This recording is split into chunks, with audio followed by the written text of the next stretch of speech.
Mam przed was ciarki. Słuchajcie, z wielką przyjemnością i dumą chciałbym powitać was na imprezie, o której nie sądziłem, że odbędzie się tak szybko w Polsce. Witam was na Untitled Masters Katowice! Ladies and gentlemen, welcome wherever you are in the world right now. Thank you for tuning in live to Poland. This is the Intel Extreme Masters Season 7 Katowice! Amazing crowd, seriously, amazing crowd we have here. Thank you for joining us at Spodek. We are having the most amazing games already. They've already kicked off in StarCraft. But next up here on the main stage is League of Legends! You guys are awesome already. We do have a number of stuff going on this weekend as well. The broadcast is going to be fantastic. We have cosplay competitions. We have Bar of Legends coming up from Cologne on Sunday as well. It's going to be a terrific weekend all weekend long. Ten weekend zapowiada się niesamowicie. Przede wszystkim oczywiście turniej League of Legends, ale to nie wszystko. Będą quizy, będą konkursy. Będzie oczywiście konkurs cosplaya, na który osobiście bardzo czekam, ponieważ bardzo lubię cosplaya. Będzie także połączenie z Bar of Legends z Kolonii, ale to dopiero w niedzielę. Yeah, as I mentioned, we are going to have many games this weekend that are going to be fantastic. So let's have a quick look at the schedule. A teraz rzućmy okiem na rozkład jazdy. So to start with, we're going to have Group A, GAMBIT Gaming versus AZUBU BLAZE. That's coming up in a few minutes' time. Jestem przekonany, że z pewnością dla was najbardziej interesujące będą te mecze o 15:15 i 17:45, kiedy będzie grał MEM, czyli polski zespół. And we'll finish off at 7:15 CET local time with the final two games of the group. Now, this time, we're going to introduce you to someone that's been very important in bringing the Intel Extreme Masters to Poland. Please make some noise for Krzysztof from ESL Poland. A teraz powitajcie na scenie człowieka, bez którego nie byłoby to możliwe. Szef polskiego Total Entertainment, Krzysztof Mikiewicz!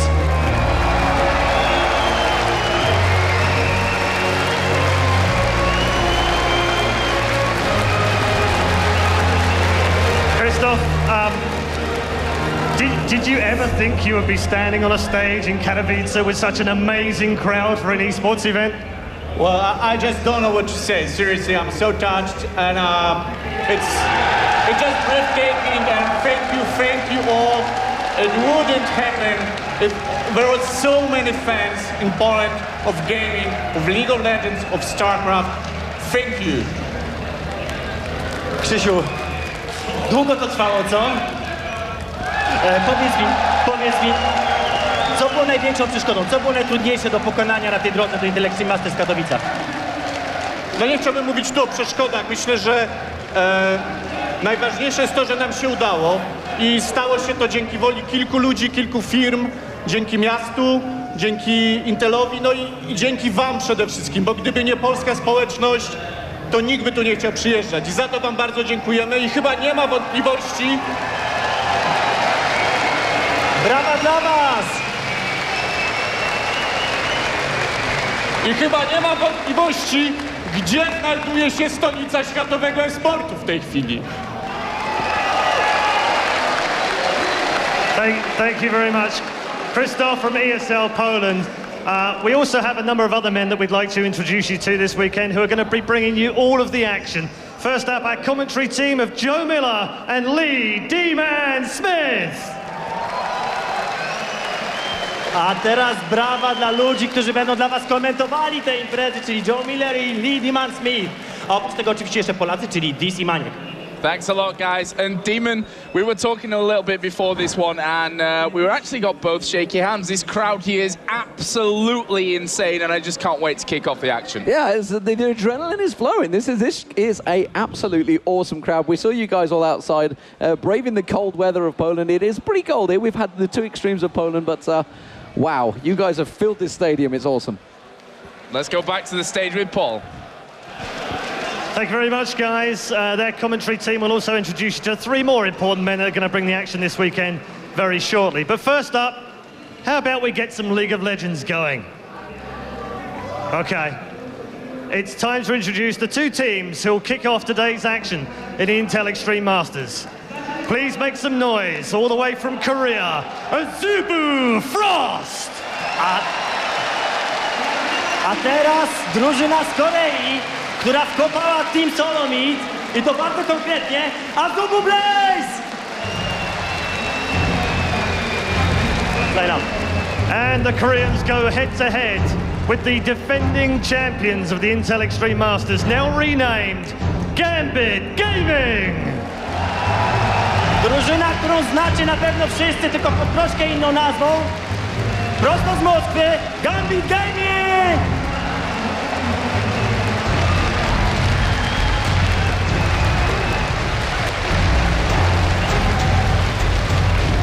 Ladies and gentlemen, one more time for the two teams, AZUBU Frost and GAMBIT Gaming. Jeszcze raz oklaski dla AZUBU BLAZE i GAMBIT Gaming. Okay, we'll let these guys go and sit down and take their place. We won't hold you up much more for more action for League of Legends. It's about to come right up. But first, here's our expert desk and the analysis. A teraz poznajcie jeszcze naszych ekspertów, którzy będą dla was komentowali dodatkowo wydarzenia po meczach.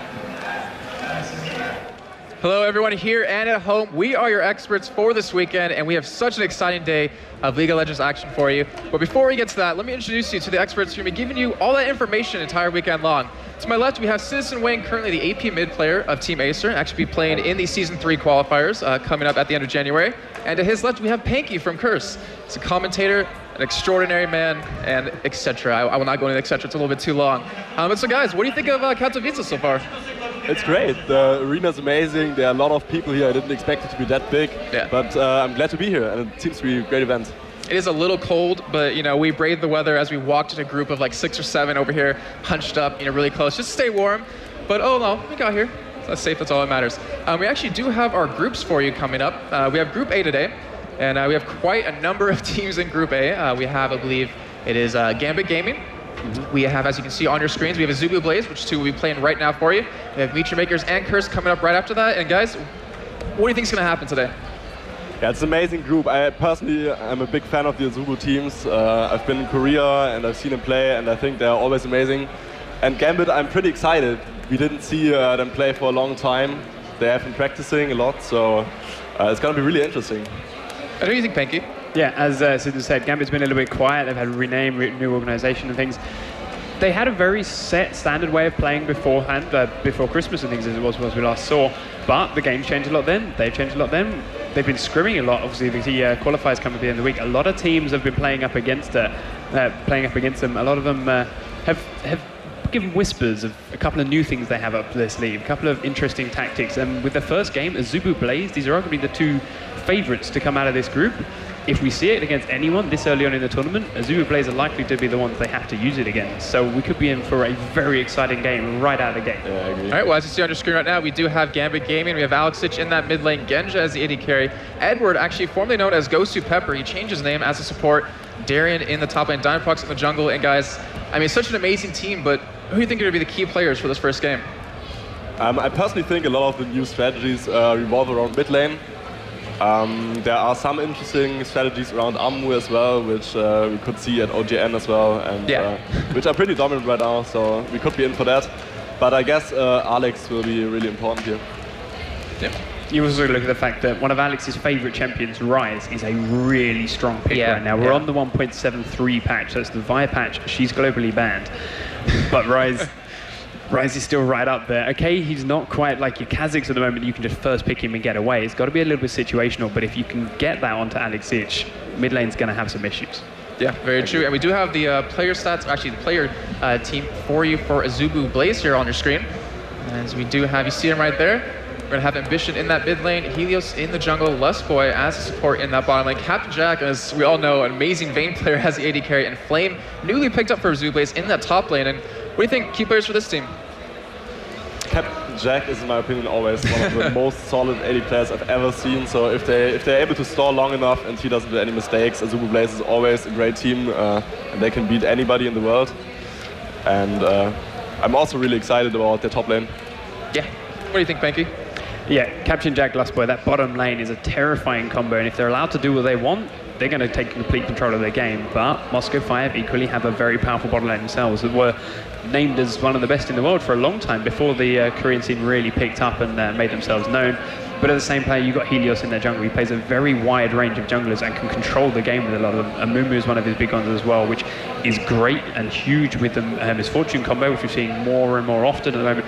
And even without her in there, just the amount of CC he's got, as soon as he hits level 6, he can completely change a game. Yeah. Well, these teams actually have not met yet in competition in any major events. And I have to ask you, CitizenWayne, how do you prepare for a team that you necessarily haven't played against yet?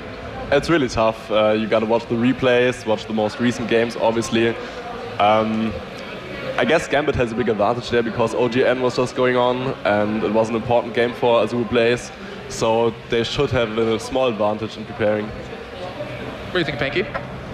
Yeah, as you say, AZUBU BLAZE have had quite a bit of a trip. I mean, GAMBIT coming from Russia, it's fairly close to Korea as far as some of these teams are concerned, so they've had quite a trip themselves, but AZUBU BLAZE, they presumably were watching OGN this morning. They now that they're going to be playing against KT Rolls to be in the 3rd, 4th place match in a couple of weeks' time. So they've had a couple of split priorities going on. GAMBIT just had this event to look forward to. They can just focus on this, and then Season 3 kicks off for them. So all their effort and all their focus has been put into this and researching these teams. So they might have that little bit more of a knowledge advantage over AZUBU BLAZE. Yeah, and I mean, speaking of Season 3, I mean, this is the first actual event that I can think of besides OGN that is on the Season 3 patch. So we're going to see a lot of new things. We're finally going to start seeing these pro teams, you know, taking out well, their guns, so to say, just in terms of what they want to build, what they want to run. And you mentioned, you know, Kazakhs, you can kind of first pick him. ReDeYe, very strong. What other champions are pretty good now? I think Kale had a big comeback in Europe. It's amazingly strong if you build on AP, and I've seen Alex play it, so we could see that for sure.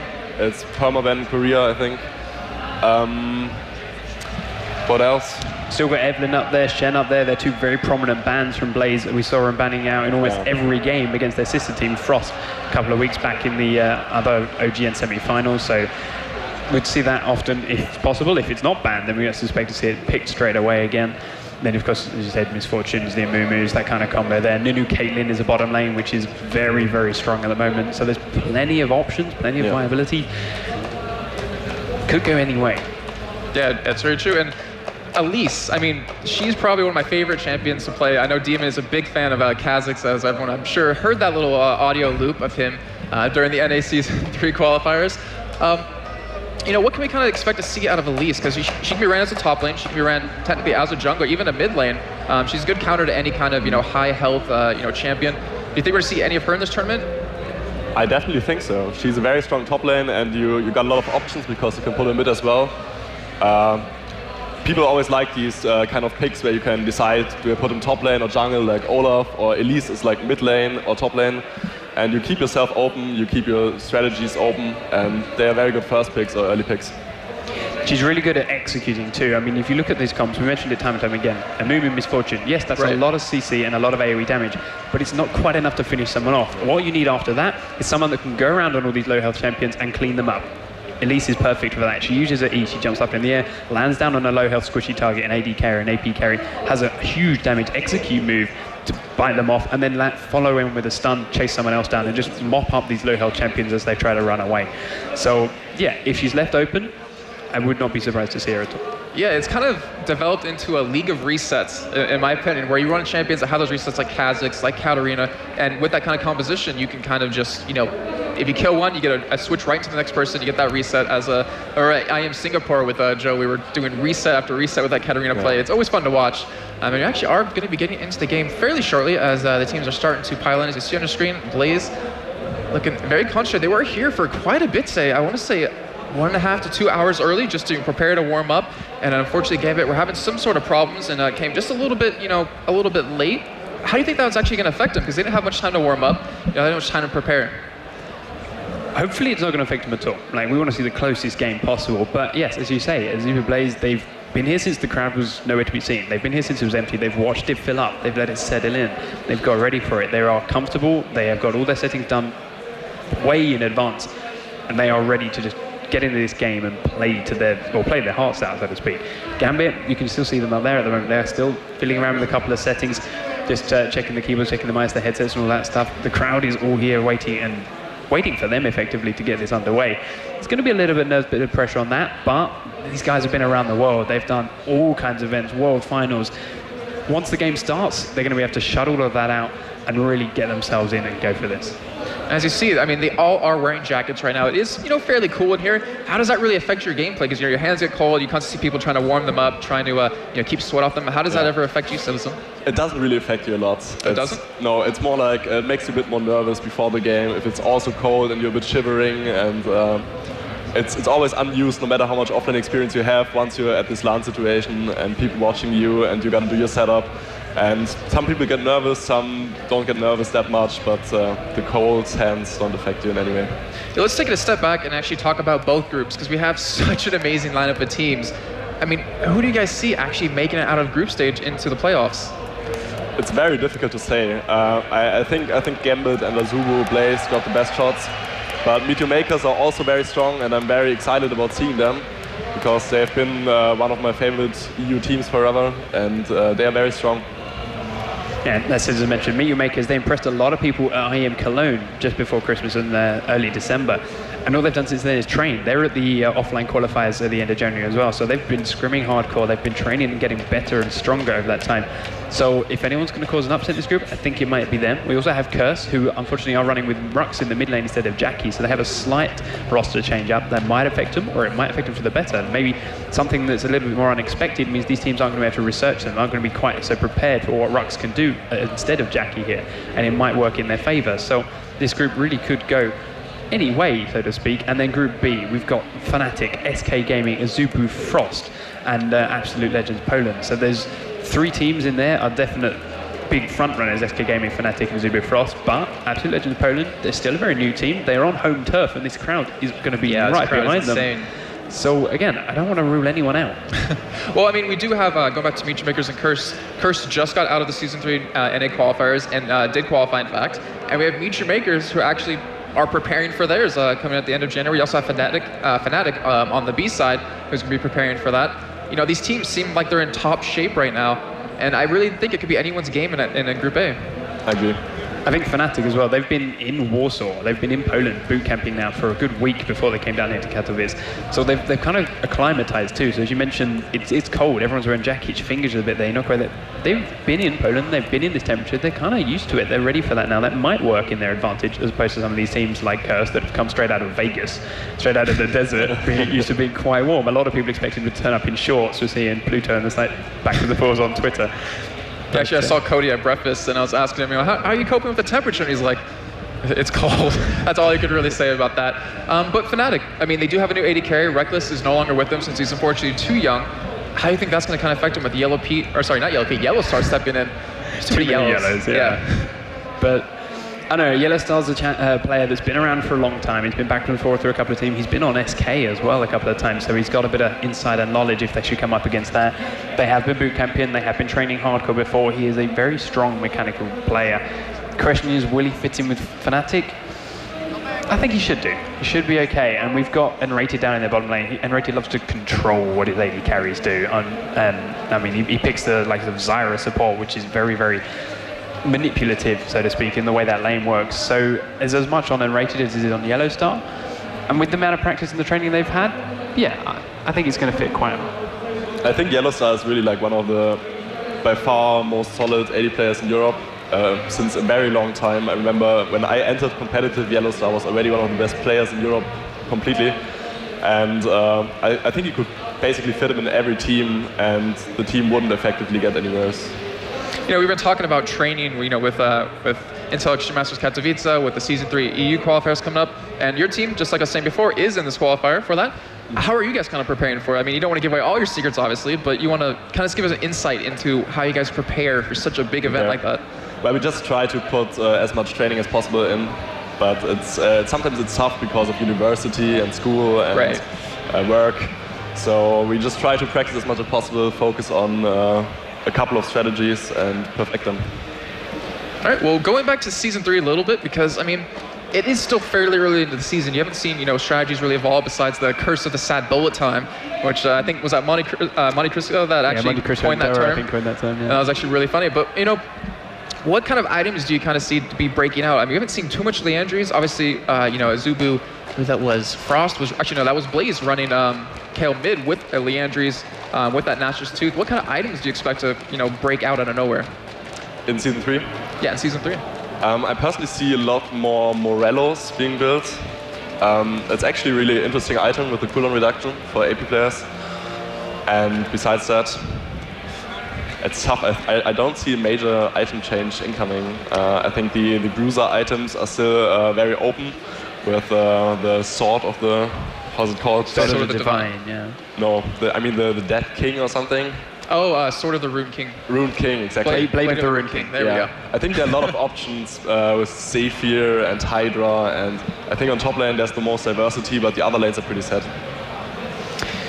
It's all about Warmogs. Yeah, it's about health stacking, which we've seen in OGN quite a bit. It's just, it can't get any better. I mean, they're going to have to eventually tweak that, I'm assuming, or else you're going to see, you know, Graves, who's constantly been running that. You know, you see a lot of AD carries running more defensive items. And bruisers. This is the real key thing, is that we've seen a lot of bruisers going mid lane now. How does it kind of affect, you know, the entire meta? I think we're going to see any of that today. I mean, during Intellectual Masters Clone, we saw that quite a bit with Frog, and I think he ran Jarvan mid lane, if I'm not mistaken. How does that really, you know, shake things up? Because you can catch a team off guard by running something like that, where we saw on OGN today, we saw a Nunu K mid lane for, that was Najin's sword, correct? Yeah. Yeah. It affects the game a lot, because I think the bruiser balance is kind of tweaked, bruiser against bruiser on top lane. So most champs are kind of built around big sustain and high damage actually, and high, I don't know, they're just a bit too good in everything on mid lane. And what's basically happening right now is that you don't lose enough if you put a bruiser mid lane, because it used to be like you would lack AP damage and teamfight damage.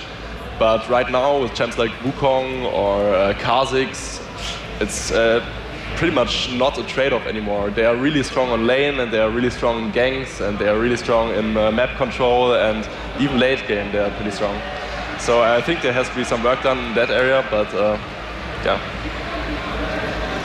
The way the game's evolving now, as you say, you can put bruisers mid, you can switch up your bottom lane, your AD carry support combo, put them mid, try and push that tower down early, or we saw Gragas put down in towards the bottom lane earlier on in OGN this morning, in fact. It just leaves so much up, which, as you mentioned before, teams making multiple different ideas, multiple different strategies around just picking champions that could go top or could go mid or could go jungle, and not really letting people have too much idea of what they're doing. And then mixing up even more once they actually get into the game. So once you find it on the load screen, you can see all the summoners posting, all right, so this guy's going to go to top, or this guy's going to go to jungle. No, actually, we get in game and suddenly everything's backwards. It's just a whole nother element to try and throw your opponents off guard. It keeps everything interesting. Well, it looks like we finally did get the picks and bans, as both teams finally did pile into the lobby here, as we do have AZUBU going to have be on the blue team, going to get the first span and the first pick. And I mean, as we were saying earlier, that kind of highly contested pick is Kha'Zix. Do you think we're going to see a ban on him? That's true, but I think Shen and Eve, AZUBU Blaze banned them every single game I've seen them play in the last weeks. So I pretty much expect Shen and Eve bans here. Well, I know Alex is an amazing Evelyn, as we've seen in Season 2. As we do have a little bit of an error on the screen, but we will be getting that fixed shortly. As there it is. All right, so we do have that Lee Sin ban going out from AZUBU Blaze, and we have Elise banned out from Gambit. You are still against Gambit. It is still Diamondprox, and he still plays a phenomenal Lee Sin. So it's not a completely surprising first ban from AZUBU Blaze. I still have a couple others go. The Evelyn, as you mentioned, Shen's still there, but Gambit themselves opting to take out Elise. We mentioned before, she's very, very strong. She's great at mopping up low health champions. She can go almost anywhere. Not surprised to see her banned at all, but they are taking quite a while to actually decide on where these go. I think the Blaze just missed a ban, Yeah, they actually just missed a ban. They're not sure if we're going to see a remake or anything. But I mean, what other kind of bans are you expecting? You're mentioning Shen, you're mentioning Evelyn, but you know, we should see a couple of more, you know, a couple of different ones. Yeah, Kale should probably be taken out against Korean teams, since it's practiced a lot there. And Amu, as I said, is a really, really strong pick right now, and a lot of tactics revolve around it. But I'm still not sure whether they missed the ban or did it intentional. Yeah, well, I guess we'll find out eventually, as we'll see either someone drop. Oh, there it is. They do ban out that Evelyn. So we have that Evelyn taken out. We have the Mumu available. We have Misfortune. We have Nunu. We still have Kha'Zix. Yeah. What's going to be the final ban? Too late. But I was trying to sneak that in now right before they did now that. there are Shen and Kha'Zix open, so it's going to be interesting which one they prefer. Yeah, it just forces AZUBU to pick, one of those two overpowered champions at the moment and gives that available. Actually going for Olaf instead. It doesn't matter too much. There are like 3 OP champions right now, which are still not picked. And Olaf is definitely one of the strongest champs as well for early picking, since you can put him top lane or jungle. And there's exactly that. Musket Fight's first 2 picks is that curse of the third bullet home. Straight down in the bottom lane. I mean, Blaze missing their ban might have just been intentional. There is a very possibility that they wanted to leave that extra one open. Right now and so much possible that I don't actually know what they thought about this one. Well, we know Flame is an amazing Olaf player. During the 10 games he played against his brother team, AZUBU Frost, he played him quite a bit, did very well. I haven't really seen Diamondprox too much on Amumu now I think about it. I know he's been playing, I know he's been practicing it because you kind of have to with how the meta evolves. But if they do lock these 2 in, what do we need to see AZUBU Blaze pick up? I'm pretty sure they will go for Shen and Kha'Zix. Kayle would be another option to kind of counter the heavy AoE style Gambit is going for. What we saw today at OGN, they ran a Gragas mid. I believe that was an option sword. Ran Gragas mid just to kind of separate the enemy team, so they can't really line up all their CC correctly. I mean, we could see a Sona pick, because I know how much, well, I have to call him Edward now, loves playing Sona, as everyone knows that. But it kind of disrupts everything like that. But we do see a Lulu and a Caitlyn locked in. And how does this kind of tell you what kind of composition they're going for? Actually, it's very difficult to tell. I guess they have something up their sleeves against this Armu Misfortune strat. But I still think they will go for protection with Shen. And probably either an assassin on mid lane or something protective as well. I mean, Gragas works phenomenal against Amumu, but Karthus as well. But I'm not sure if he's going to go for those. Because the other thing you got to look at with the Mumu, he's not so much of an aggressive jungler. i.e. he likes to sit in his own jungle, farm up, gank his lanes, farm up a little more, get to level 6 as quick as he can. Diamondprox, Lee Sin, Shyvana that he made famous back at Kiev, he liked to invade, he liked to be very aggressive, get in your face, get in your opponent's jungle. And Mumu's not quite the same in that sense. So, I mean, it's not to say he won't try it. He could try and make a play, get into that Blaze jungle, try and steal away some buffs if he knows where the enemy jungler is. But it's going to be a little bit more risky if that's the strategy he goes with. So he could have completely changed up his playstyle. This could be something very new we're about to see from Diamondprox. But he does have Alex Sidge on that KO now in the mid lane, that AP KO we mentioned before, which is going to be able to push really, really well. So should he need to go in and help his jungler, he's going to get his opponent AP carry right under the turret. They're going to lose a lot of XP, they're going to lose a lot of gold from it, and he's going to have that invincibility ultimate that he can put on Diamond and allow him to escape should he need it. Yeah, well, we do see Kha'Zix being hover over right now, and they will switch it over to Mundo. And that twist of fate, I was about to say, we see that a lot in Korea, and I'm sure you saw that a lot in OGN where you're playing with Navi. And he's kind of one of those tricky champions, in my opinion, where he either does really well in snowballs or he kind of falls off. But that Mundo does get locked in, so we'll be seeing him in the jungle and that Kha'Zix top lane. That is going to be very interesting. So what does Gambit need to pick here as, well, as they kind of do already pick it right away? Yeah, it's very, very interesting stuff coming out from AZUBU, in my opinion. I guess Mundo will be jungle, Olaf top lane, Kha'Zix mid lane. But I'm really surprised about not seeing Shen being picked up. That, I don't know, maybe the misban was Shen. Yeah, that's true. They could have actually told each other, oops, that might have been someone else. But, you know, looking at Gambit, looking at AZUBU Blaze, Gambit has, I mean, could their lineup be any better right now? It's kind of a one-trick pony, but it's a one-trick pony that works. Yeah. I like everything about that Gambit lineup.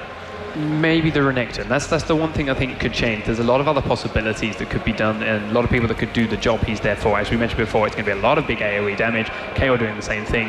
Renekton's there to go and dash, slice and dice as it is between all the low health champions, clean people up, while of course absorbing damage in the process because he's going to be a big tanky champion. So there's a couple of other people to do it. Aurelia's one that's right up there, very, very strong in the process. Darien.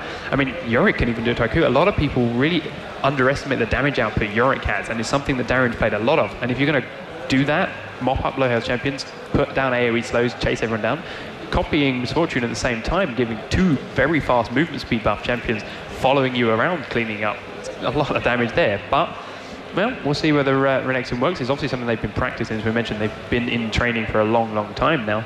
So certainly set up for an exciting. Yeah, and early game, late game, who do you guys have picked? Who's going to win early? Who's going to win late if everything goes ideally? If it goes very late, AZUBU wins. But it's really tough to bring something very late against Amumu and general AoE comps, especially if you have a team again like Moscow, like GAMBIT. I wasn't the first one, yes. Was me.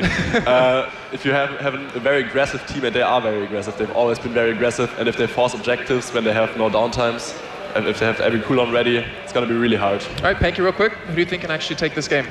I actually think it's a game. I think, as you mentioned, Gambit's comp very, very strong. It's going to be hard to drag that out to late game. AZUBU, if it gets there, they've got a very strong team. They can do it, but they will continually keep scaling, getting stronger, doing a lot of damage. Kha'Zix will just get stronger and stronger. Caitlyn is still there, stronger and stronger. And Flame, Olaf, he's just going to get bigger and bigger, and then he's going to run through all your crowd control, and he's just going to slap down a lightning bolt in your face and clean up.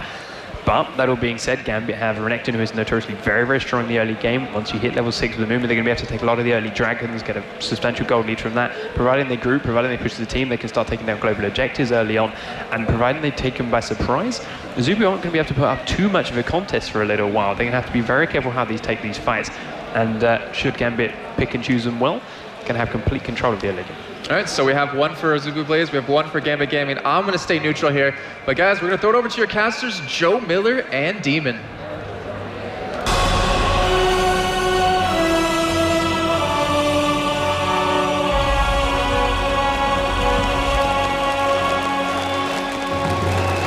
So here we go then, first game of the Intel Extreme Masters here in Katowice. AZUBU BLAZE versus GAMBIT Gaming. Deman, what's your opinion on the kickoff here?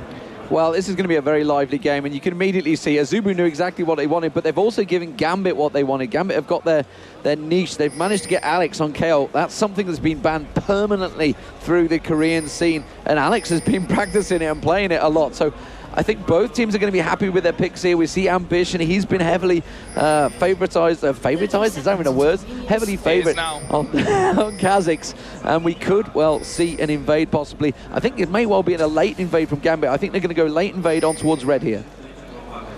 Well, AZUBU currently are hanging around in their side of the jungle by those Wraiths. Helios is going to be starting there as Mundo, and the question is, will Moscow 5 make the move in and put the pressure down early on? Darien is actually recalling currently. He's going to be heading back home and into his lane, and it doesn't look like GAMBIT fancy their chances here of pushing anything out. And we're going to have a pretty pensive start, Deman. Yeah, and I thought there was going to be a lane swap, actually, because they were so quick to lock in.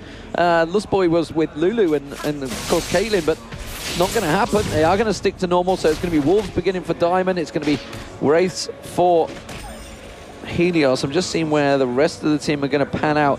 Is Ambition, if we just take over towards Ambition, I'm just seeing whether he's actually going to help out what's going to happen between those two. We are seeing, of course, Helios is going for the red buff to start with. Heavy help from Lustboy and Captain Jack. Is going to have a lane swap here. If I could get my words out, we're going to have a duo lane in the mid here. This is definitely going to change things up.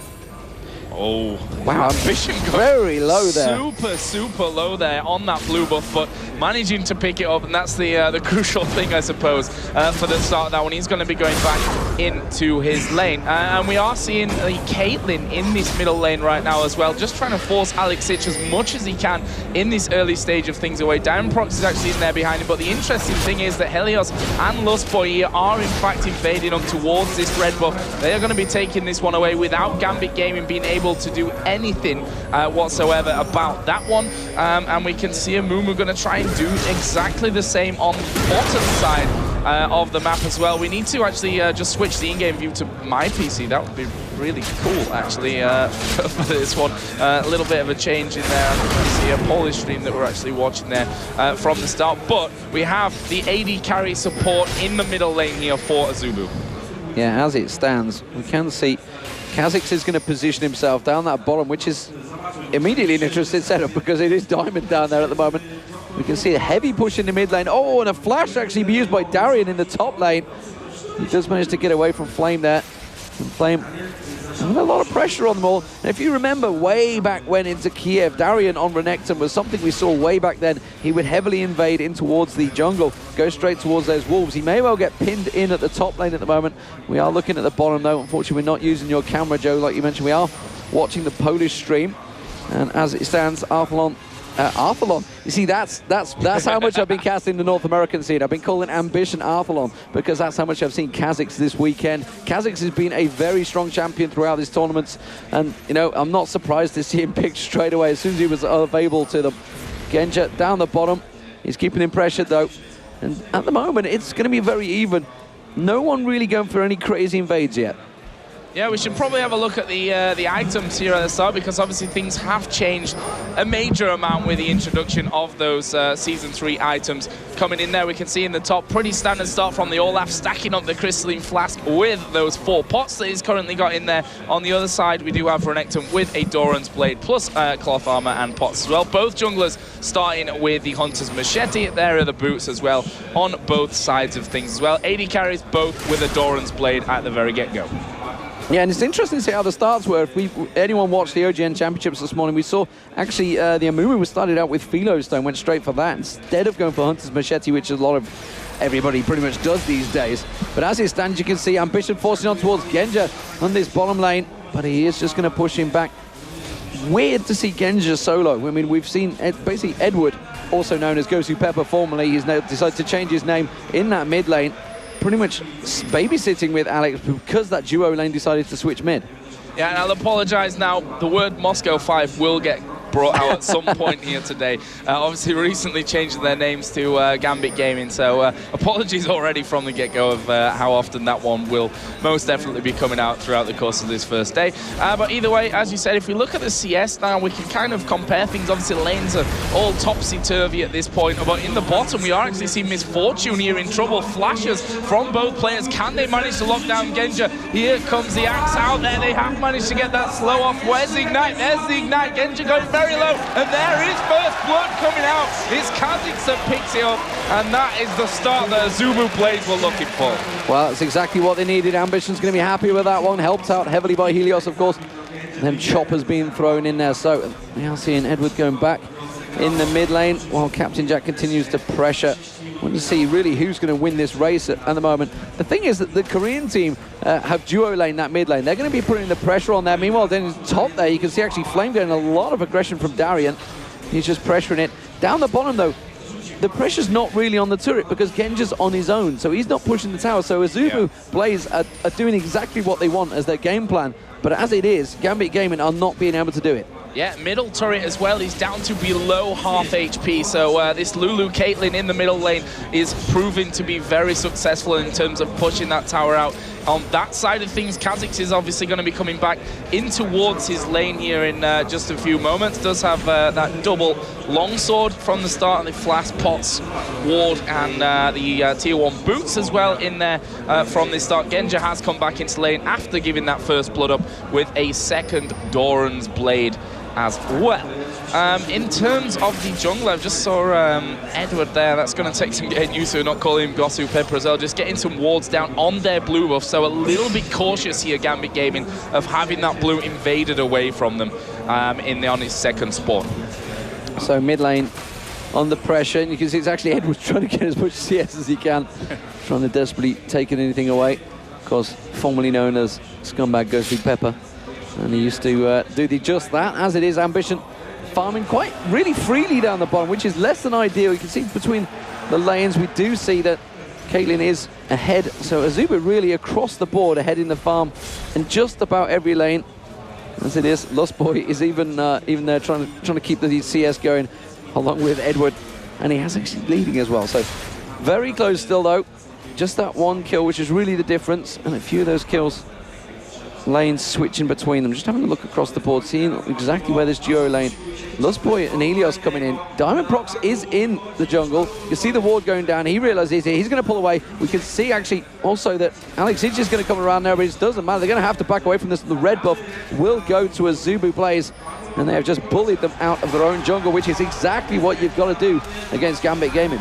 Oh, Diamond here could be in a little bit of trouble. Cleaver will land. He's forced to flash over the wall. The AZUBU BLAZE not going to be pushing any further than one, but here comes the ulti actually out of Captain Jatt, just trying to get as much damage as he can onto Genja and force him away from this turret so that they can turn it into the first turret of the game. There is bullet time used to clear out the creep wave, and that's a good reaction from Genja to stop that from happening. Yeah, we can see the Brutalizer being built up already by Kha'Zix. So Ambition will be happy with that one. Alex, meanwhile, switching down to this bottom lane, putting a bit of pressure on the turret. Immediately, Ambition is going to have to react. So we see the standard 2 AP mids, although they're not AP mids this time around, are going to be down that bottom there.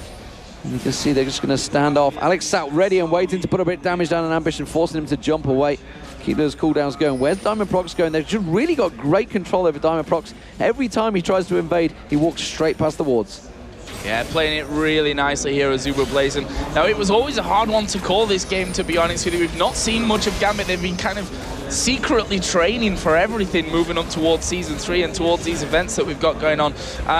So it was a hard one to say what was going to happen. Obviously, AZUBU BLAZE, we've seen week in, week out for the last 2-3 months, obviously, as they've been playing OGN Champions back down towards IPL and what have you, which is incidentally the last time we saw these two teams meeting up, which obviously ended in a 2-1 victory for Moscow 5 in the playoffs. But we've got to a bit more of a quieter phase of things. You can still see that AZUBU BLAZE do have good ward coverage in the GAMBIT Gaming top side of the jungle. They've got one on either side of the middle lane. They've got one out by Dragon. So ward coverage right now is optimal for AZUBU BLAZE. Yeah, and apologies if you're obviously noticing a little bit of a change in the sound, because the sound's coming from my PC. The camera's coming from the Polish TV. And I'm supposed to be controlling. So we're a little bit out of sorts right now. So apologies if you're noticing we are seemingly distracted during this match. But as it is, that mid turret is very, very low. And GAMBIT Gaming up against the pressure, which is obviously why they switched the lanes around. Just waiting to see really what Helios is going to create here. Obviously helps out and created that first kill. Looking at the moment, just picking up the raid, seeing if he's going to go towards that mid lane. Meanwhile, at the top here, you can see Flame and Darien back and forth action, but the CS across the board still is in AZUBU BLAZE's favor. We are starting to see the BF sword coming out. This is something we've seen a lot of. Captain Jatt going early BF sword. The Korean scene tuned this one. Meanwhile, you can see Genja. He went for the safer double Dorans and boots there. So no boots currently for the AD carry. Whether Captain Jack's going to pay the price for that one, but as it is, he's quite happy. And of course, there is the 2 Giants belts coming from the Korean team.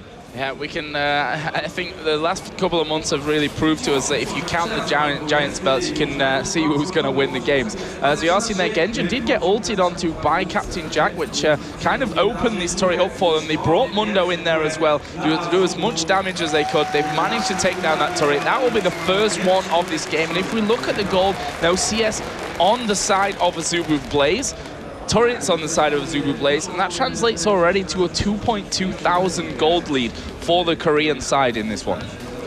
So we do just see... Now they're doing Dragon. They are going Dragon, and there comes Ambition, already leveled up his rockets, his Void Spikes, of course. Standard stuff from all of these players at the moment, and AZUBU BLAZE just performing better across the board. They seem a more complete team. Of course, they've been playing in the OGN Championships pretty much throughout the winter season, so they're going to be well prepared. They've had that epic 10-match battle with AZUBU Frost, and obviously Paul mistakenly called them AZUBU Frost, so well, they did say, well, we are in Poland, we are pretty cold, so therefore Frost is quite fitting right now. But as it stands, we do see Ambition popping back. Bloodthirster completed meanwhile by Captain Jack, still has yet to get the boots on, and Brutalizer being picked up by Ambition. As it is, though, you can see that Alex H is kind of the saving grace. He's keeping up the CS. Genja's now passed in the mid there, past Captain Jack. We are seeing a bit of pressure on towards his top lane now. You can see immediately the ult coming out from Darien. He might be able to catch on towards Flame. Flame, of course, with Ragnarok, is just going to stroll away. Will not get stunned, and it does force him out of lane, though. Yeah, nicely done there by Darien, trying to get himself back onto the level there with the CS, but he's all up at the end of the day, and that Kindle gem obviously giving him that cooldown reduction as well for his E basically means he's going to be hitting faster, he's going to be hitting harder, and that Reckless Swing going to be coming out a lot more often into the equation. So Darien knows that he still can't be pushing too aggressively on this top lane, and he just wants to get him out of there, wants to force him back home so that he can bring this CS count back towards even. Meanwhile, Captain Jack and Lustboy have transferred themselves down into this bottom lane. They're going to be looking for the second turret of the game with this one. Already around half HP is that turret, and that's the beauty of the Caitlyn. The range is a really great thing to have when pushing these turrets down. It is, and you can see that switch around. I mean, the fact that that mid turret went down, the pressure once again all on them. And AZUBU BLAZE, this is what we saw way back when we saw them first visit MLG New York. They put the pressure on the turrets, and one by one they fell, and it just adds more and more pressure. We are seeing the Diamondprox, though, coming around towards this bottom lane. And Joe, I think they're going to go for it. He's got Curse of the Sad Mummy available. He's going in. Yeah, we saw the cleanse actually being used there by Captain Jack, so he's going to keep himself safe from that one. Diamond just going to stroll straight off from it. decides not to go any further and decided not to put down the curse in there as well. So as it stands, we do see Kha'Zix returning back towards the mid lane. And not sure where the camera was looking. It's just like, well, let's have a look at the river. The river's beautiful, but I mean, Alexic at the moment, he's picked up Kayle. Kale's the champion that they kind of quite happy to get, quite happy to take, but it just doesn't seem to have paid off. He's really needing to put pressure down. Meanwhile, you can see up the top here, Darien's in all sorts of trouble, and surely Flames should be able to take him down. Popping the ulti, trying to keep himself alive on that turret so low, but the ignition? Well, I guess it's technically an ignition, did run out, and he does manage to avoid it. Didn't use Ignite himself, but we could see Ambition coming leaping in there. Has managed to level up, and you can see diving straight in towards Diamondprox. Curse to the south, no Mimi was used. Catches Ambition on the turret, and it will force them both away. They have got a wave of minions though, but Diamondprox saves the day and keeps his top laner safe. Yep, and again, we're seeing an invasion in towards this red buff. That is every single red buff now, if I'm not horribly mistaken.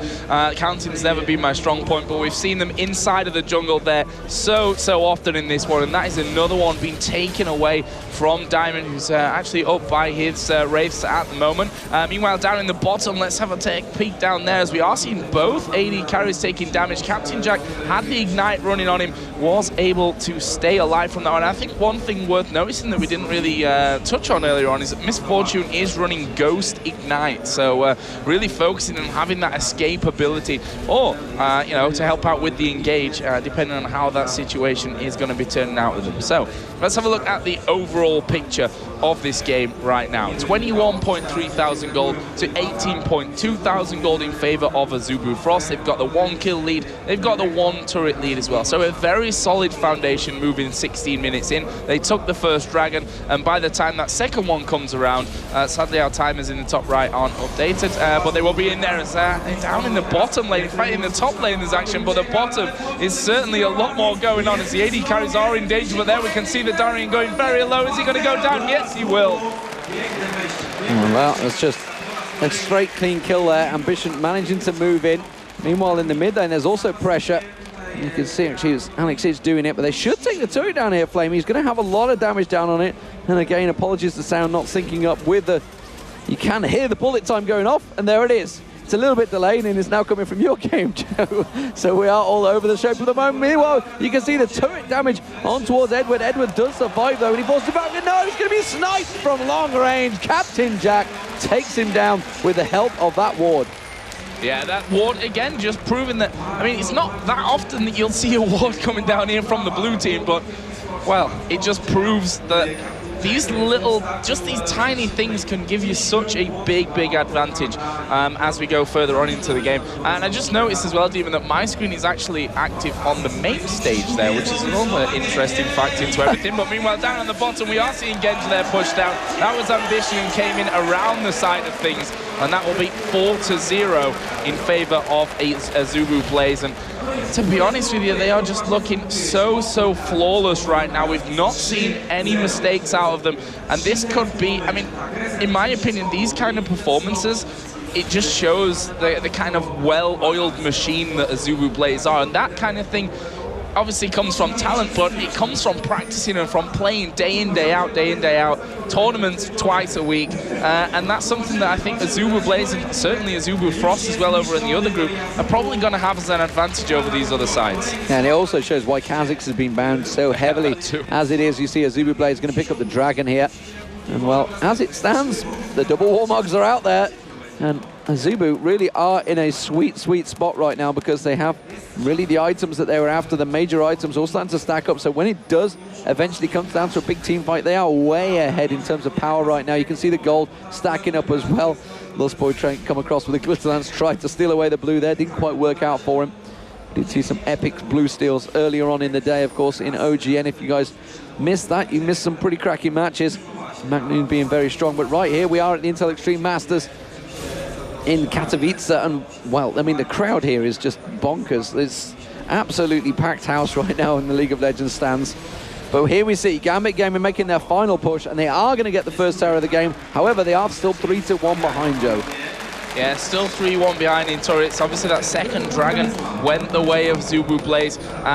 You saw, actually, on that blue buff, I think it was all 5, certainly was 4 members of GAMBIT securing that blue buff earlier on. And that just shows you kind of how worried they are about these buffs being stolen away, because up till now, AZUBU, especially on the red buff, have been very effective. But look at this, they're coming in towards this inner middle turret now. It's already down to around about half HP. There is the ultimate coming out of Caitlyn to try and force them back a little bit. I mean, they've got decent poke with that Piltover Peacemaker there, with the Void Spikes coming out of Kha'Zix, not to mention, you know, Glitter Lance, the Cleavers, the Axe from Olaf as well. They've got good damage at range from this one, which is going to make it hard for GAMBIT to stay on these turrets for all that long. If you look at the ultimate, so Curse of the Sad Mummy is up, bullet time is ready, so may just see GAMBIT going for an attack from this one to try and turn things around. So there's another reckless swing coming down on towards Darien. That turret slowly, but the most important part, surely going down. Yeah, and you know, if GAMBIT are going to do anything, they have to do it now. They're going to lose that inner turret. They've just been surely poked out of that one. There was nothing they could do. At the moment, they've not landed the wombo combo that they have. They have, obviously, Amumu in there. They have Curse of the Sad Bullet Time to use. And, of course, they have the Crescendo to follow it up. And Alex, if he can catch them all, they can catch a number of members in that one spot. Oh, wow, Edward just getting deleted from the map straight away, leaping across. And that's just how quick. I mean, he was completely out of position there. They may even try and rush Baron here. They may, but they may also set up a trap, and that is one of the downfalls of not having any vision whatsoever in that area. You can see the 3 of them there, as we are going to see Ambition diving in on towards Diamondprox. Curse of the Sad Mummy comes down to stop him being killed, but they're pushing in on this top side now. Darien, the one in trouble. Where's the cleaver out of Helios? There he is. Slow, it's going to land. They're moving in. Ultimate actually coming out of Lulu. Kill secured for AZUBU. Will they take the turret, or will they go for Baron? Well, it's going to be a clean kill once again, so we are going to see them backing off. And they're just going to spend the well-earned gold there. You can see a 4-0 now. Kha'Zix does go back, and of course he picks up a Giant's Belt. What else would you buy when you do back and you're just quite successfully getting a lot of damage down? But they're yet to go for anything. They are just in full control of this game at the moment. GAMBIT Gaming really need to get themselves back into this. I have no idea what they're going to do to do that. As it stands, they are completely being pushed and bullied all around the map by AZUBU BLAZE. 6-0, you can see on your screens, the big gold differential is huge. 8,000 gold, 4-1 in turrets. And they are just going to go back and stay safe and bite. Let's see what Olaf goes back and buys. He has got, of course, Glacial Shroud, so he's going to stack himself even higher. And as it stands, it is a big, big difference for AZUBU BLAZE. A big, big difference. We can see there between the AD carries, a Bloodthirster already finished for Caitlyn. We've got the Static Shiv finished there as well. Still on those tier 1 boots, which we're seeing more and more common. The boots becoming kind of secondary to everything else in terms of, you know, the damage, that attack speed coming out there as well. Just a little bit of a push in that middle lane from Kha'Zix and Caitlyn, not really resulting in anything. GAMBIT got 4 men in and around that area to make sure that no push can come out. Meanwhile, in the top lane, we have again Flame and Darien pretty much going head to head, just bashing themselves against each other from that one. But the thing is, he's got that nice slow here, Flame. We'll see if he can actually stay onto Darien. Those reckless swings coming in as he gets lower, that attack speed coming up. There is Ragnarok popped as well. He's going to get help here from Diamondprox, but can they stop him? Axe comes down. Darien is still managing to walk away. He's missed the second one here as Flame, but there is the reckless swing coming out. There is a Lulu ulti onto Flame as well. And guess what? They are turning this one around. Diamond, the one now in trouble. Here comes a Caitlyn ultimate from across the other side, and Diamond will fall in the end to Lustboy. Absolutely ridiculous from AZUBU BLAZE. Meanwhile, in the middle, you can see Alex did also pick up a kill on Ambition there, so they've kind of traded one around. Can they get him towards Helios as well? They're going to try and get the slowdown on him. The rest of the team are heading down, and Alex simply has no mana to deal with this one. So first kill of the game, actually, for Alex. But Alex in trouble now. He gets slow. The cleaver on him. Genja's going to have to back away as well. There's going to be the ultimate used by Helios, and they're going to get the Glitterlance down towards Genja. Genja's going to be in trouble. Edward now in trouble. They have enough to dive this one, but they just split targets, and they didn't really know what they were going for, and instead they're going to back away. The top lane being pressured again, and well, Flame doesn't know when he's beaten and finally will back away from Darien. And we can see there AZUBU Blaze backing away, and it's going to be another buff stolen away. I mean, red buff has been there basically throughout this entire game from the Gambit game inside of the jungle. That blue buff taken away. The dragons all going in their favor. If we look at the gold, it's not too far away from that 10,000 gold mark right now, which you know, is just an amazing position for AZUBU to be in. As I said there, you can see Captain Jack with that static shift, got double buff on him, got that bloodthirster. He is farming very easily. I'm not sure that Kale could really go head-to-head with him there. Has finished up that Leandris now as well to add into things.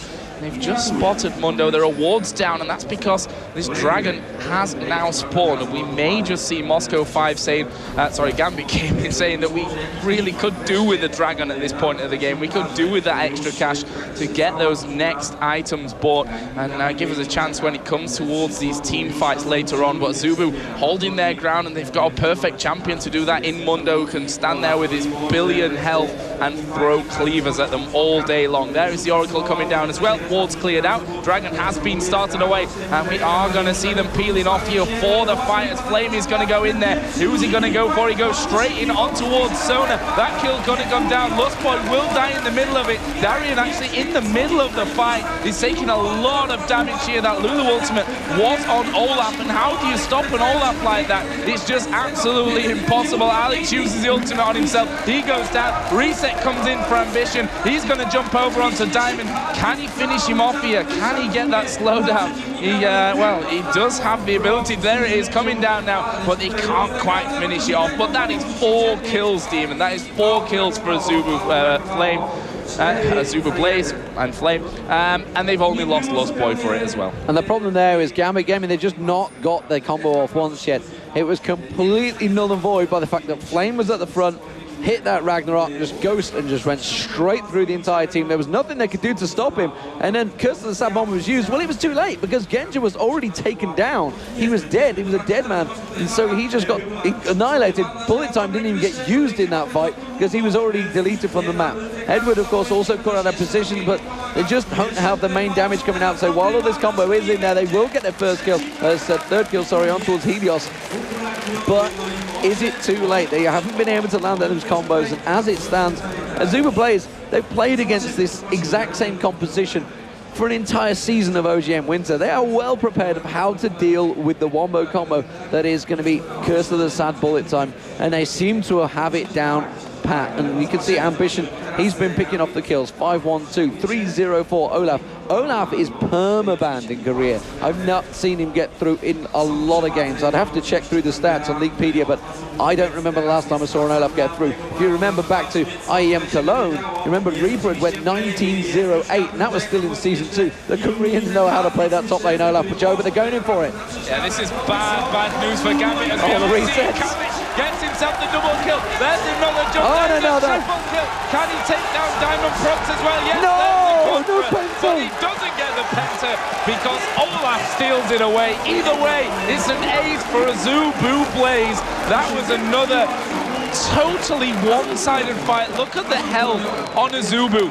Most of the focus, in fact, I'd go ahead and say all the focus went onto Olaf. Now this Olaf, he's got a Warmox, he's got the Glacial Shroud, he's got Kindle Gem, Negatron Cloak in there. He is beefy. And then, well, I mean, he's got the Lulu ultimate on him as well. He's just too strong, that focus on him completely. But again, Demon, the experts talked about this one-trick pony, albeit a solid, brilliant one-trick pony lineup that Gambit have got in terms of that wombo combo, as you've been saying, but they've not got it off. And if you're gonna go for something like that, it's got to work out, otherwise you don't win the game. Well, and the problem is it's been completely nullified by the fact that Flame can pop Ragnarok, Ghost in there, and then immediately the wild growth from Lustboy is just popping them out, and it's like, well, you've done your combo, but bam, we've just completely countered it. And AZUBU, like I mentioned, they've been playing against this for so long, they are so well aware of what exactly they've got to do to counter it, and it seems to be working very well. They are 17-3 up, they are what now, 15,000 gold ahead, they are in complete dominant position, and Gambit Gaming are going to have to sit back, reset themselves after this game and figure out what we're going to do, because if this is what they've put all their money on, bear in mind they had a really wide open choice of what they had. Olaf was the first pick, and they went to go with the Amumu Misfortune combo. Didn't work. You know, Kha'Zix was available. Shen we think was banned. I think it was the silent ban that we didn't get to see. But there were so many other options out there. And you know, Najin sort of just shown this morning that this combo can be countered pretty easily. And AZUBU clearly knowing exactly how to do it as well. Well, that's what I was thinking as well. I hope not too many teams have put their eggs in this this whole basket, because AZUBU Blaze, which means AZUBU Frost as well, are certainly going to know how to play against this combo. And if that's what you've come as your ace card, well, you better just change it quickly before you you know, get too far in with that one. We can see here Flame pushing down this top turret. Darien is going to come into him. We've got Captain Jack around the side, and he's just hammering away on this turret while Flame is going in towards Darien. Yeah, it's too easy there for Captain Jack to have that turret away. Yes, they've managed to force him off, but for how long is pretty clear to me. It's not going to take long before Olaf gets his way through that one as well. Meanwhile, we have Ambition in there towards this inhibitor. We've got Helios there, Lustboy and Captain Jack coming around as well. That Baron buff, of course, is still going on. Meanwhile, in the top lane, we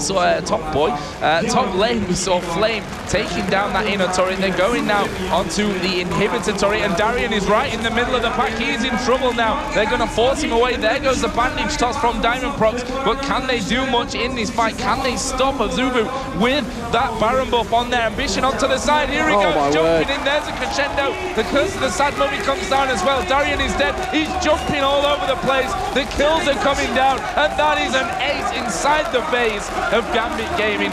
Next inhibitor goes down, and the Nexus is gonna follow. Absolute destruction now from AZUBU Blaze, and they're showing why they've been really one of the top teams in Korea for so long.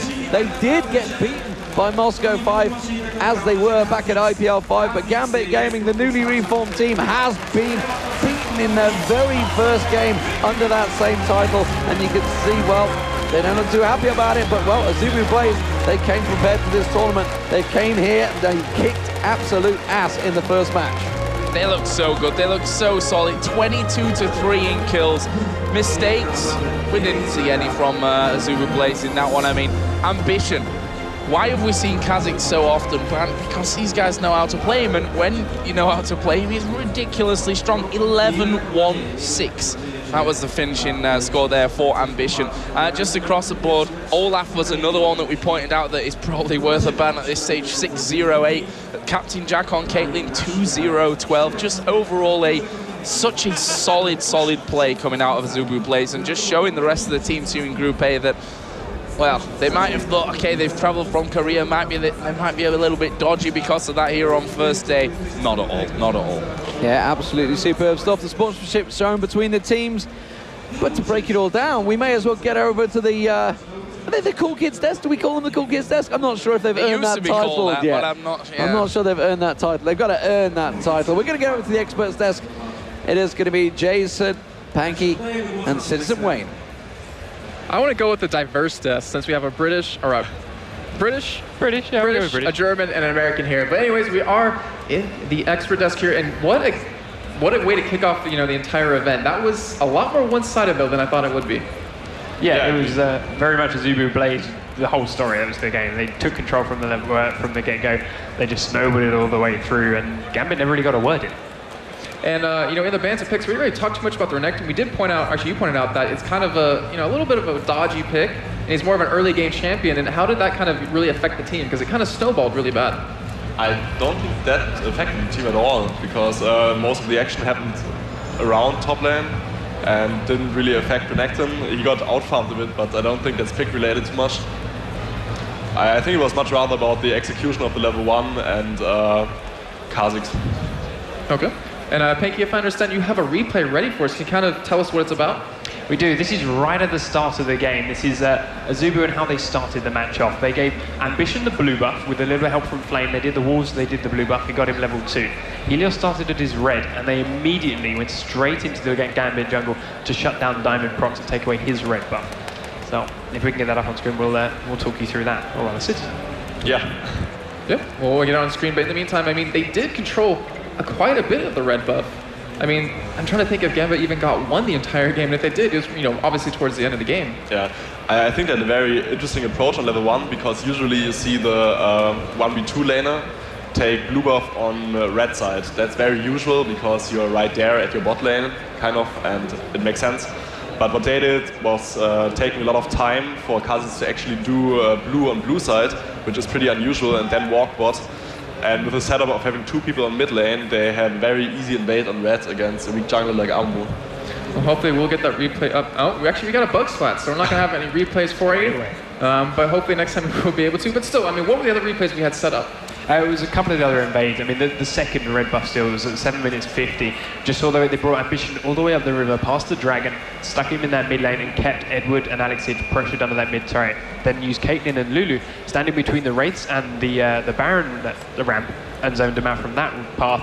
Diamondprox then just had to face off 1v1 against Helios, who was already behind after the bad start, pushed off, bullied off there, had to go to his Wraiths on his own. Helios took the red buff, then they forced him to flash away because he got a little bit too greedy staying at those Wraiths. And again, he was even further behind, didn't have that flash, didn't have another big buff, another big chunk of XP. AZUBU used that to try and push down onto the mid turret, but unfortunately Genja was there with his ultimate, just cleared the wave out, forced him to back off and reset for a little bit. But again, it was the second red buff, and I don't think, as you say, until it was right at the end, I don't think GAMBIT got any of their red buffs at all that game. Yeah, unfortunately, yeah, we did have a bug splat error, so we can't really put any replays through. But you know, as a player, CitizenWayne, where was the point where you knew that it was completely going to be in Blaze's favor? It doesn't sound too great, but it's almost level 1, I think. Like level 1 is extremely deciding right now, and level 1 was extremely important, and then you see already as a good team that you're far behind. Like level 1 was really deciding. Lane swap turned out extremely well for AZUBU BLAZE, which was kind of obvious. And the moment where it was kind of sealed already, where GAMBIT needs a major comeback, is when Misfortune dies on bot lane. It was very unlucky because the ward just ended basically, but this kind of like seals it for the early game. And if they don't have a major team fight where they can play out their comp, and AZUBU pressured so well that they never got to pull their comp off. So it was kind of hard for them after this point. And is that kind of the downside of that composition? If you have a synergy based on team fighting, and if you don't get to that point where you get picked off early on, which is exactly what AZUBU BLAZE did, you kind of can't force these team fights, and unfortunately, you're not going to win them even if you do. Yeah, it's also a bit about like creativity for level 1, because if you have Amu and you start blue buff and then move red buff, and they have it warded and you know they have it warded, and you kind of need to pull something off to make this kind of comp work and to pull it to mid game. And if you just play it standard and the enemy knows what you play and how you're going to play it, they can counter it. And if they put thought into it, like AZUBU did, they can counter it very well. All right, well, Panky, what do you think about the teams for the rest of the tournament? GAMBIT, first game, fortunately lost that very one side, but Blaze, though, I mean, they have to feel great off of that because they did lose 2-1 as the casters were saying in IPL 5, and they kind of got the revenge here. How does that kind of momentum take them for the rest of the tournament? It can't be a better start, really. Like, they come into that group, GAMBIT, MYM, KSNA, AZUBU BLAZE. GAMBIT's arguably got the most fearsome reputation of those other teams, probably what Blaze expected to be their toughest competition, and to come straight in and to effectively walk straight over them without really breaking a sweat in your first game of the weekend, you're going to be in high spirits now for the rest of it. So, okay, MYM, KSNA, not going to write them off, but in Blaze's mind right now, they're out of this group. And speaking of, singling out, in your group, the team you need to be, or the team that you think is the toughest problem, in your mind, when you beat a team like that and you're playing against teams that you kind of think, oh, this should be pretty easy, how does that kind of really affect how you're going to play? I mean, because you can't really underestimate any team at all. Yeah, I mean, they are professionals and it doesn't affect you too much. It's always fun to have like these kind of revenge things and be hyped and stuff, but in the end of the day, you have your games prepared, you have your game plans, you have your strategies, you know the opponents, and you aren't really affected too much by it, because you play like so much as a pro player that these games, they don't affect you at all. Like winning or losing shouldn't matter too much at this point. All right, well, we saw Ambition. He went 10-1, I believe it was the final score of him with his Kha'Zix. Are we going to see those bans? I mean, we're going to kind of have to. I know MEETYOURMAKERS is here, so is KSNA watching. They kind of have to see that as like a little sign saying, hey, maybe we should ban Kha'Zix out. As we mentioned before, we were a little bit surprised that GAMBIT didn't ban it themselves in that game, but they've always had this air of, I don't want to say cocky, but they've always had this, okay, we're good, we've got solid strategies, yes, there's these strong broken champions, but we feel we need to ban out against our strat rather than just ban the broken champions. This time it came back and bit them. Blaze really knew how to use it, they really abused the fact that he was so strong and snowballed the game through and took it convincingly. I don't think Cursor and MWM are going to even give them that opportunity, and yeah, I suspect that would be manned out. Yeah, I remember back in the day when I was doing some interviews, I was asking some of the players, how do you decide what composition to go for that game if you're not really set on doing the curse the sad bullet time? Yeah, there it is. And he said, always pick the most broken champions and then work your team around that because it works. And as we saw right there, it pretty much does. We saw Alex Hitch, in fact, say it at the World Finals too. Rachel asked him what the secret to their success was, and it was, we play broken heroes. Fortunately, they didn't get to play all of the broken heroes this time around, and it came a bit. Yeah, and we did see a lot of health stacking, like we mentioned before. In the picks and bans, we're talking about how it's kind of the most effective way to get tanky or to increase your survivability. And we saw, I believe it was 2 Warmogs, and I mean, it worked out really well for him because we saw Olaf in the top lane. He actually got extremely low from that gank. I remember he was chasing Renekton, and we saw Diamondprox come in from the river, and he stayed alive through the entire thing. He walked out with what had to have been like 200 health. It was very small in his health bar, but it was even less than that? Yeah, it was, obviously each bar is 100 HP, and it was less than 1 bar with a little bit of help from Lulu, a little bit of help from Caitlyn. Managed to take down both of those champions and then run out of the lane. He probably could have stayed and used a little bit of the last bit of damage to get the kill on Diamondprox, but instead he left, went down the river, gave the kills to Captain Jack, and just saved his own life for safety, if nothing else. Right, well, we talked about the lane swap a little bit. What do you guys think of the whole Kayle Nunu lane versus, well, it wasn't really a misfortune Sona lane, it was Kayle and Sona, but the AD carries matching them up. What do you guys think about that? I think it's very smart. Caitlyn is probably the best AD carry from mid lane because she has highest range and is very good at tower pushing. And Nunu is probably one of the most interesting supports for mid lane because he has Lulu, because she can also glitter lands and then leave the lane because it pushes very fast with Caitlyn's pilled over Peacemaker. It kind of pushes the wave instantly and she can invade with Mundo, which makes them really dominant in jungle because even if somebody joins AZUBU, they will probably be stronger at this point. Yeah. Not to mention you have the Lulu ultimate to really save someone. And we saw that game, the ward control was insane for AZUBU BLAZE. Every time they had that chance, like you're just saying, Lulu in the mid lane, she would run into the jungle, put a ward down or 2, and we saw GAMBIT react with that by putting their own wards in their jungle, and it was like a little bit too late. It reminded me a little bit of at Gamescom, we saw CLG versus SK, and SK took every buff in that game until it was like 13 minutes in or something ridiculous like that, and they took advantage of that, and it worked out well for them. Yeah, it's a sign of a really good team if they're able to snowball it that well. And wards are probably the major tool to snowball a game, to keep the security of the buffs and the control. The dragon fights were another big thing. I mean, the fact there weren't any, yeah, exactly. kind of what went against Gambit. Their comp, as you mentioned, is really designed around team fighting. They never got a chance to do that. Dragons were those chances. Okay, we lose first blood, lose a couple of buffs. Just wait, regroup, farm as best you can. Dragons will come, we'll go. We use our entire comp, we use our Sona roll, we use our Misfortune roll, we use our Murmur roll, and maybe we can turn this around and salvage it.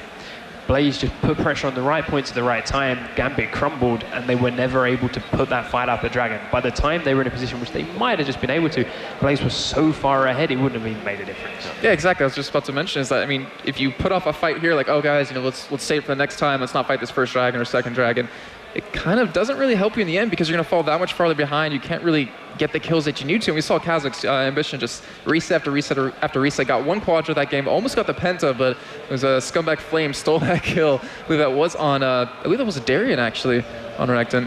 And it was unfortunate, it really was. I was expecting more of a close game, but that just shows, how prepared and how, these past few weeks at OGN has really helped Blaze. Yeah. As I say, the curse of the sad bullet time, as you said, kind of been, I don't want to say... It's overplayed almost. Yeah, I don't want to say invented in Korea, but it's a big thing out there. It's in almost every different OGN match we've seen. So if you're just going to try and run that against the Koreans, they know what to do. They're like, I remember that one. I was the one who invented that. Yeah, exactly. And so Gambit, arguably, I don't know how much they've used it themselves. I don't know how much they've discriminated, how much they've practicing, but they haven't had a chance to play it against the Koreans as far as I'm aware.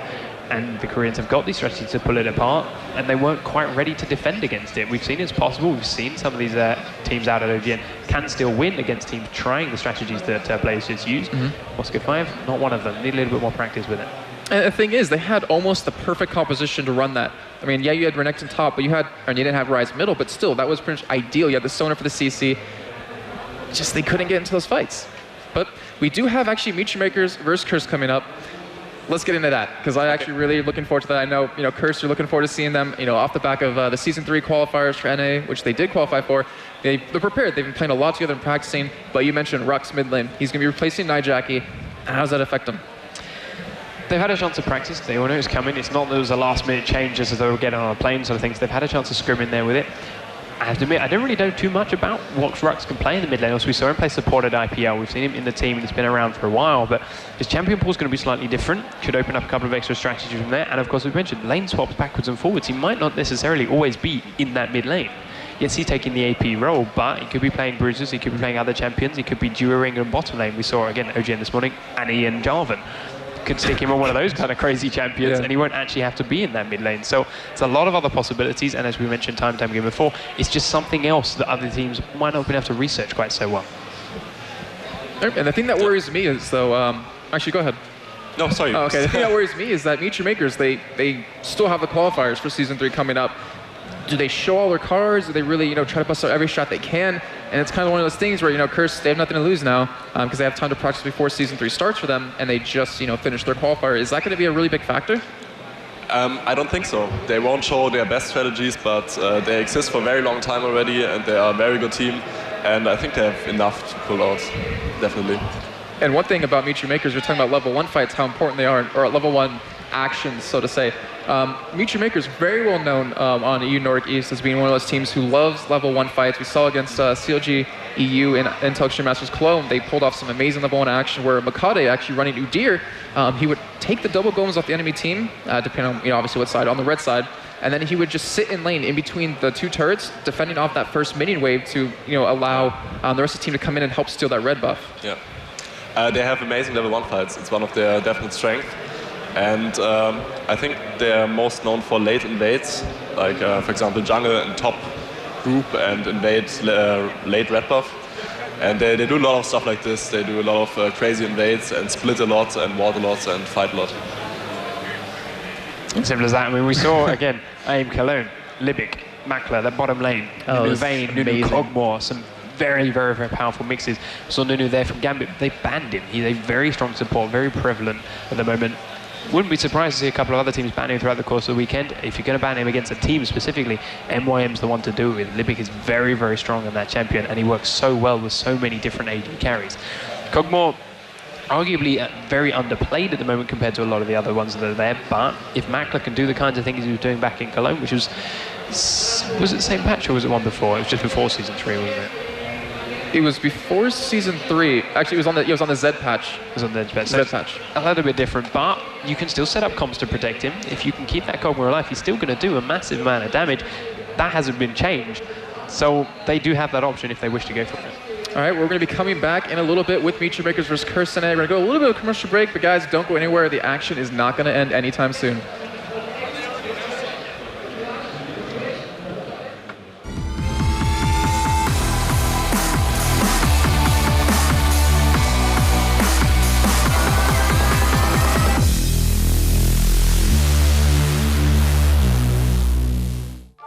Well, welcome back to the Experts Desk. We saw those trivia, and I have to say I knew every one of those, and don't say I didn't. Okay, I didn't, but I knew a couple of them. Anyway, so we do have MEETYOURMAKERS versus Curse coming up. It's not going to be on the main stage, unfortunately. It's going to be in the back where they are playing, just so it's quicker on setup times. But MEETYOURMAKERS versus Curse. Let's get into that. You have actually played against Curse NA in China. Yeah. How did that kind of pan out for you guys? We won the game, and they weren't too well prepared. I hope they changed something up with the new AP mid. Yeah, well, yeah, Nijaki unfortunately couldn't come, so Rhux has to come in. But as Panky was saying, not necessarily going to be in that mid lane. It could switch up with how Bruisers, as we saw in last game, they actually set their mid lane bottom. Sorry. Anyways, we do have them going to get into the lobby very shortly. But so what do we kind of expect here? Like we were saying before, MEETYOURMAKERS, they have the qualifiers coming up. Curse just coming off of that where they did qualify. Any special strats we're going to see? MEETYOURMAKERS is a very strong mid laner. Czaru, I expect to see a very good game from him, like always. And Curse, I'm pretty excited, like if they came up with anything new after Season 3 qualifiers, because obviously they can't bring the same strats again. All right, well, I mean, we don't have any player sheets for this, but key players, who do you guys have for MEETYOURMAKERS? I mean, Czaru in Intel Extreme Masters Singapore, amazing Katarina. We saw Makler at Intel Extreme Masters Cologne, did an amazing job with his AD carries. Who do you guys have pinned for your key player? For me, it's definitely Czaru. He's, in my opinion, always the key player for MEETYOURMAKERS and one of the best APs in Europe. It's a little bit, I don't want to say stereotypical, but you pick your AP and your AD carries. You've got Makler, you've got Czaru, two of the strongest, most powerful members of the M1 lineup. Yes, that's what their jobs are. They're there to get all the kills, to do all the damage, to clean everything up, and to effectively take home all the glory like you would have a sports style scoring all the goals or winning all the points. But yeah, they are the pivotal guys in this team. Provided you can set these guys up, get them strong, get them into positions they need to be, they will do all the work you need them to do. So provided M1 can get them there, they should be able to carry them through. Yeah, Cologne, they were one of those teams where we used to see them really early game aggression, good steal GEU they did. And their second game, I can't remember if it was CJ Entis or not, they actually played really passive. They farmed up, they went to late game, so you kind of can't pin them into one thing. But for Curse, we do have Voyboy in the top lane, actually played an amazing Olaf. I'm sure everyone saw that video already. Who do you guys have pinned for their key players? Voyboy will definitely be one of the key players. I mean, their mid lane changed up, probably won't do as much as mid lane of MEETYOURMAKERS. So I would expect Voyboy to do most part of the work. What about you, Panky? Voyboy Saintvicious, that kind of combination is going to be a big thing. Obviously, we've seen Voyboy pull out some very interesting new strategies, usually Katarina top lane with a Warmogs. Yeah, that's a big thing, which I know a lot of people are looking forward to and hoping to see here. Myself might be one of them. I'd like to see that in action again. Saintvicious got a wider range of champions, still loves Shyvana, even though a lot of people not necessarily agreeing with him now, so there's a possibility he might bring that out, show us something new. And as we said, we don't know too much about Rhux in his mid lane, we don't know too much about his AP, so it could be all their strategies are revolved around him right now and doing everything they can to try and make that work. So it could be a completely different Curse that we're about to see. Well, we talked a little bit before we went to commercial break about, banning out certain champions versus banning out overpowered champions. MEETYOURMAKERS is very well known for Mokatte actually having Udyr in the jungle. He's a big fan of that. One of the, I think, only ones left that actually runs him. You might be able to correct me if I'm wrong there. And then on Curse, I mean, yeah, we saw Voyboy's Olaf. We saw last game how well Flame did in that top lane with Olaf. Do we think we're going to see, targeted bans this time, or do you think we're just going to see, let's get rid of the overpowered champions? I probably think that Olaf is going to be banned for Curse because Saintvicious plays him a lot, and if Voyboy also plays him a lot, that's a safe ban pretty much. And besides that, there are a lot of bans that kind of have to be made, like Eve, Shen, Kha'Zix, so there's not too much room at the moment. And we said Katarina is one of Voyboy's big champions here at the moment, and she's just ridiculously strong, played by anyone sort of thing. She can snowball very, very hard. She's got a consistent lane phase. So to see her banned wouldn't surprise me, again, against any of the teams in this tournament, just to see her on that ban list. So that's another one that I am expecting to see pop up in there. But as you mentioned, that's a big list of possible bans. Yeah. So some of those are going to have to be left open. And if any of them are ignored, Kha'Zix, Katarina's, Olaf, if we don't see them banned, we will definitely see them picked. Yep. And actually, I wanted to ask you this question. Have you, have you actually been practicing against MEETYOURMAKERS for Season 3 coming up? We haven't been scrimming, but we have been looking them up, of course. Is this going to be one of those games you're like, I'll take some notes, send those back to my team? Kind of. All right, well, we are just waiting a couple of members of MEETYOURMAKERS to get in here, as they are, doing some good, some friendly trash talk, I'll say. As I do see Elementz just spamming WoW, and I saw him really at breakfast today, and he was just, he looked really relaxed. He had his little phone out. He was playing some balloon tower defense game. Okay. That game is incredible. It is pretty good. I may have spent too much time through university playing that game instead of studying, but it's awesome. Bloons tower defense. Yeah. Well, I mean, they did just come from the qualifiers. How does being tired really affect you? How does being exhausted affect you? Because they did fly directly from Vegas to, well, not directly, but from Vegas to here. That's a long flight. Yeah. It's, at least 12 hours. How does that kind of really set you up for the match? I think it's overrated. It doesn't affect you a lot.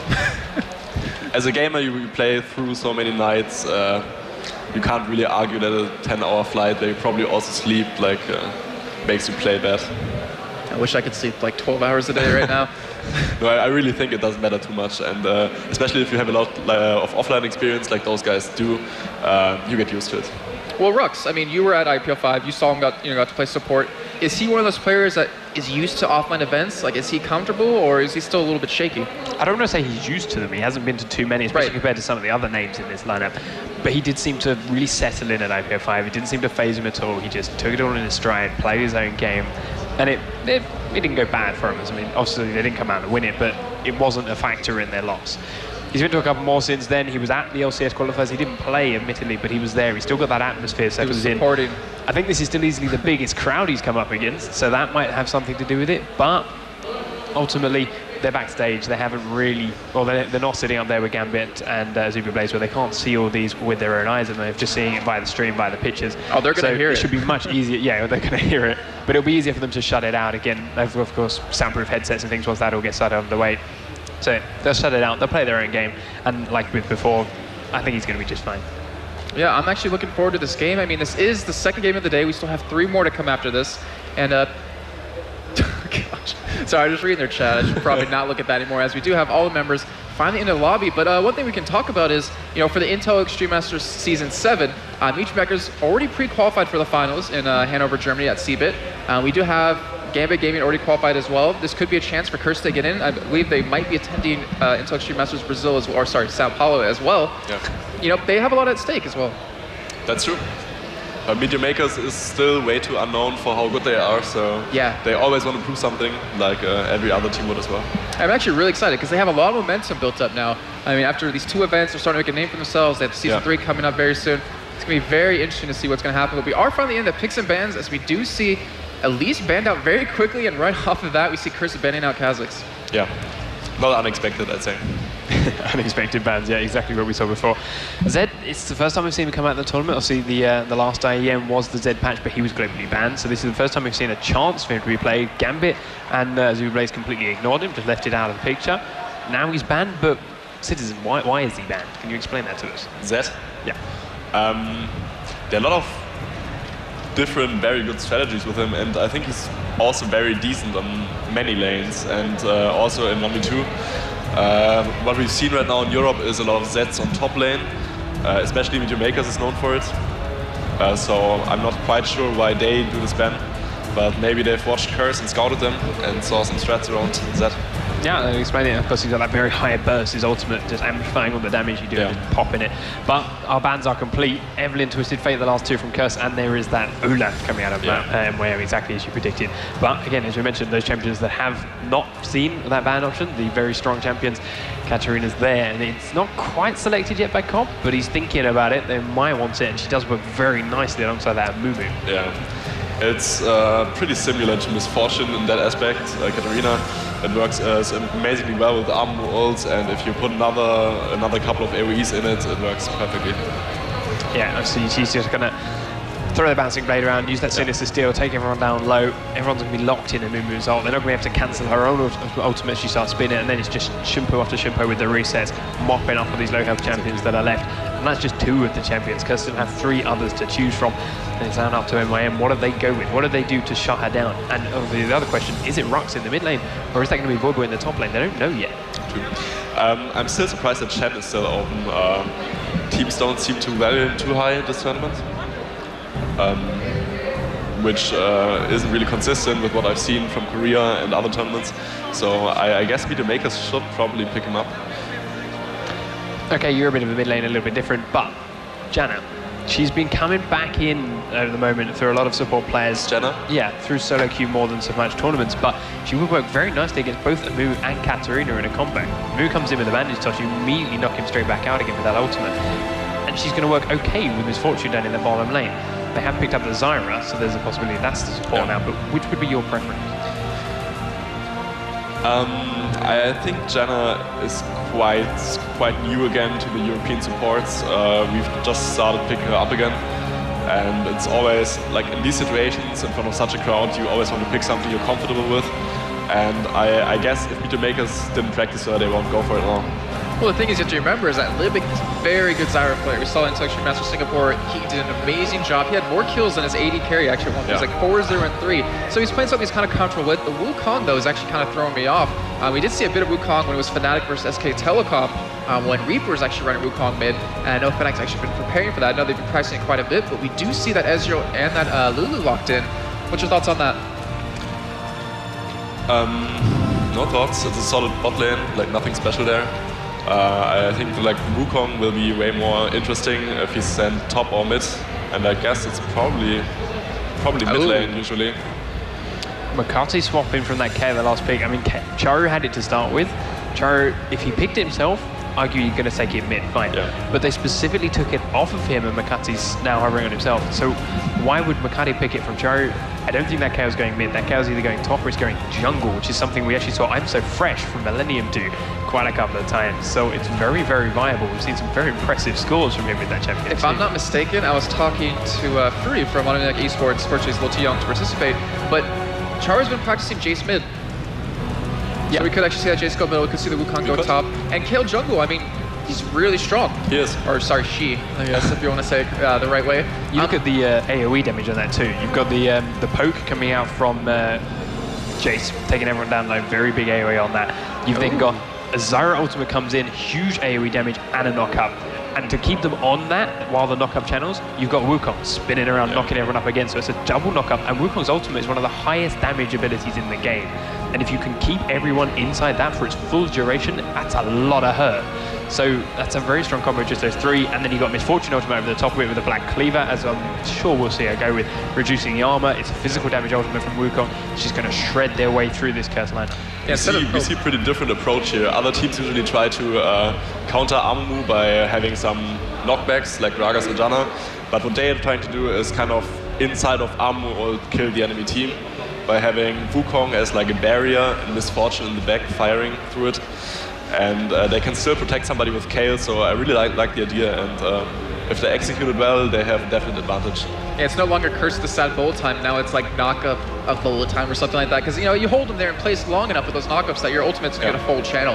And the thing is that Curse, they don't really have anyone to jump to. Yeah, Katarina can kind of get there, but it's going to have a hard time unless you build that Warmog, which, I mean, we expect Voyboy to kind of go for.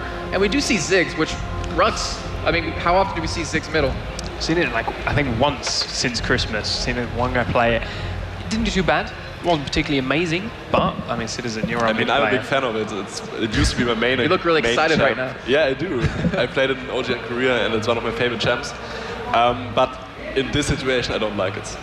They have too much tunnel, and against Wukong, I don't see how he should even survive mid lane. And the thing is, they need, you know, they have Katarina, yeah, you know, they can do the ultimate the entire time, then move the ulti, but you kind of need someone to do damage as well to get those resets off. I would much rather see some mobile champ or Karthus maybe. But Ziggs is way too volatile. Like, if he gets tunneled, and I mean, anything of the enemy team can kill Ziggs if they get to him. Well, you also have to keep in mind his ultimate. I mean, he could easily hit top lane or bot lane with it, depending on what kind of happens. The ult isn't really that effective on Ziggs. All right, well, we do have teams actually loading in. So, guys, early game, actually, well, not even early game. Who do you guys have taking this? Just based on picks. I give it to MEETYOURMAKERS pretty clearly. Yeah, that MEETYOURMAKERS combo, if they get that off, everything on top of each other, perfect combo. Kale ultimate down onto Misfortune. Curse are going to have a lot of trouble dealing with it. But, same thing as we saw before, while that's a very strong combo, could be picked apart. Yep, we're going to go to our lovely... Okay. As I hear the word audio on our set, we're going to go to our lovely casters, though, and...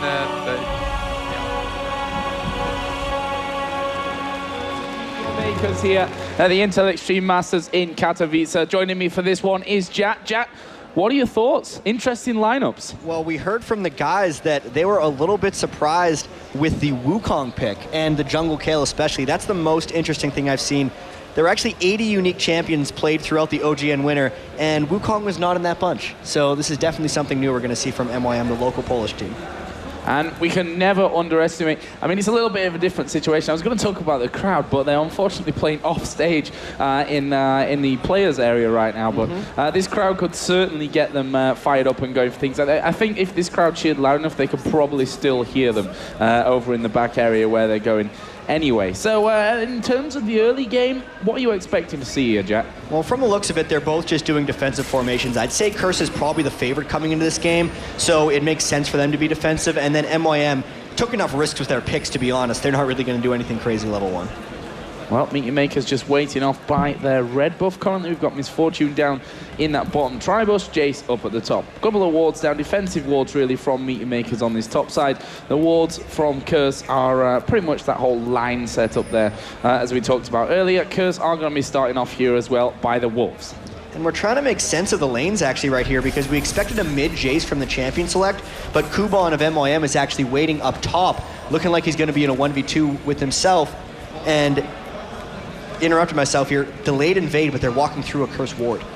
Yeah, through that ward, and that's why you just see the importance of those wards at this early stage. But will it be enough to stop, or will they be able to stop MEETYOURMAKERS from taking away this blue buff? Will that force them then to move around on towards the MEETYOURMAKERS blue buff? It certainly looks that way. It's going to go down. They're just going to trade blue buffs straight up. MEETYOURMAKERS got it for jungle Kale, but then since there's only a 1v2 top lane, Saintvicious, as soon as they saw the 4 on the ward, ran straight for MYM's blue buff. So it's really just a slight advantage for MYM, but really not much gain. Yeah, and we saw that blue buff going over on towards Amumu. We do have that bit of a lane switch going on there. We have Voyboy in this bottom lane. What do you fancy his chances there with Katarina against this AD carry support in the bottom? It's really funny because so many teams refuse to 1v1 against Voyboy just because he's such a powerful laner, but Curses themselves have put them in this situation where he has to 1v2 bottom lane. He usually just sits back, farms for a little while, and then he'll wait for Saintvicious' ganks. I think he's going to be okay in this situation. Zyra MF is an extremely strong lane, but I feel like the skill of Voyboy is going to carry him through. Kubon there already taking some good damage in this top lane. Always hard to be against that Lulu with a slow, which I always like to more call a snare. That's how ridiculously strong that is coming out of Lulu. Could face some hard times in there. One lane that we didn't really touch on too much, this middle lane, Ziggs versus Wukong. It's not one that we have really statistically to back up, I think, in terms of how we analyze it, Jatt. This is not something we see very often.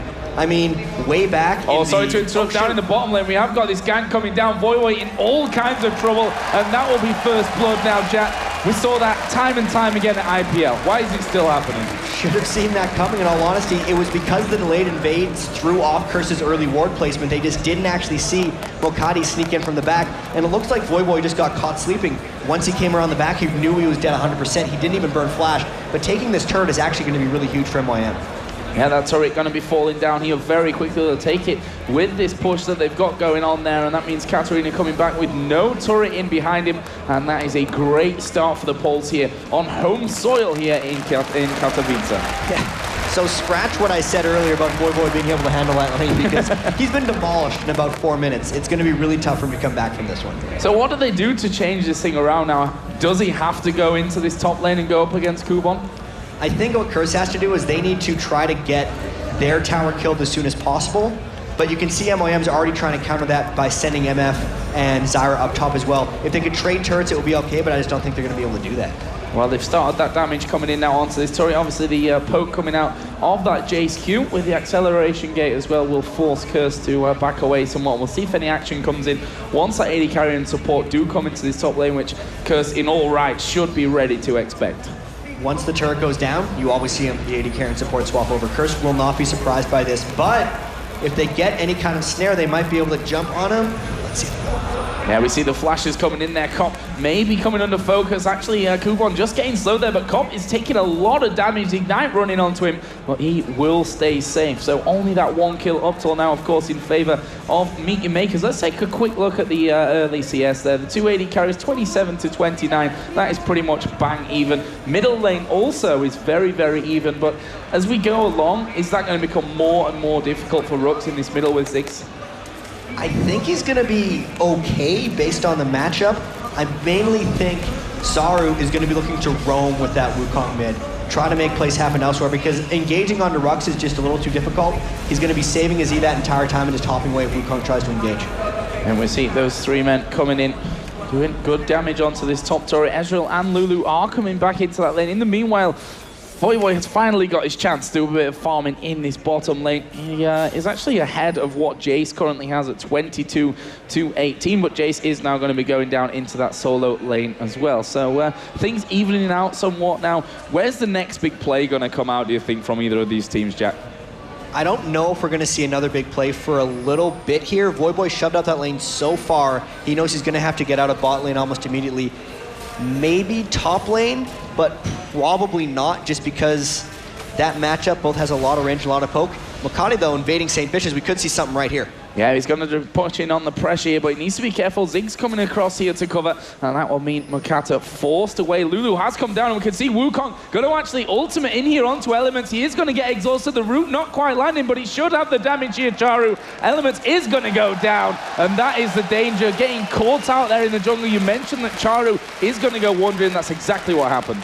Yeah, I think I missed it, but Elementz was down a flash before that happened, so Czaru really knew that he was going to try to roam up top. Just incredible pressure by Mokatte into Saintvicious' jungle, really making that jungle kill work early. Great stuff from Meet Your Makers. They're 1,400 gold ahead, 2-0 in kills, and of course they took that first turret down of the game as well. And top lane, well, that can become that bit more standard. Are they going to go for it? Yeah, that's the question, with Kale on those golems at the top. And actually the root has landed here on towards Cop. He will arcane shift away, but has he got the speed? Oh, the flash, there it comes out, but he is going to get taken down. There's another. So the home team, MYM, really coming out hard for Curse. I mean, we know that Curse is without their main mid player, Nijaki. Rhux had been practicing it coming into this event. Curse had just qualified for Season 3 in North America. Maybe they're just coming into this event a little sloppy because MYM is crushing them right now. And we heard thoughts a little bit from CitizenWayne in terms of traveling. You've done it yourself multiple times back in the day. Back in the day, it wasn't really that long ago. Back in my day. Back in your day, at least. But does it have an effect? I mean, Meet Your Makers, they're from Poland. They've come here to Katowice. That's not far. How is that coming from the West Coast like Curse? It depends, actually, whether they got in yesterday or the day before, because many people were getting diverted from the Katowice airport and actually had to shuttle or take a bus 2 hours to get in. It's really tough for North American teams to make this trip. Maybe they're a little bit jet-lagged. Well, currently Meet Your Makers are showing the solid play that we saw out of them from Intel Extreme Masters in Singapore, from Intel Extreme Masters Cologne, where, of course, they picked up second place as well, losing out there to SK Telecom. So, you know, first place to second place, I guess the numbers would dictate a third place here in Katowice, but in front of a home crowd, they are still looking very strong. And if what I've heard is correct, they've been practicing hardcore, especially for this event, but maybe even more importantly, going forward into those Season 3 European qualifiers. And when you bring up those past results, MYM has actually done amazingly well in IEMs. And as far as European competition goes, recently, that's all they've really had access to. They weren't a part of the Season 2 regionals, and since then, they've really kind of been dominating. So maybe this early response by them, beating up Curse 3-0 with a 2,200 gold lead, isn't that big of a surprise, or shouldn't be. Yeah, and I've been talking about Meet Your Makers and their past results. Their first big one was way back in 2010. It feels like forever by now, where they finished second in the World Cyber Games, was an event which you actually played. Well? It was the same team outside of their top laner, Kubon, actually coming out. That was Kikis who played top lane for them there. Wow. Well, that's a team that's been together for quite a while, and maybe they're just gelling now. This will be a great warm-up for them going into Season 3 qualifiers next weekend. Oh.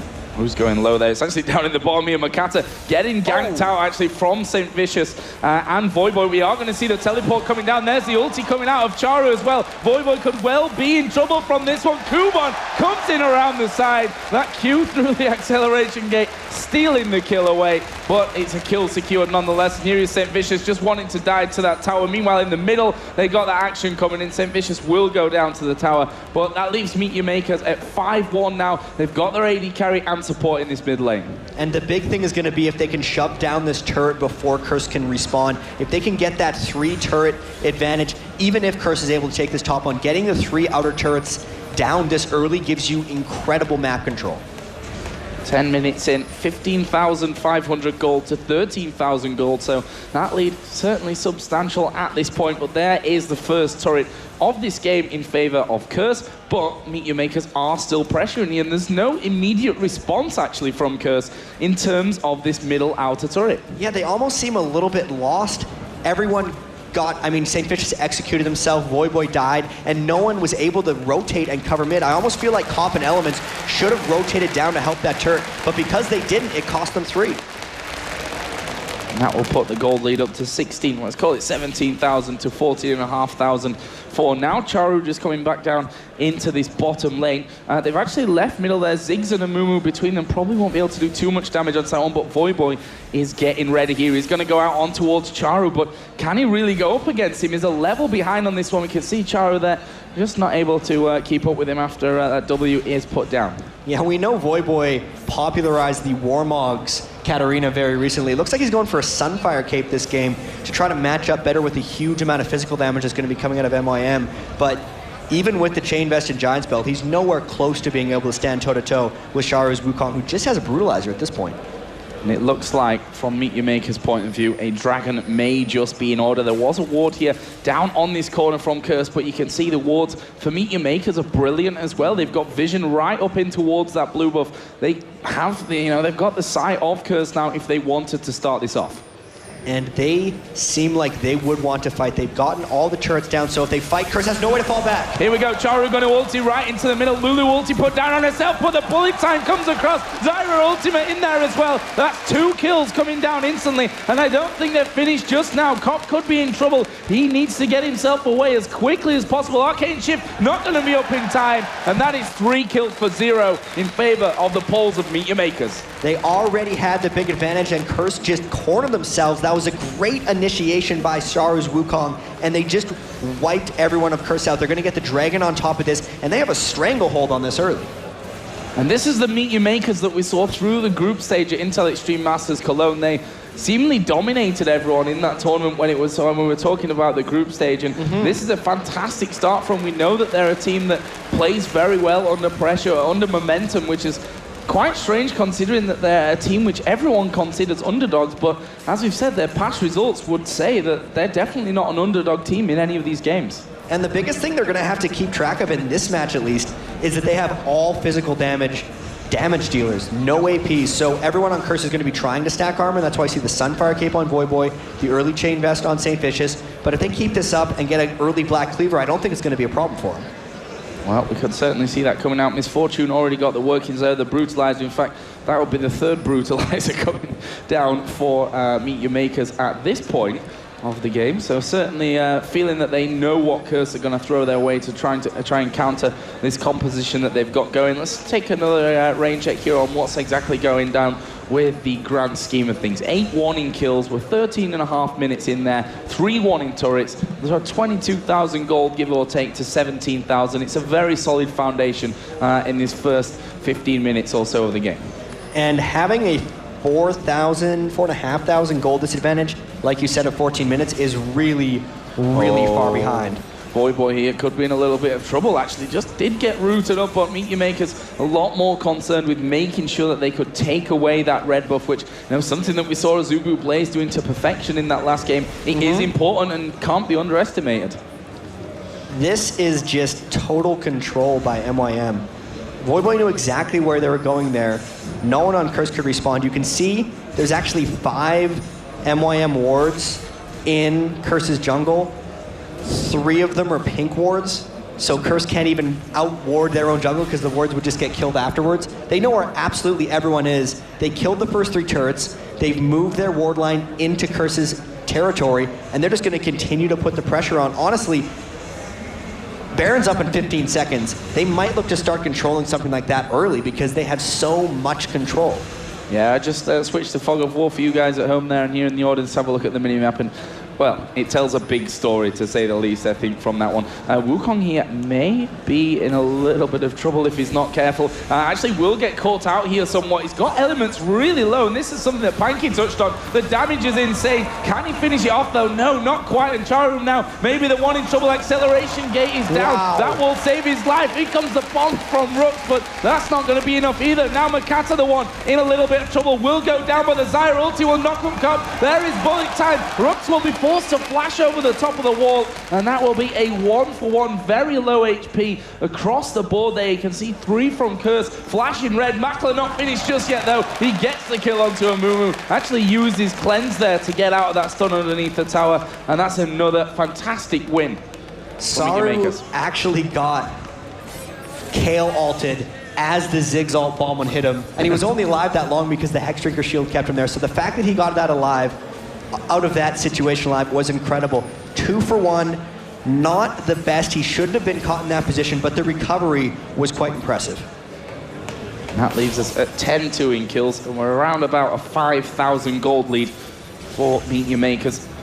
Once again, we see that damage coming out of the queue. Elementz being forced a little bit low. It looks like the rest of MEETYOURMAKERS here are going to be quite happy to split off into their individual lanes, pick up as much CS as they can whilst doing that. Wukong in the top. Elementz still wandering around pretty low on health, but he wants to get that vision back. That's something that we already touched on before, that Curse have been lacking a little bit. And he's still, without the Ruby Sightstone, isn't going to be granting that much vision. Saintvicious only has the one ward as well. Everyone's trying to pitch in, but it's so hard to regain vision once you've lost those first 3 towers, especially if you're not strong enough to retaliate if you have someone invading into your jungle. And right now, Curse is in both of those situations. You see Mokatte there just taking away the wolves where he can. Wukong moving his way through. He's actually stepped over a ward there, so Czaru, now he has to be careful, but at the end of the day, he's Wukong as well. We saw how he could get away from that fight earlier on. And once that ultimate comes into play, it can turn things very, very quickly, especially when, you know, the Zyra ulti comes down on top, then the bullet time as well, and those fights can switch in an instant. And right now, we can see MEETYOURMAKERS trying the 5-man siege up mid. They have such a big lead. They're really trying to force Curse on. They got about half the turret on that last push, but that was when Curse only had 3 members there. I don't expect Curse to just let this turret fall. They're going to try really hard to hold this. If Curse is to fight, they'd want to fight here with a really good Saintvicious ult, but it's going to be really tricky for them to do anything because they're so far behind. There was another good Q coming over the top of the wall from Jace. MEETYOURMAKERS still trying to push in there. That's a nice ward put down from Curse just to try and give him that vision, but, well, it's Jace. The range on that Q is going to be catching them out time and time again, and just wondering if they can really hold up to that, the way things are going as well. There is another one coming out from Kubon. This time they dodge it with that vision that was granted as Czaru actually went over the top there in towards Elementz, used his Ghost to try and get away. There is the bandage toss coming in, but Czaru just going to decoy. There is the ulti. He's in a great position as well. Bullet time comes across. Saintvicious is going to go down from this one. The ultimate out of Kale, not enough to save him. Cop is very, very low as well, but they're just about going to survive with so little health from that one. You see Cop and Voyboy on the right-hand side of your screen, very low. There's the inhibitor, sorry, and most probably this inhibitor as well. I love that initiation. The spinning Wukong with a Kale ult on top of him devastated Curse entirely. They threw everything on Asari trying to get rid of that giant monkey, and they just couldn't do it. They got destroyed again, that first inhibitor at 18 minutes. They're in so much trouble right now. What do they need to do, Jatt? I mean, that's a bit of an open-ended question, obviously, in a game like this, but you look down the scores, 2-0-4 with Jace. You've got Wukong 1-0-4, Misfortune 4-0-5. That is, that's a lot of gold right now. 2,650 gold that is actually currently sat on their Makler. And Voyboy's actually come down here towards Dragon. They're not super healthy, not got a load of mana, and they're simply going to back away. In all honesty, this is panic mode for Curse right now. They need to hope MEETYOURMAKERS makes a huge mistake, or Curse needs to take some dumb risks, so to speak. Like, they would need to rush a Baron, or rush into that Dragon fight and hope to catch people low. If they are not going to do those things, they have to turtle better than they've been turtling so far. But with how the last fight turned on, they don't really have an answer for the spinning Wukong with the Kale ult. They can't diversify their damage enough. Voyboy can't even get to the backline of MEETYOURMAKERS. So really, it's looking a little hopeless for them right now. And we've just seen second Black Cleaver being picked up here by Misfortune. There is the teleport actually coming out of Czaru to save this outer turret on the bottom. And, you know, Curse have only managed that one single turret so far, and that was in the top lane where, you know, in terms of that 2-for-1, 2 versus 1 at the start, MEETYOURMAKERS won that hands down, no question whatsoever. And you can, I guess, really put it down to that gank early on through the tri-bush, which, as we said, I think about 4,000 times at IPL when it kept happening game after game after game. You've got to expect that in that kind of setup. It caught Curse by surprise, and especially when they're the ones with the Lulu Ezreal, that's almost your prototypical 2v1 push and kill the tower. The fact that they lost their turret first in that setup really put them for a loop. But aside from that, that was completely independent of the jungle invade that happened early with Kale and Wukong, where they were able to get the kill again onto Elementz. So it's really not just that thing in the bottom lane. Every lane has been working quite well for MEETYOURMAKERS thus far. Solid performance. I've used that already in the last game with AZUBU BLAZE. That was a more than solid performance last game. Well, MEETYOURMAKERS are certainly looking like an informed team again, as we see them coming into, well, their third Intel Extreme Masters event in a row. They finished first in Singapore, second in Cologne. We'll see what they can do here in Katowice. Still a long way to go in this group stage, whichever way you look at it, but they are now pushing in on towards this inhibitor turret. You can see they're almost half HP of Cop, taken away by one single Jace Q. They are looking so strong, especially considering with the double Black Cleaver, Wukong ult or MF ult, they're going to be shredding that 25% of everyone's armor pretty much the instant they initiate. And there's not even that much armor to shred, to be honest, on Curse right now. So if they can get a team fight of any kind that is MEETYOURMAKERS, they're going to take it here. Kubon just losing a lot of health, but Voyboy could be in trouble. He's got the Lulu ultimate on him, but the bullet time ripping through him. Here comes Czaru in there as well. Wow. And that is Makler unstoppable. Czaru is going to finish off Rhux. Ultimate was put down there by Ziggs, but that is going to be 4 kills swept underneath for MEETYOURMAKERS. That inhibitor turret is going to go down. The inhibitor as well. And, well, 17 seconds. They could do a lot of damage to the Nexus They turret might just here. go for ending because they just killed 4. It's 22 minutes in. Curse may as well throw in the towel at this point if the turrets aren't even down because they got completely obliterated by MYM there. 15-2. The Nexus being focused down right now, and MEETYOURMAKERS on home soil here at Intel Extreme Masters Katowice are going to sweep Curse aside in their first group stage. Brilliant, brilliant play, and something that is going to make their fans certainly happy here, being the home team in Group A. I mean, we know that Curse didn't have their full starting roster, but the fact that they came off so much practice from the North American Regionals, replaced Jackie with Rhux, and then just got stomped on by MYM, that's impressive play. So now it's looking like AZUBU BLAZE and MYM are the strong favorites in this group. Yeah, I mean, we still can't count GAMBIT out there. The fact that they were playing against, what did we say, super solid AZUBU BLAZE in their first game of the day. I mean, GAMBIT versus MEETYOURMAKERS surely will be an amazing game. MEETYOURMAKERS versus AZUBU BLAZE. Curse, you know, along with GAMBIT as well, they've got a lot to prove right now. As you said, not their full lineup here. I'm sure they're pretty exhausted, to be honest with you, after practicing so hard moving into the Season 3 North American qualifiers, which obviously they came out and qualified from. This might be a little bit of a step too far for them in terms of you know, fatigue and what have you, but still, they're still in it. It's just one game down. We've got plenty more to come. Yeah, that is going to be something Curse really has to recover from, because to come all the way here and to get crushed in the first day would be devastating. And to think, when you looked at this group, they just lost to the team that's not ex-Moscow 5 or AZUBU BLAZE. That was the game that I think they would have been saying we could have. Yeah. Yeah, they were so relaxed in the lobby. They were chit-chatting up. Not ready for that, that's for sure. Not ready for it. Well, I think that's enough from our side of things. Jatt, it's been a pleasure. We've got plenty more games that we're going to be doing today throughout the next 3 days. So we're going to throw it over to the expert desk to Panky, CitizenWayne, and of course, Jason. Welcome back to the expert desk. And Jatt, I think obliterated might have been an understatement a little bit right there, because that was just as stompy as that first game. And guys, tell us what you thought. Well, I kind of expected them to win, but that was pretty damn obvious how they won. So, I don't know, surprisingly strong, even stronger than I expected. Like, we went over it in the Champ Select, looking down that list of champions that MYM have, that perfect execution, the Wukong ult, the Zyra ultimate, this Fortune ultimate, and they had multiple chances to get that off with perfect execution in the Curse jungle, down and around the dragon, sorry.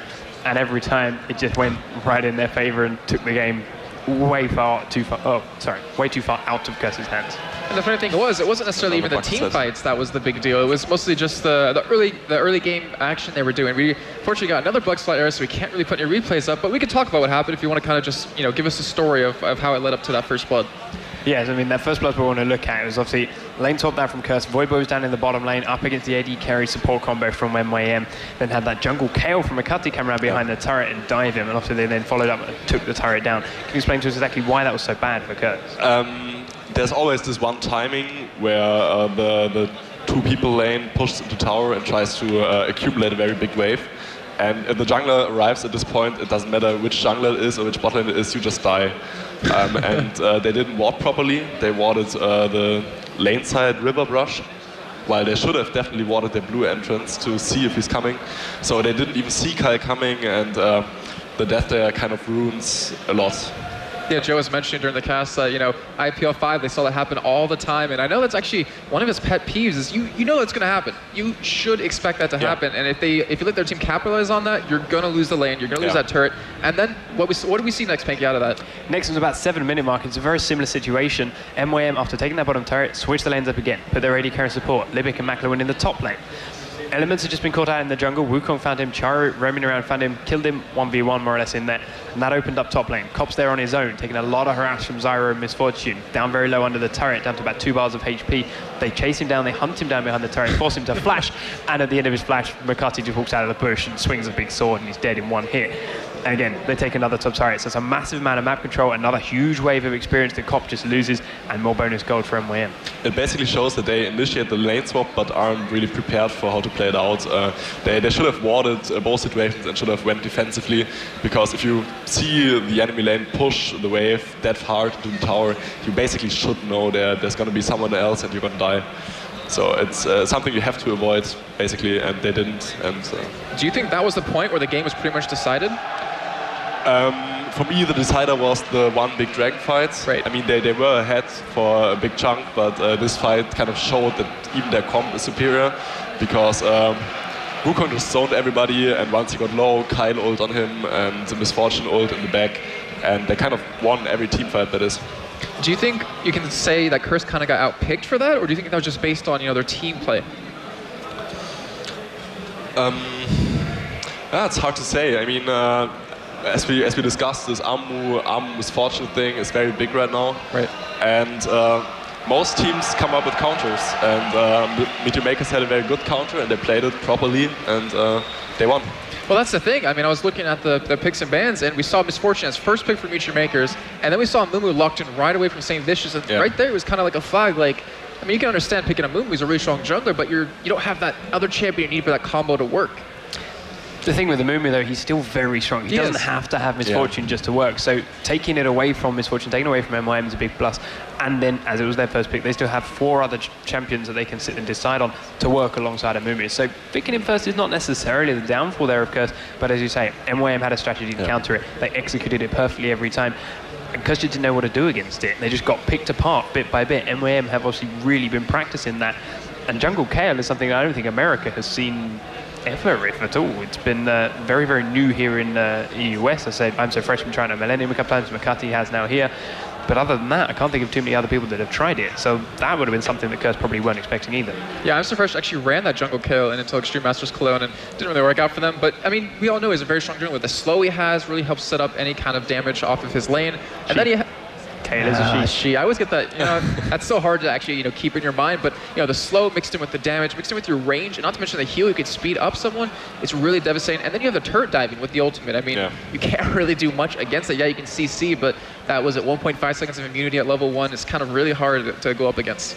But no, so we have MEETYOURMAKERS going to win the first game of today for them. We had AZUBU BLAZE win the first game. We have GAMBIT Gaming actually going to be playing against Curse next. Both of them, obviously losing their first games. Yeah.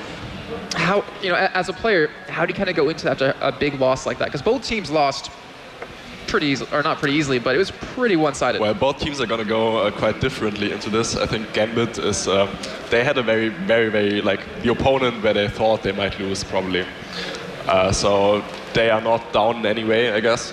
But Curse, I guess they suspected they would win this, and they didn't, and they will be quite nervous. As we mentioned before in the pre-game lobby, Curse having a bit of fun, laughing and joking, making some jokes at each other's expense, making some jokes at Liquid's expense as well. They managed a couple of things in there. So they were very light-hearted, enjoying themselves, and rightly so. It's a big, long trip. You don't come all this way and then just sit around and bored. So yeah, they were having some fun. But lost in the first game, which, as we said, pretty sure they weren't expecting to lose. GAMBIT, the same thing. Going to have to buck your ears up a bit. Go into this next game with a clear head, level head. Play a completely different game, try and get yourself that first win on the board, because it could decide the outcome of the rest of your game. Yeah, I mean, Joe and Jatt were saying that Curse, this is probably the one game that they thought they had in the bag pretty easily, because you have GAMBIT, then you have AZUBU BLAZE after that, and MEETYOURMAKERS, kind of upsetting them in their eyes, and Curse's eyes, and now they're up against GAMBIT and against BLAZE. I mean, it's a really hard group. It is. It really is. And MEETYOURMAKERS, like we were saying before, you can't really show all your cards since you have the qualifiers coming up. But still, right there, they just showed how dominant, how much they've been working. Their synergy was very well, like the timings you were mentioning on, ganking that solo laner each time with 3 people, taking the turret, then moving on to the next one was very like clockwork. And they got all those 3 outer turrets and just denied the vision, like we saw with GAMBIT versus AZUBU, is that the ward control in the enemy jungler was insane. Sure. They play very solid. Like, they got the advantage, they played it down properly, and no risks, no... Yeah, I don't know. They played perfect. We saw the about 11:30, 11:45 point. There was that first dragon fight. Both teams showed up there, because this is the point that GAMBIT never got. This is the opportunity they never got to turn this fight around with their combo. Curse got in, and Mumu went in first, Saintvicious charging in, landing that bandage toss, popping off his ultimate. but then no one could follow it up because the Wukong ult was already going off, the Zyra ult was already down, and you couldn't get past that. Miss Fortune started channeling her ult as soon as the ultimate from Amumu wore off, and everyone from Curse was too low to fight and just had to back away. MYM followed up, chased it down, cleaned them up, and took away a lot of those champions to give themselves a huge gold boost from just the dragon and all those kills. And from that point onwards, Curse never really looked like they were getting back into it. Yep. Well, we do actually have an interview, I believe, with the winners for Meet Your Makers, and we're gonna hear a little bit into their minds of what kind of went on right there and what they're looking forward to for the rest of the event. Okay, welcome back to the Intel Extreme Masters. We're going to catch up now with MYM, Meet Your Makers, on home soil, have won their opening game. Congratulations, fantastic first game. Talk us through the games from the picks and bans. Were you confident? Yeah, we were pretty confident. It's not a secret that North Americans are not at the very best shape right now, so yeah, we had to feel confident. North Americans not in good shape. Okej, ja teraz szybko przetłumaczę. Pytanie brzmiało, czy chłopaki mieli, że tak powiem sobie, pewność co do pików i banów. Konrad, odpowiesz jeszcze po polsku może? Amerykanie, nie jest to tajemnicą, że nie należą ostatnio do najlepszych, więc gdybyśmy czuli się niepewnie przed tym meczem, to coś byłoby z nami nie tak, więc... So, talk us through the game. You know, you guys played really well together, early, mid, late game. Everything seemed to work for you. Yeah, pretty much like you said. Everything ran according to the plan. They let us to do everything we wanted to do, so we didn't find any problems with achieving the goals we wanted to achieve. And later on, it was just all about making sure that if it comes to time coefficient, we have the good time. So we had to push a little bit harder and play not 100% safe. But yeah, it worked pretty well. Tym razem ReDeYe spytał o przebieg gry. Jak widzieliście, praktycznie od samego początku Mym tutaj cisnął tak, że wyglądało jakby wszystko szło według planu. I czy rzeczywiście tak było? Tak, wszystko. Amerykanie pozwolili nam na dosyć wiele. Tak naprawdę spodziewaliśmy się mimo wszystko, że będą w jakiś tam sposób odpowiadać na to, co robimy, bo jakoś nie jest wielkim sekretem to, w jaki sposób gramy. Ale pozwolili nam na wiele i potem to już była bardziej kwestia czasu, żeby upewnić się, że mamy dosyć szybkiego wina. Ze względu na to, że jeżeli może dojść do takiej sytuacji, że o wyjściu z grupy będą decydowały po prostu czasy, drużyna, która będzie zwyciężała, najszybciej wyjdzie z tej grupy, więc musieliśmy mieć to w głowie i troszeczkę już tak nie grać 100% bezpiecznie, tylko troszeczkę tam podejwować i poświęcić czasami chyba akurat mnie w tym jednym wypadku i skończyć tę grę. Ale opłaciło się zdecydowanie. Okay, so in terms of playing here in Katowice, in this amazing stadium in front of, you know, fantastic Polish fans, are you able to put it into words what this means for you guys?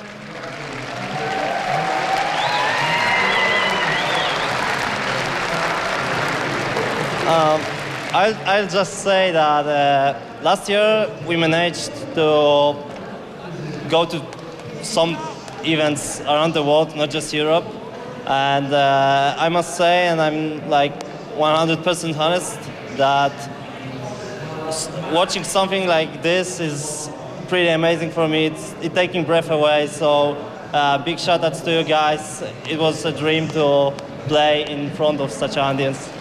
Okay. Chyba nie muszę tłumaczyć, pytanie brzmiało, jak się czuje Konrad i Mym grając przed polską widownią w Katowicach. Dokładnie tak, tak jak powiedziałem, przez jakiś tam ostatni rok udało się liznąć trochę tego e-sportu, na kilka turniejów pojechać gdzieś tam po Europie czy po świecie, ale kiedy dzisiaj mieliśmy okazję zobaczyć, co się tutaj dzieje w Spodku, ile osób przyszło, jak to wszystko wygląda, to po prostu dech w piersiach zapierał, trochę aż się stres pojawił i to tak naprawdę mówiąc, to właśnie myślę, że to jest marzenie każdego progamera, żeby właśnie stanąć, tak jak ja teraz tu stoję przed taką właśnie publicznością, za co wam bardzo gorąco dziękuję. I have one final question. Curse, Revenge, WCG. Yeah, that's true. I wanted to refer to some YouTube video made by Saint, and I wanted to officially apologize him that I forgot to bring him the white flag, because now it belongs to him. To jeszcze pytanie brzmiało o jakieś takie tutaj zaszłości, że tak powiem, może przybliżysz jeszcze? No, Saint był bardzo dumny w 2011 roku, kiedy wygrali z nami WCG, to było w finale. I gdzieś tam się pojawiło podczas jednego z talk showów wypowiedź Sainta, taka dosyć stawiająca w nas w niekorzystnym świetle. Było generalnie o tym, jak słabi byliśmy, jak tam Polakom pokazali i Polakom pokazali białe flagi, więc w tym momencie po prostu przeprosiłem Sainta, że zapomniałem mu przynieść na dzisiaj tą białą flagę, bo teraz ona należy do jego. Owned. Okay, ladies and gentlemen, one more time for MYM. Ej, 3-4 demacja, my z Konradem krzykniemy demacja, a wy robicie falę. 3-4, demacja! Dziękujemy bardzo. Fantastic indeed. Okay, so that's MYM. They've won their opening game. Let's see how we go through the next set of games. Don't go too far away. After the commercial break, we'll be back with more from League of Legends.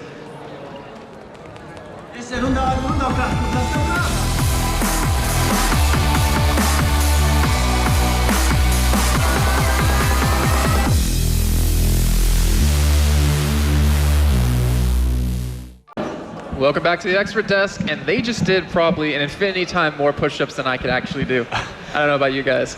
I don't know. I'd like to think I could give him run for money, but probably couldn't. I didn't try it in a long time. I think you could beat us all. Anyways, we do have Curse versus Gambit Gaming, both of them going 0-1 so far in the group stage. What do you think is going to happen here? Because this is a big game for both teams. It is, but I think Gambit will take it pretty clearly. Yeah, both teams have to get their first win on the board, get that placement in the group stages. Gambit, Curse, they were both having fun with each other, still are in fact in the lobby, having a good laugh between each other. But Gambit, they've got more results under their belt, they are arguably the more fearsome team. But again, so far this tournament, it's been nothing but upsets and backwards things, not what we've been predicting. MYM really showing us that anything can happen, and I'm not going to write anyone off, but it's arguably Gambit the favourites. Not going to write anyone off, but it's going to be Gambit. So we are in the picks and bans. And what do you guys kind of think we're going to see here? Because we have seen both teams play already once. We've seen what they both played. We've seen what they like. But what are they going to ban out? It's really always so tough to tell unless you see the first picks. And both teams picked Misfortune and Kale last round. So... well, MEETYOURMAKERS picked Kale last round. Curse did not, unfortunately. They picked a Mumu. True, my bad. But no, but we did see actually Alexich on Kale in the first game. Right, so we see already a Kale ban from Curse. Yeah, we see that Lee Sin, Kale, and Evelyn banned out from Curse. If we get the camera on the picks and bans. And for Gambit Gaming, they have Elise, Cho'Gath, and Kha'Zix. I mean, they kind of let Kha'Zix slip by the first time, but after that, they're like, no more. We're not going to let that happen again. Yeah, at least in China. So there's still a lot of room for the AZUBU comp, and some other very strong picks are still open. We know that Alex likes to play Katarina, which is also free. Yeah. I think guys might be hoping they can get that Katarina and Voyboy again. Yeah. As they do hover over it, and in fact, Saintvicious first picks it, so there is that option. Evelyn's been banned out by Curse, that was their last ban, taking that away from Moscow 5. Oh, sorry, I've done it, there we go. I was paying more attention to the picks. I have yet to do it today, I'm so happy and proud of myself right now. Taking away from Gambit. But in the same time, Gambit first picking away Olaf, taking off the Saintvicious. He squeaked by. That makes sense, as we said, like Curse loves to play Olaf, so it's definitely a highly valued pick for Gambit right here. We saw when Gambit played against AZUBU BLAZE, they let Olaf go through to Blaze, and he just demolished top lane, demolished Damien on Renekton. So this time they're going to give it a go here. They do lock in that Misfortune, so we're going to see some of that action in the bottom lane. But are we going to see the Curse of the Sad Mummy, or the Curse of the Sad Mullet time here? I mean, we still have Curse 2 picks right here. They could take that Amumu away if they wanted to. They could even take Sona away, which we saw Edward actually play in game number 1. What's going to go through their minds? If Curse goes for this, they might end up just right as it is right now. Exactly. Like the enemy already has Misfortune, so they could easily go for some zoning stuff, like Kartus or Wukong or some other things. You have a lot of stuff actually in the game which sits at a certain place and deals damage inside of AZUBU. So yeah, so they try to avoid it right here. Yeah, they're actually taking that Nunu away from that Nunu Misfortune combo right there. We do see a Nocturne locked in, which I am a huge fan of Nocturne, most played in Season 2. Panky, what do you think? I mean, he's a really good champion. He's really good for diving, but we don't see a Shen just yet. And we don't see really like a Diana. Katarina, yeah, can dive, but you know, what are they trying to go for here? I'm not entirely sure. I mean, last game they had Lulu as their support. Right. Nocturne Lulu, lovely combo. He's going to ultimate straight to the back, onto the edge carry. Wild Growth comes up from Lulu, knocks everyone up, slows down the AD carry, you can stick to that target. Nunu, arguably not quite going to do the same thing. He is very useful if he can get in and amongst that Gambit lineup, start channeling that ultimate, start that massive AoE slope. Nocturne's going to be able to stick to a target, Katarina's going to be able to shimpo from target to target quickly because they cannot disperse as much as they like. But that all being said, Nocturne has fallen out of favour for a while at the moment. He's just not up there with the top of the junglers, he's not there with the strongest. But we have seen him played in the mid lane actually quite a bit over in Korea. So there is that option still on the table for Curse. Well, we did see MEETYOURMAKERS ban out Zed in last game against Curse. They actually did it in Untitled Extreme Masters Cologne against CJ Intus just because they didn't know exactly what he did. They didn't want to bother going with him, but we do see that Zed locked in for Gambit Gaming, and they go with the Lulu. So we're going to see a Misfortune Lulu, which Curse, like you just said earlier, played, and they go with a new Caitlyn. Lulu Caitlyn is one of the best comps for Caitlyn because she reaches her mid and late game faster. She's a very, very slow AD carry and getting itemized and putting damage out, so Lulu helps a lot there. And it kind of indicates a lane swap again because Caitlyn is just so strong at it. I like the Lulu pick here on Gambit. You're going to have Olaf, of course, he's going to pop his ultimate, he's going to run straight through the Curse lineup and try and get on that AD carry. He's going to try and get onto Cotton on Caitlyn. Caitlyn's going to have the going to have the movement speed buff, from his support from Nunu, so he's going to be able to try and run away from that. But because of the ult from Nunu, the slow's not going to affect him. He's going to be able to get nice and close. Lulu can then just pop a Wild Growth on Olaf instead, like she would have previously on the Nocturne example, knocking up the AD carry, slowing it, keeping it stuck there, and at the same time, you're going to have Zed trying to leap to the back of the fight, trying to unload his burst on Caitlyn, and as a result, Curse are going to have to try and focus him down quickly when he gets in there. As a result, they're going to be on top of him. If Lulu ults Zed, it's going to have the same effect. Well, I know Diamondprox and Darien have both been playing Zed quite a bit lately. I'm assuming that actually will be going to the jungle. You might be able to correct me if I'm wrong there, but Gosu, Pepper, or Edward now just hovering over Victor like he does best, trolling as much as possible as he cycles through every other champion possible except the one they're actually going to go for. Xin Zhao beats Sana. We do see ReDeYe actually picked up for Curse because we know, like you were saying before, Alex Ich, really good ReDeYe in the mid lane, and he's becoming, ReDeYe's actually getting a lot stronger in Season 3. So they actually will go with the Wukong, so a very AD heavy team. What do you kind of do? What do you do to kind of counter this? Obviously you build armor, but how do you kind of slow them down? It's really tough. As I said, it's one of the most dominant things right now, putting an AD on mid lane like a bruiser. And it's very tough to counter. There's not really much you can do. Like even stacking armor doesn't necessarily help. And especially when you're up against that Misfortune, she's going to arguably probably first build a Black Cleaver. Right. Her ult's going to go across everyone. They're not going to be able to get to her to stop her because Wukong's going to be channeling his ultimate, doing AoE damage. She's going to be reducing everyone's armor. So rushing that need is it's going to mean you're going to have to get a lot more of it before it becomes quite as effective as it could be. And ReDeYe actually can pretty decent on mid lane, but it delays his itemization very hard if he tries to have an equal laning phase. He has to build a lot of defensive stuff early on instead of going tier, for example, to survive Wukong burst. So I don't know, I prefer Gambit's lineup here. Darien and Alex Ich, last second switch from Wukong to Olaf. So Alex is going to play that Olaf probably in the mid lane. He could still switch up and go somewhere else if he so wishes, but it would be very surprising, actually. Yeah, it would be. I don't think I've actually seen Alex play Olaf in the mid lane ever. Me neither. I mean, we saw Wukong last game. Sorry, played by MEETYOURMAKERS. Amazing job. We're going to see him again this game. Who do you guys have to take this game, though? I think if Alex can pull this off, he will be really important because it's something not seen very often. And it kind of shows very clearly that he wants blue buff level 1, and if he gets it, I think he can do very, very well this game. And Panky, real quick, who do you have your money on? I'm thinking the same thing. Gambit have arguably and always have been one of the strongest team fighting teams around. They just all know their place, all know exactly what it is they need to do and when they need to do it. And with that team comp, they can do it very, very well. Yep, we're going to throw it over to, let's see, we got Deman and Jatt casting for you, so take it away. Yes, welcome ladies and gentlemen. We are live here. If you've just joined us, it is going to be Curse versus Gambit Gaming. Gambit Gaming, of course, are ex-Moscow 5. They have had a change, and of course, in this blue team is going to be Curse. They're going to go head-to-head with the red team of Gambit Gaming. Interesting picks, Jatt. I was not expecting some of these changes. Alex Ich especially on Olaf. The swap at the last minute caught everyone by surprise, and I'd expect mostly Curse because last game Curse saw the Wukong mid when MYM played against him, and there's a lot of level 1 action. Flashes burn. Straight away, you can see Darien going heavy in there. It's actually Diamondprox have got cut out to start with. It's going to be Voyboy. Everybody taking a lot of damage, but no one really specific. And everyone will back away from Curse here very delicately. And Moscow 5, they couldn't take advantage of this. They're going to get in the wards in there, around towards the red slip there. So are we expecting to see any lane shuffling here? Because it's a weird setup for both teams. Honestly, we might see 2 people mid from Gambit Gaming or ex-Moscow 5 because Olaf and Olaf and Wukong are both capable top laners, in all honesty. So they can go mid. Sorry, I got a little distracted. No, that's okay, yeah. I mean, as it is, you can see Edward and Genja looking like they're probably going to go top here because Diamondprox is here in the middle. He is going to be clearing out that wave. And let's talk about Zed Jungle because Zed Jungle has been something we saw Insect playing heavily at IEM Cologne. And it's just been very strong champion. We've seen it pretty much. It's been played across the board. He can be very bursty, but I mean, how do you stand with Zed? I mean, and then Insect also played it in recently Season 3. It's one of those guys who, if you play him top lane, you can afford to get tanky on him. But if you play him in the jungle, you only have so much gold flow that he's going to have to rush and essentially try to be an assassin on Caitlyn. That's his main play right there. You're not seeing it on your screen right now because we're checking camera from yours for some reason, but that will be sorted out in a moment. As it is, though, we did just see Alex Ich picking up the blue buff, and he is going to go down the bottom 1v2.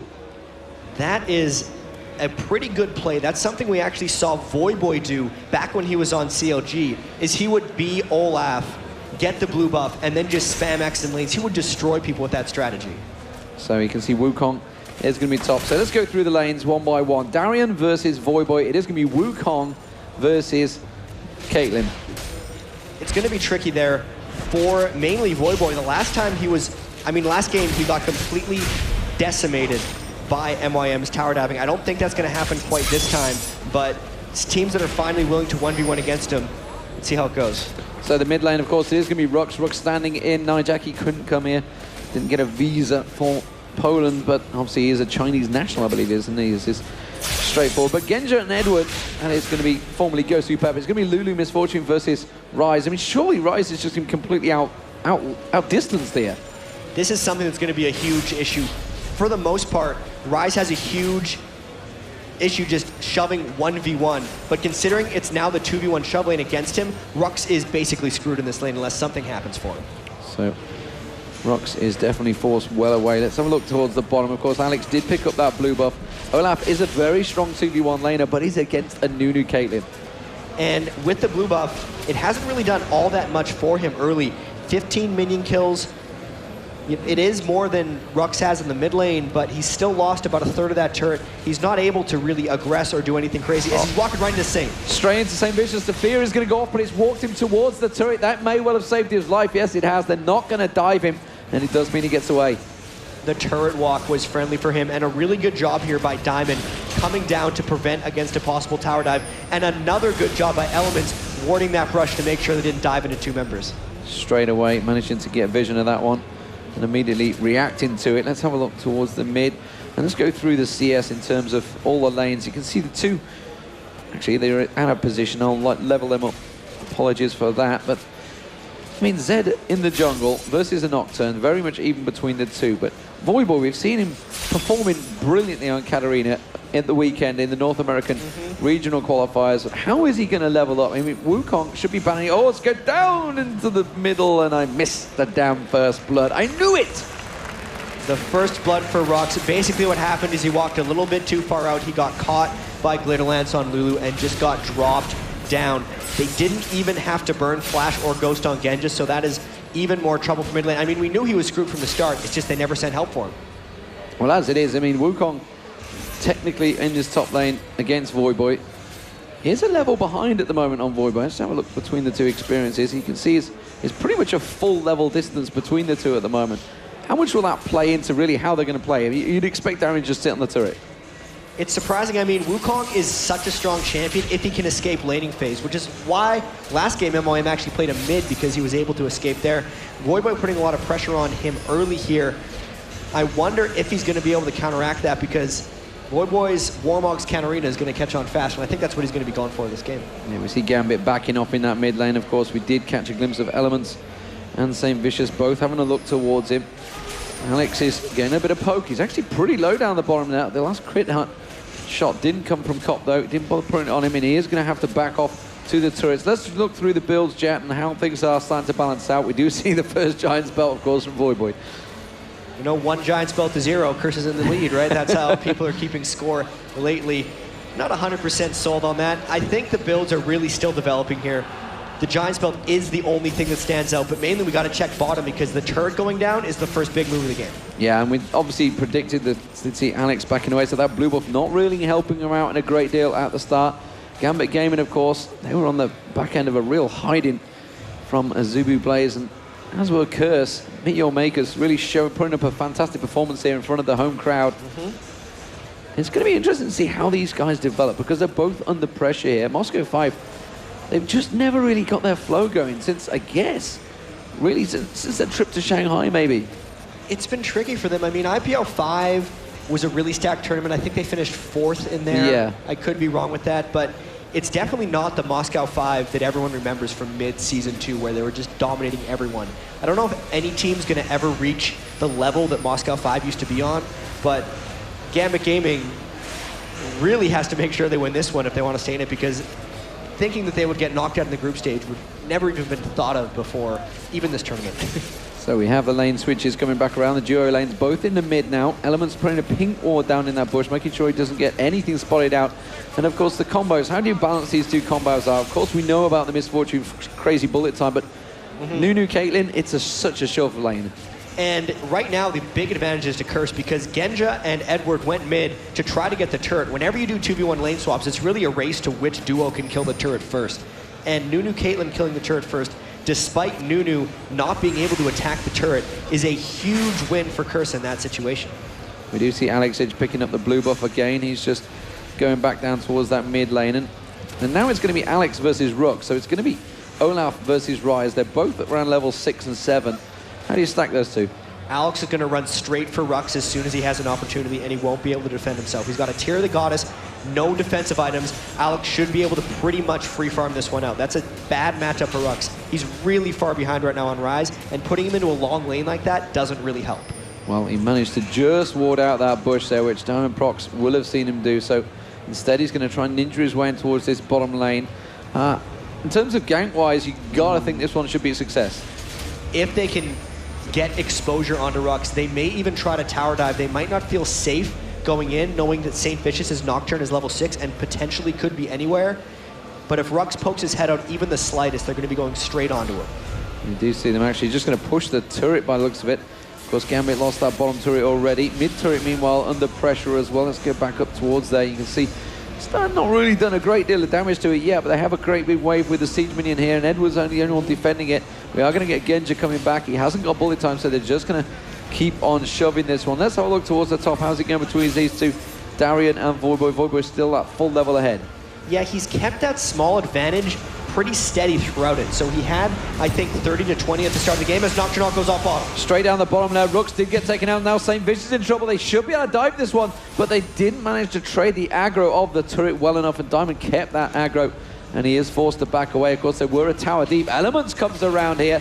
Now he might get caught out. He's going to go towards Alex H. Puts the absolute zero down. May have a damage on towards Alex H. One more hit from Saintvicious, but the Lulu ultimate comes in just at a time for Edward there. Now Diamond taking a couple of tower hits, and they are just all forced backwards. Edward going aggressive, but the rest of the team are not there to really help him out, and they don't have the mana or the health to deal with this. Going back all the way to the start of that one, that was just Rhux sticking around a little bit too long, and he got comboed. Voyboy going for it.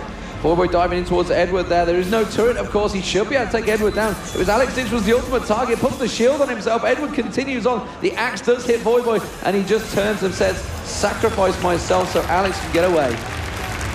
Good chase down by Voyboy, and despite being down the 2 kills to 1, the turret is what's keeping them in the game. Voyboy's really the man who needs to get going for them. He went Sunfire Cape last game against Heavy Physical with MIM. Didn't work out, but I don't think that was because it was a bad build for him. It was just the fact that Curse was way too far behind. If Voyboy, seeing as he was in the 1v1 lane against Darien and did fairly well, if he can get going on Katarina this game, that's really what they're going to need. And how do you fare with the ADs at the moment? We're generally seeing, look at that. There you go, straight Bloodthirster for Cop. Still no boots. we were seeing this just, I mean, in the OGN a little while ago, straight Bloodthirster from a couple of both of them, especially since he has new move speed. That's huge power spike right now for Curse. Really, no amount of harass is going to be able to take them out of lane at this point with those really Bloodthirster. Alex putting pressure down on Voyboy and vice versa. We do see a couple of people in towards the mid lane. They are catching on towards Saintvicious. They've caught him out of position. Genja's going to come around the side. He has got bullet time available. Doesn't bother using it. Really just forces them back though, because Voyboy was heading up the river. Immediate pings go down. And as it is, Diamondprox not really able to create too much of a great deal. But Zed, late game, puts a lot of damage out. And it's going to be about him assassinating Cop. So Cop's going to have to be able to make some defensive items work in his build. Otherwise, he's essentially just writing himself off. We've seen Olaf's lately just terrorize entire backlines. When you add to that Wukong and Zed are going to be able to go in all together, you really have to make sure you can survive on Cop's Caitlyn. Nice blast poke on Edward, keeping him at bay. Keeping him away from Cop and Elementz. Darien's roaming down mid. He didn't get seen by wards either. Here he comes, he manages to stealth his way in there onto Cop, pops the ultimate, the cleanse is going to go off, but the Lulu ultimate immediately followed it up and just gets destroyed. They should be able to dive on towards Elementz as well. They're going to finish him off, it's a double there. It's actually Edward that picks up the kill, less than ideal, but now they're going to turn straight to Dragon.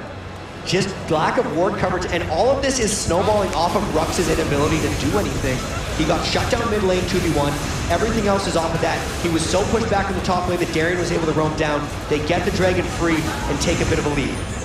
Voyboy sat laying in wait, see if he can get anyone up here. He's going to try and catch someone teleporting back. It's Darien, he's going to head towards immediate paranoia. Comes in from Saintvicious. The fear though flashed straight out of it. And now Genja's going to be the target. Voyboy should be able to finish with enough. Flashes out of the ultimate. Voyboy's going to try and follow on through. Does pick up one. Can he get on towards Darien now? Isn't going to dive enough. He has got Edward around the side there. They might try and turn this against him. The rest of the team are with a no, and he's just going to back away. Good chase there by Curse. Saintvicious popping the ultimate. Voyboy able to clean up. The person to get that kill was the right one. Voyboy 2-0, really going to have to take off at some point because everything else seems to be failing a bit for them. They've got pressure on towards the bottom inner turret and the middle outer turrets. So they're keeping it on here, Saintvicious, with that siege minion line. Mid turret, they haven't really done a great deal of damage since they've changed lanes. Yeah, and I should correct myself. Cop and Elementz are actually doing quite well on Nunu and Caitlyn. They just haven't pulled themselves any kills yet.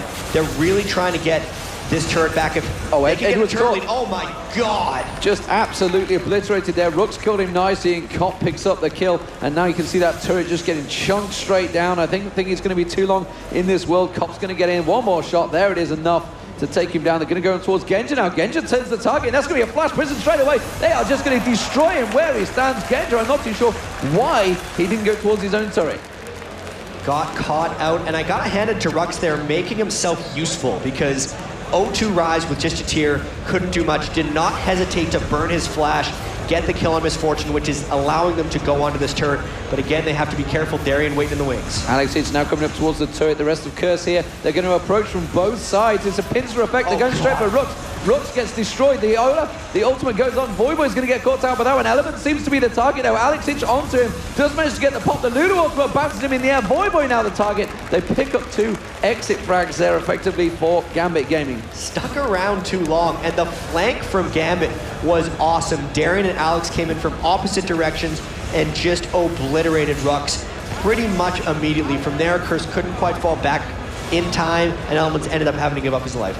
So Saintvicious picks up the red. Voyboy heads back up towards the top. Has got himself that Sunfire Cape complete. Let's just spin us through the items, Jatt. So the double Bloodthirster is the big thing for Gambit Gaming here. We saw the glass cannon Wukong last game that was able to get kept alive by Kale ultimate. This time it's going to be Lulu ultimate that tries to keep Darien alive. Getting the Bloodthirster early really increases his damage. All the big item thresholds have just been reached by Gambit Gaming. Pretty much everyone's gotten the item they need. For Zed, that's the Brutalizer. When he gets that, he becomes useful. Warmogs on Olaf, double Bloodthirster on the 2 champions on their team with the biggest AD ratios, Wukong and Misfortune. They're really in a sweet spot right now. You look over at Curse, sure, Voyboy has the Sunfire Cape, but he hasn't got magic penetration yet. Cobb has a Bloodthirster, but he's not quite at his zeal, so he's still ahead of Misfortune, but it's probably not going to be quite enough. They're not quite where they need to be yet, so if a fight happens, Gambit's going to have a huge edge. Alex in that bottom lane, farming out. Let's look at the CS between them, and you can see really there's a huge disparity there. Alex Itch 108 to Rhux's 660. Effectively, they are the same lane, but despite the fact they've not really been in lane against with one another, so Alex is a long way ahead. Both AD carriers actually 128, 126, pretty much even between those two, and of course the same top laners as well.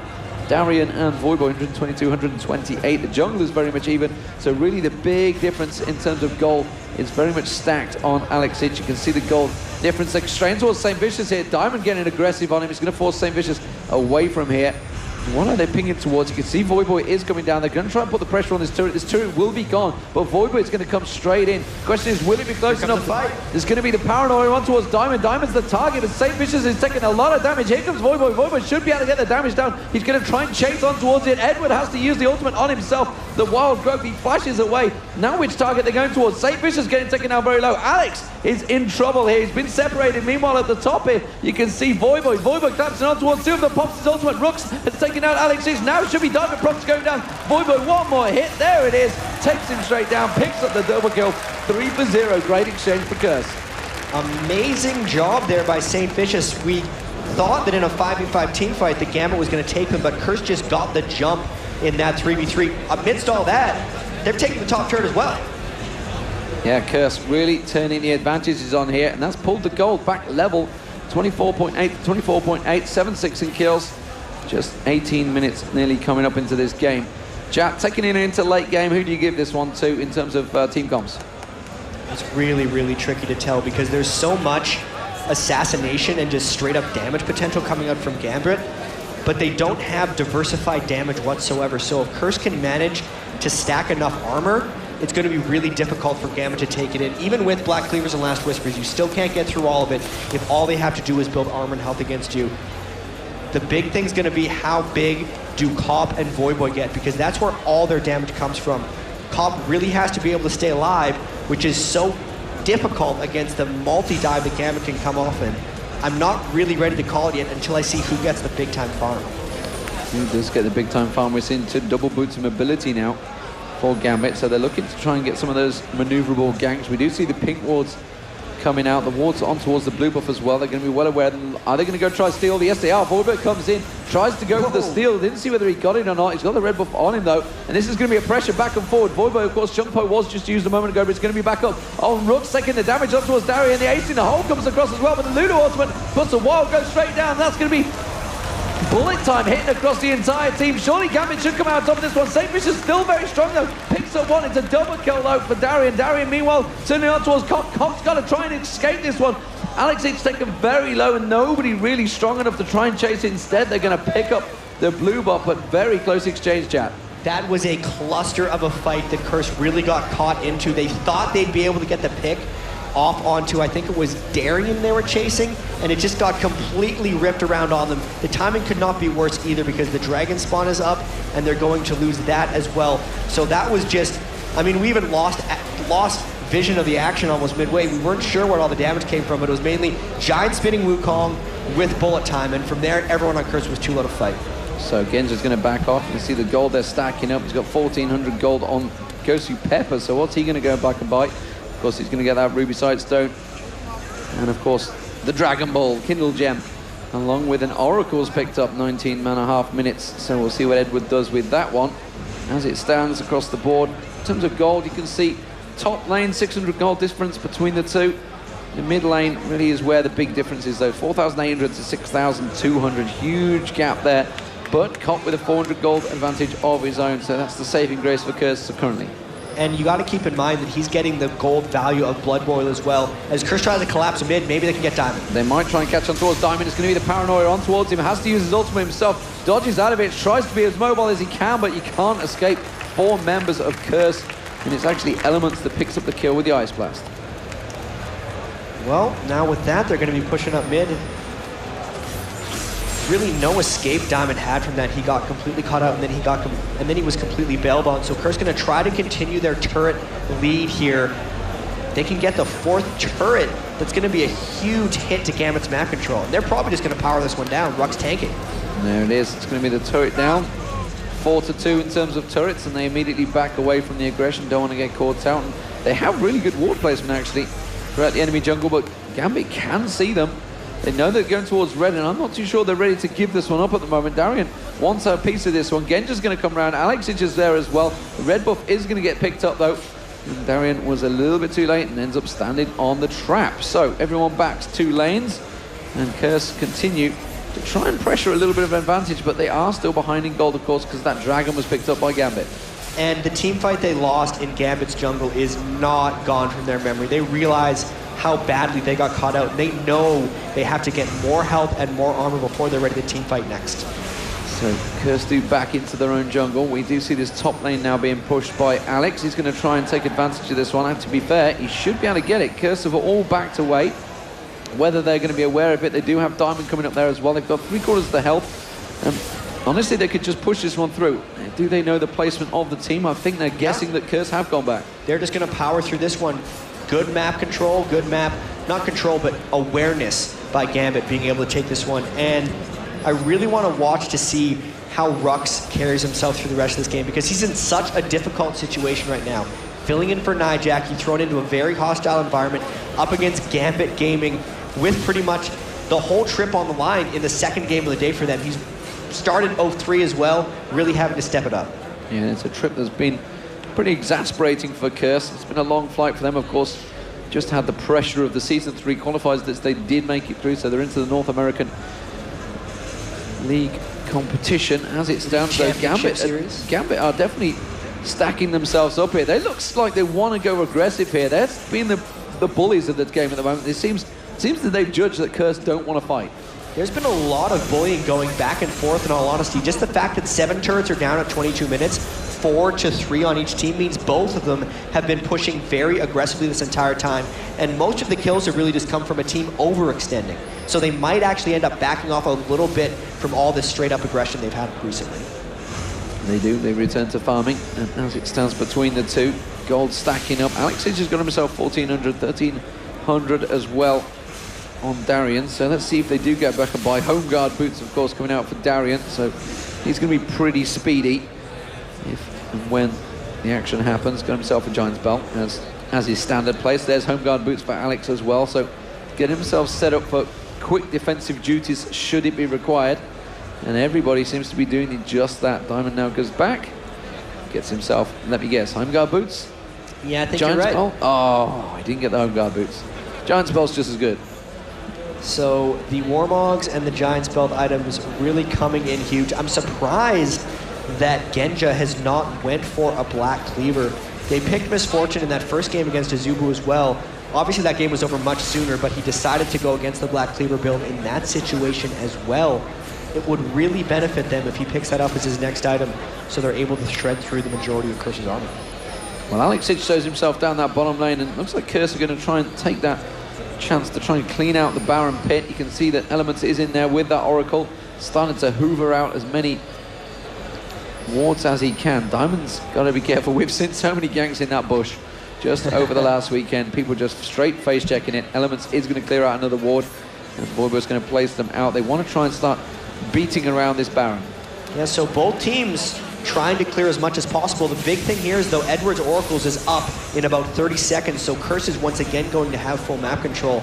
They got pushed out a little bit there because Alex was stuck taking blue buff and lost control of the area. If they don't get in there and clear out these wards pretty much immediately, they won't have a chance to. And there we go, Edward goes straight in there. Only got a couple of seconds left on that, as you mentioned. Wants to use it as quick as possible, finds another one. The Oracle has run out just in time, and he does clear out all of the wards. Perfectly done by them. Let's have a look down towards the bottom. Trap being picked and triggered. Voyboy. Both teams are in an interesting spot here, almost poised that they're going to have to fight. Gambit realize it. They're going to try and pressure. Could they get caught between the turrets?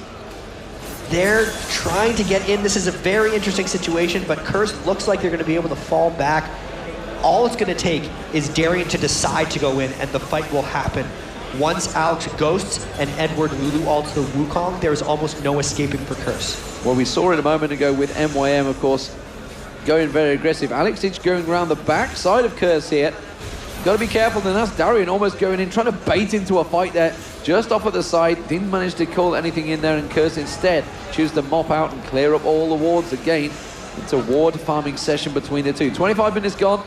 Just 1,000 gold between them, a turret between them. That is really a difference in the gold, and the Dragon has spawned. The question is, are Curse going to try and take this advantage and kill the invisible dragon that keeps popping in and out and go for Baron? It's a ward swapping battle, but only one team has an Oracles at this point, so Gambit's got to be very careful. For all they know, Curse could be going for this right now. Darien's trying to be very careful. He might get caught right here. He goes straight and face checks it in, pops the ultimate off in time though. He has been dropped very quickly, and that could force possibly the Baron. They did take up the Dragon though, gives them that slight gold advantage. Almost want to start calling that the brush of death, because that's where everyone decides to camp and wait.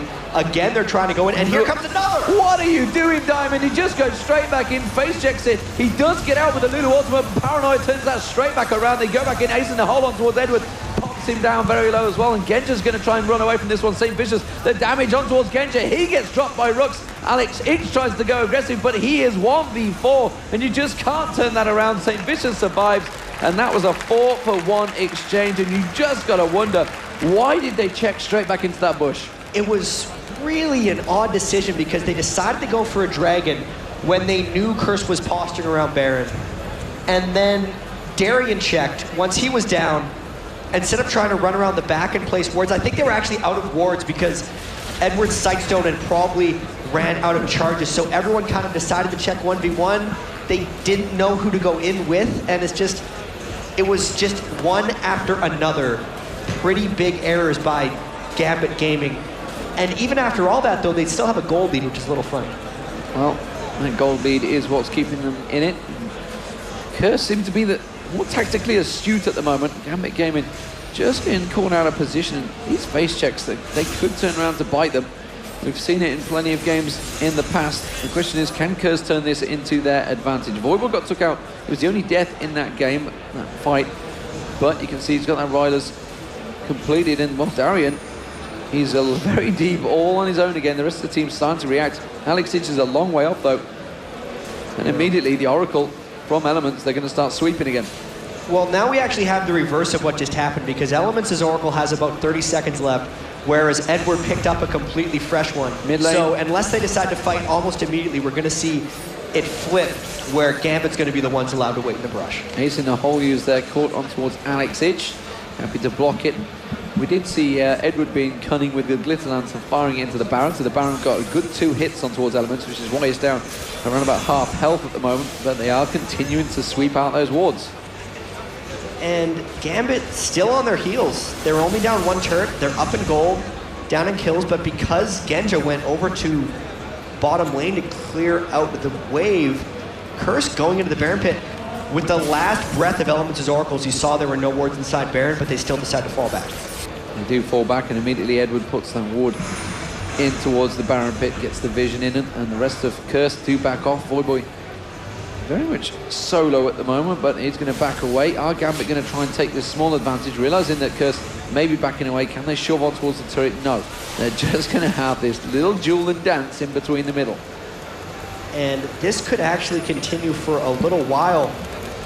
Gambit really should look to force, though. You can see them now throwing on all the wards, trying to pop all the Caitlyn traps, and just a harassment ult coming down from Cop. That's what you see a lot of Caitlyn's do roundabouts this spot. Saintvicious waiting in the brush. There goes Darien.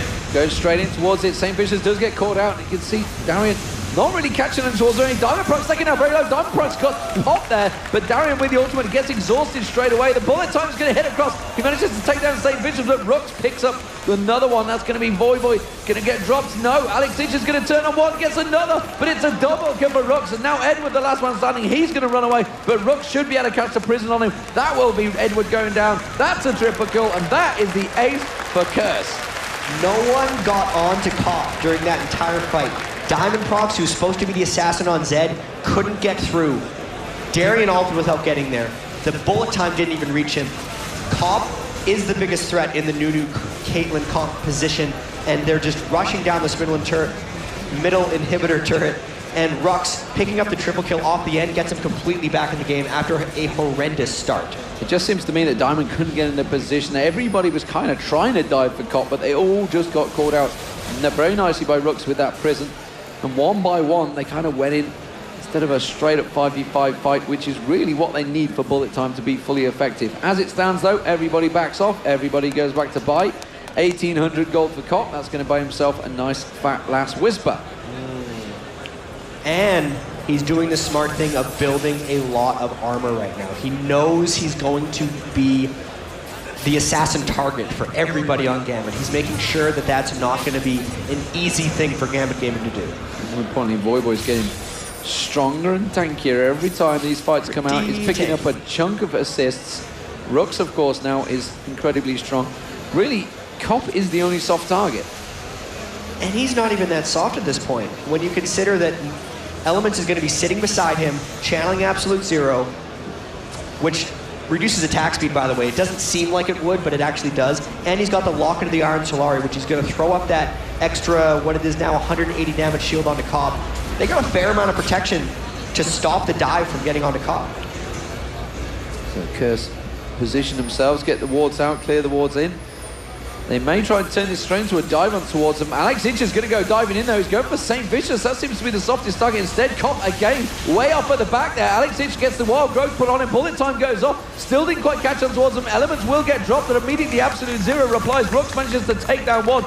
Genja's being popped to the back here. Saintvicious all over him. It's Voyboy that picks it up. It's another cleanup crew for Curse Gaming, and they are just going to wipe the floor. And again, Cop, full hit points off the back, completely untouched. Voyboy with the double kill. That's the ace, and it could be the game for Curse. 5 for 1, and they're not even looking for Baron. They realize the death timer's on Gambit. They know the inhibitor is down. The super minion is close in pursuit. They're going to go for this one, D-Man.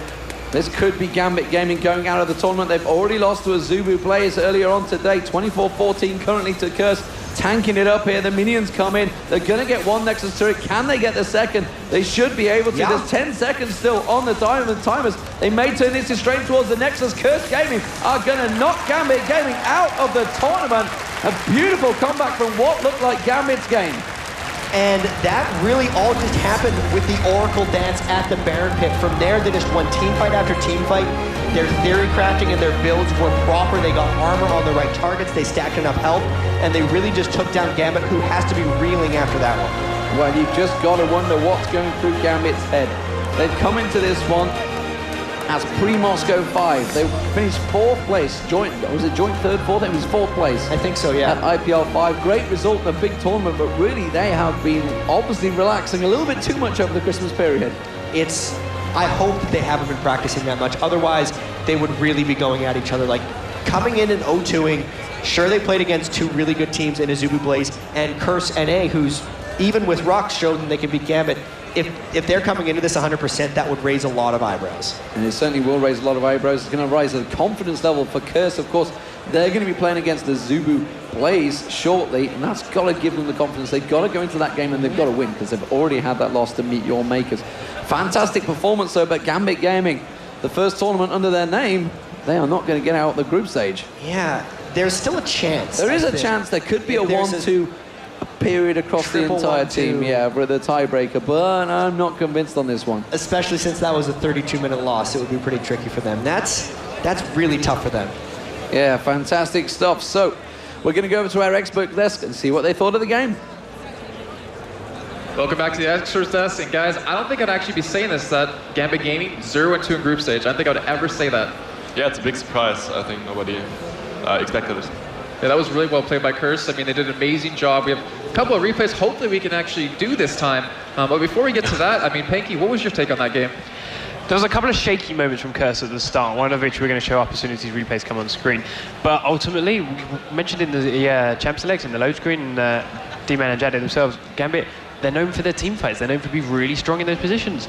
And it didn't happen. They time and time again, they took a fight, Cop was at the back, Cop took no damage. Did all the damage he wanted. That's not how a team fight should go. And it's okay in the late game. Yes, once everyone's really tanky, starting to get full build, getting to that AD carry is not always possible. You've just got to protect your own one and let him do all the work. But at the stages these fights were going on, you should be able to jump onto that carry and take him out. It was not happening. Alex just couldn't get through there, even on Olaf, which we were surprised to see him not be in the mid lane, but he did switch it up a little bit. And the thing is, Gambit was all forced around getting to that ED carry in the back. I mean, they had the Zed, they had the Olaf, they had that Wukong to get in there with the Lulu ultimate to knock him up, but just like you're saying, they just couldn't get back into that back line and kill the people they really needed to get. You said Cop escaped multiple times with sub 100 health, and that's not what you want to see. Yeah, and as the game went on, it was just a game with more health every fight. He was just doing the damage quicker, didn't take any near as much damage, and just came out healthier and healthier. And towards those last 2 fights, I don't think he took a point of damage at all. And ultimately, 3 fights in a row where that happened, it's too much for Gambit Gaming. Yeah, we were talking about during the game, actually, CitizenWayne, is that the lane switch didn't really work out for Curse in the beginning. But later on, obviously, Rhux did finally catch up a little bit in terms of kills and assists. Can you kind of walk us through that, like why it really went in Gambit Gaming's favor? Gambit took the level 1 engage, a small one, where nobody died, but they got 3 flashes from Curse, so they could give blue buff to Olaf, which is the main idea behind the lane swap and picking Olaf at all. So they had a decent start in it, and the suppression of Rise also worked perfectly. The only thing that kind of destroyed their mid game was how weak Zed was and how strong Katarina got, especially because she got a double kill on bot lane at some point. And after this, Curse was back in the game. And that's the weird thing, if you want to comment on this, Panky, is when we see Olaf lane switch, we see him bot lane with a blue buff. That's exactly what we saw this game. But he kind of got chased out. He was the first one to lose his tower, but he had the blue buff to arm with Undertow. I mean, that was just kind of, you don't see that happen. Yeah, I mean, that's what he's there for. He can throw those axes out over and over again. The cooldown reduction and the mana regen means he can keep spamming those to get CS. But it was against Nunu Caitlyn. That is arguably one of the strongest bottom lanes in the game right now, for the fact that she has such huge range in these early games, for the fact that they get massive movement speed. There's a good attack speed slow coming out from Nunu. And they can keep harassing her left down even when he's under the tower. So he can't throw as many X's as he wants to without coming in and taking a lot of damage in the process. So as a result, Curse got through that bottom tower early on. And as Jatt mentioned, the team that lane swapped, first team to kill a turret is going to be in their better position. Curse got that, and then they switched their AD carry lane towards mid and started doing the whole process again. And not to mention, Saintvicious actually came down to that bot lane once. He was sitting in that bush, trying to go for that good gank onto Alexich, but the fear kind of tethered him into the turret, so he saved his life there. And we actually had a replay, but we got a bug spot, so unfortunately we can't really do that. But Panky, can you guys set us up with what the first replay we're going to talk about was? The first replay was actually a slight miscommunication from Curse. We had Saintvicious down under the bottom turret, just trying to hold the lane for a little while, where Alexich was down there obviously shoving into the turret, and Diamond hiding in a bush. Alex initiated in, he went straight in, I think it was actually onto Rhux at this point. Went on onto Rhux, started chasing him out the lane, taking him very, very low. They did finally kill Rhux off, but took a lot of damage in the process. As they tried to run back out again, Elementz is coming across from the mid lane, pinging down onto the Gambit Gaming pair, wanting to go for this kill. Saintvicious hung around for a little bit too long, didn't seem quite so convinced that they could actually take this fight. Followed along a little way behind, Elementz showed up. Alex started taking a lot of turret damage, took the slow, took an ultimate damage from Nunu, and actually ended up being very, very low on health. If Saintvicious had followed him down from Elementz' first pings, they might have had the damage to finish Alex off. As it was, he waited too long, and Lulu met them in the tri-bush and saved Alex's life. Gambit Gaming coming out on top. So there's a little bit of a can't we going on between Curse. Didn't quite all work from the same playbook, so to speak, but ultimately they got their problems sorted out, and later in the game, all on the same level, really worked. Yeah, to me, that was kind of the story of Curse. In the first game, they just didn't really seem to be all there. They didn't have the communication down. They weren't, going in as a team. But in that second game, like once that point hit, after that, it just seems like they got their act together and they were unstoppable. I mean, the next replay we're going to talk about was well, I'll let you go ahead and set it up, and then you can talk about it, CitizenWayne. It was the triple cooldown in the bottom lane. Curse all came down there. We had Gambit again making the aggression, starting to try and push onto this turret, starting to take some kills off as they did it. Curse came down, brought Katarina down, and the Katarina, she did what she did best. She just cleaned up. They chased them all the way back up towards Gambit's own tier 2 turret, picking up kills as they went. You could see now that we've got skulls going up on the minimap where all the corpses are, just a trail of them slowly up this lane as she picked up kill after kill. Yeah, how that kind of affect Gambit right there, because it was pretty much all downhill from there, if I remember correctly. Yeah, the point is they actually had a big advantage after Rise was on so low creep kills. But Katarina got very strong, which kind of ruined their fights afterwards, and Zed was very weak, so they had big problems snowballing it down. What we saw from MEETYOURMAKERS in Perfection, just like deep warding in the enemy jungle and going for objectives, they couldn't effectively do it anymore because Katarina was so dominant at this point. So yeah, the strategy kind of failed there. I guess I would have preferred to see some kind of tanky jungle, like maybe Cho'Gath or something similar. And Jatt was mentioning during that last game is that when Katarina in the top lane, Voyboy, he had a Sunfire Cape, but he didn't have the penetration yet. He didn't have the damage he needed to really clean up. But with that double kill at bottom, and with the kills he got later on, he ended up getting a Rylai's, ended up getting his haunting guys done, and from there ended up snowballing the rest of the game. Sure. And Panky, I believe there was one more replay we were going to talk about, but unfortunately we can't really show you. It was the Baron bait inside that one bush. Yeah, obviously Curse clearing out of the wards. There's now timed oracles, making it a lot more valuable, only 5 minutes on each one. So they sit there, they cleared it all out, they brought Lulu in, her auras could worn out. Gambit, as Demon and Jatt again mentioned, Sightstones all used up, they had no wards. They went for the Dragon. They did leave Darien around there. They thought that Baron was possible, and Wukong's a good bet to leave. If they were on the Baron, he could dash in there, use his ultimate, doing a lot of damage, knocking them all up, because the debuffs from Baron would mean him doing more damage in the process. The rest of Gambit can come and join in and clean up towards the end of it. Curse knew this. Curse weren't going to go in for this. They didn't risk this early Baron. They just hid in that bush. Darien face check into it. He had no other ways of doing it. Immediately snared up by Ryze and burst down. Did get his ult off for a couple of seconds, knocked a couple of people up and delayed the inevitable, really. He still died. Gambit still weren't quite ready. And then they did the same thing again and face checked once more. Yeah, and I actually want to ask you about that. I mean, Diamondprox, he knew Darien just died. He knew they were in there previously. He checked. They were out of wards at the time, Jatt was saying. Was that a move you have to make? Do you have to check that bush just to make sure they don't get Baron? It's kind of a team decision. I'm not entirely sure if he couldn't have checked the brush with like a shuriken or something. Like just walking straight in. I don't believe it makes a sound, if I remember correctly. But he could have sent in a clone, obviously, and then that would have been sight. I don't know, there could have been some way to scout it, I guess, but effectively somebody has to take a risk to check it. And if it's someone, it has to be Zatt because he has the best escape mechanisms. He kind of got like back to the very end of the team as well. Yeah, he ulted one of the members first that was really below him and then flashed out kind of thing. Yeah. And still took too much damage, so it didn't work out. And I want to say the key player, the MVP of that entire game, was the Oracle. I mean, he's not a player, but the Oracle was so crucial because of the vision we saw. I mean, Jatt was talking about the entire time. We saw Curse with or they had the Oracle the longest at the time. We saw Edward actually his run out, but they had that control of Baron, they had control of the jungle, and then it ended up switching around into Gambit's favor, and that just shows you how important vision really is in the entire game. There was a couple of points, or there was one point specifically where Gambit almost had it turn around. Curse went in to try and steal a blue buff. They were a little bit split. They were half round on the blue side, half round on the banana bush side, too closer towards the mid lane, didn't quite come in right. Gambit were grouped, they led the charge, they came out 4 for 2 ultimately at the end of that fight. And at that point, things started to level out a bit more, started to become a bit more even. But then the next fight straight away after, same problem again, they couldn't get on cock. Curse just cleaned them up again and just took it back from there. And as we meant, 2 more fights later, the game was over. So there's a couple of moments. Arguably that was more of a Curse screw up than it was Gambit actually being prepared and ready. But something not quite right about this Gambit team at the moment. Yeah. Well, I mean, they are down 0-2, but they're not out just yet. There is a possibility for a 3-way tie. And we actually have the next game coming up fairly shortly. I believe it is Blaze versus MEETYOURMAKERS, if I'm not mistaken. And that promises to be a very exciting game. Both of them undefeated so far. How do you think this is really going to go? I mean, we'll go into a little bit more when we go into picks and bans, but I mean, MEETYOURMAKERS very solid game #1 versus Curse. And we saw AZUBU BLAZE just dominated against Gambit Gaming. Both of them very one-sided matches.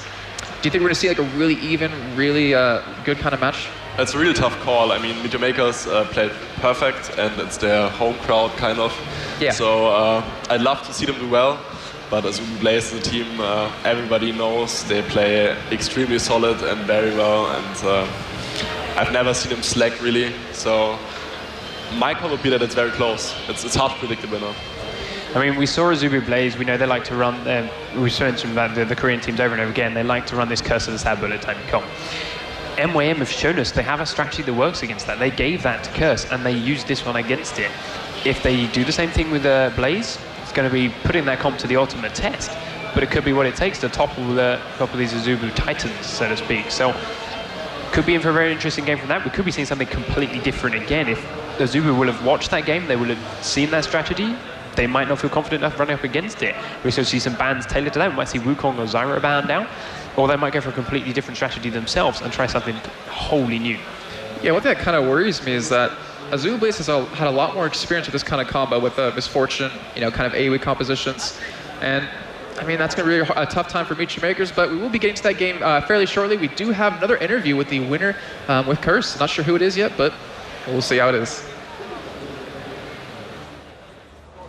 I jesteśmy z powrotem. Jest ze mną Elementz, Curse Gaming. Oklaski!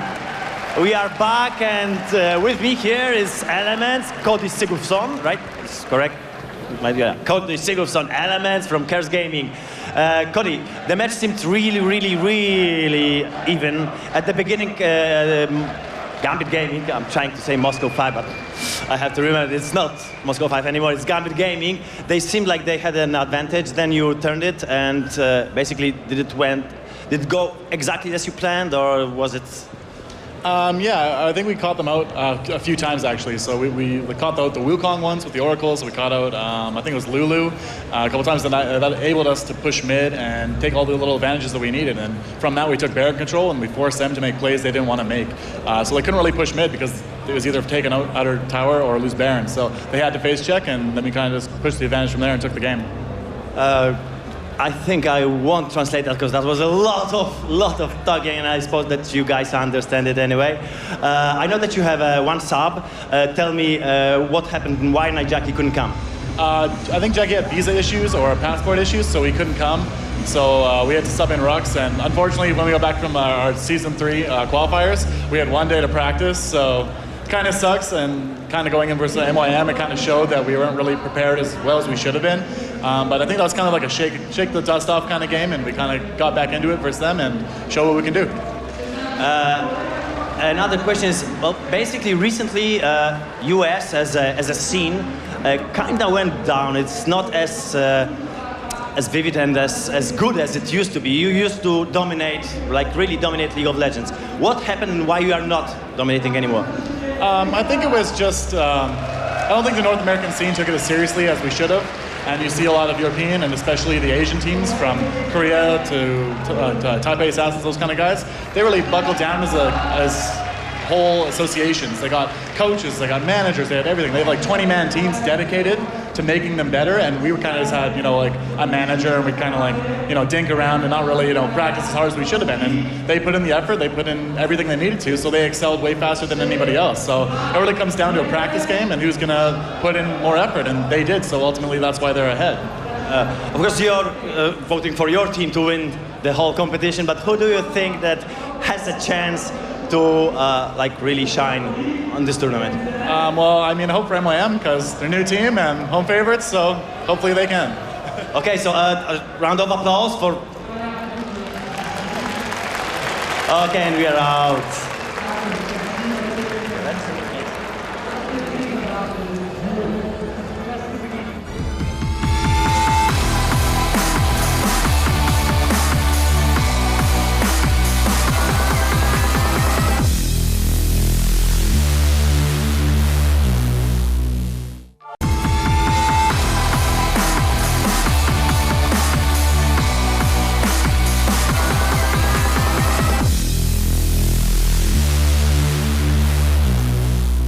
Ladies and gentlemen, welcome back to the Intel Extreme Masters Katowice, live from Poland. Panie i panowie, witamy w Katowicach, Intel Extreme Masters. You guys have been a fantastic crowd already. We have more action coming, and it's in the form of League of Legends once more. So, without any more delay, let's introduce you to the 2 teams who will be taking part in our next game on the stage. First up, all the way from Korea, please make a lot of noise for AZUBU BLAZE! A teraz z Korei, goście, którzy już pokazali, że umieją grać. AZUBU BLAZE!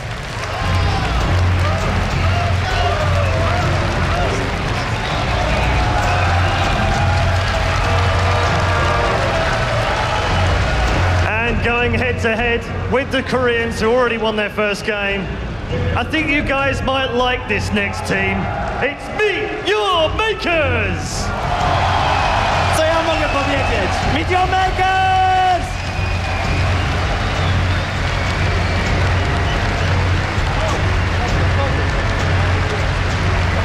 Okay, let's talk to the Polish guys first. Okay, Konrad, jakieś przeczucia przed meczem? Boicie się, nie boicie? Nie, boicie się, to raczej nie sądzę. Ale co, jest troszeczkę stresu? Stresu może nie, ale tak naprawdę długi czas czekaliśmy, żeby sobie pograć z koreańskimi teamami. Udało nam się pierwszy raz w Kolonii. Skończyło się dosyć boleśnie, teraz może będzie inaczej. Przede wszystkim jest to dla nas bardzo ważne, żeby cały czas grać z tymi koreańskimi teamami. Zawsze podobało nam się, w jaki sposób grają. Zawsze staraliśmy się też grać tak samo agresywnie jak oni i będzie bardzo na pewno ciekawie porównać się w bezpośrednim starciu. Jakieś pomysły inaczej, czy macie już jakiś plan na nich?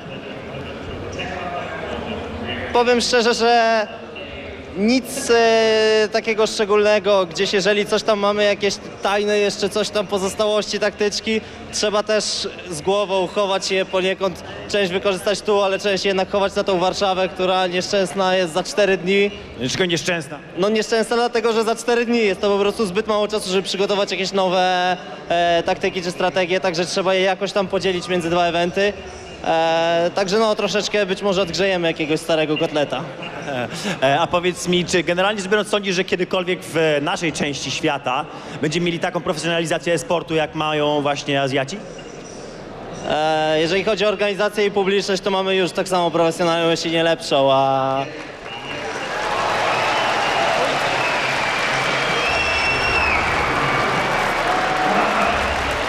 nam pozostaje tylko dorównać do tego poziomu.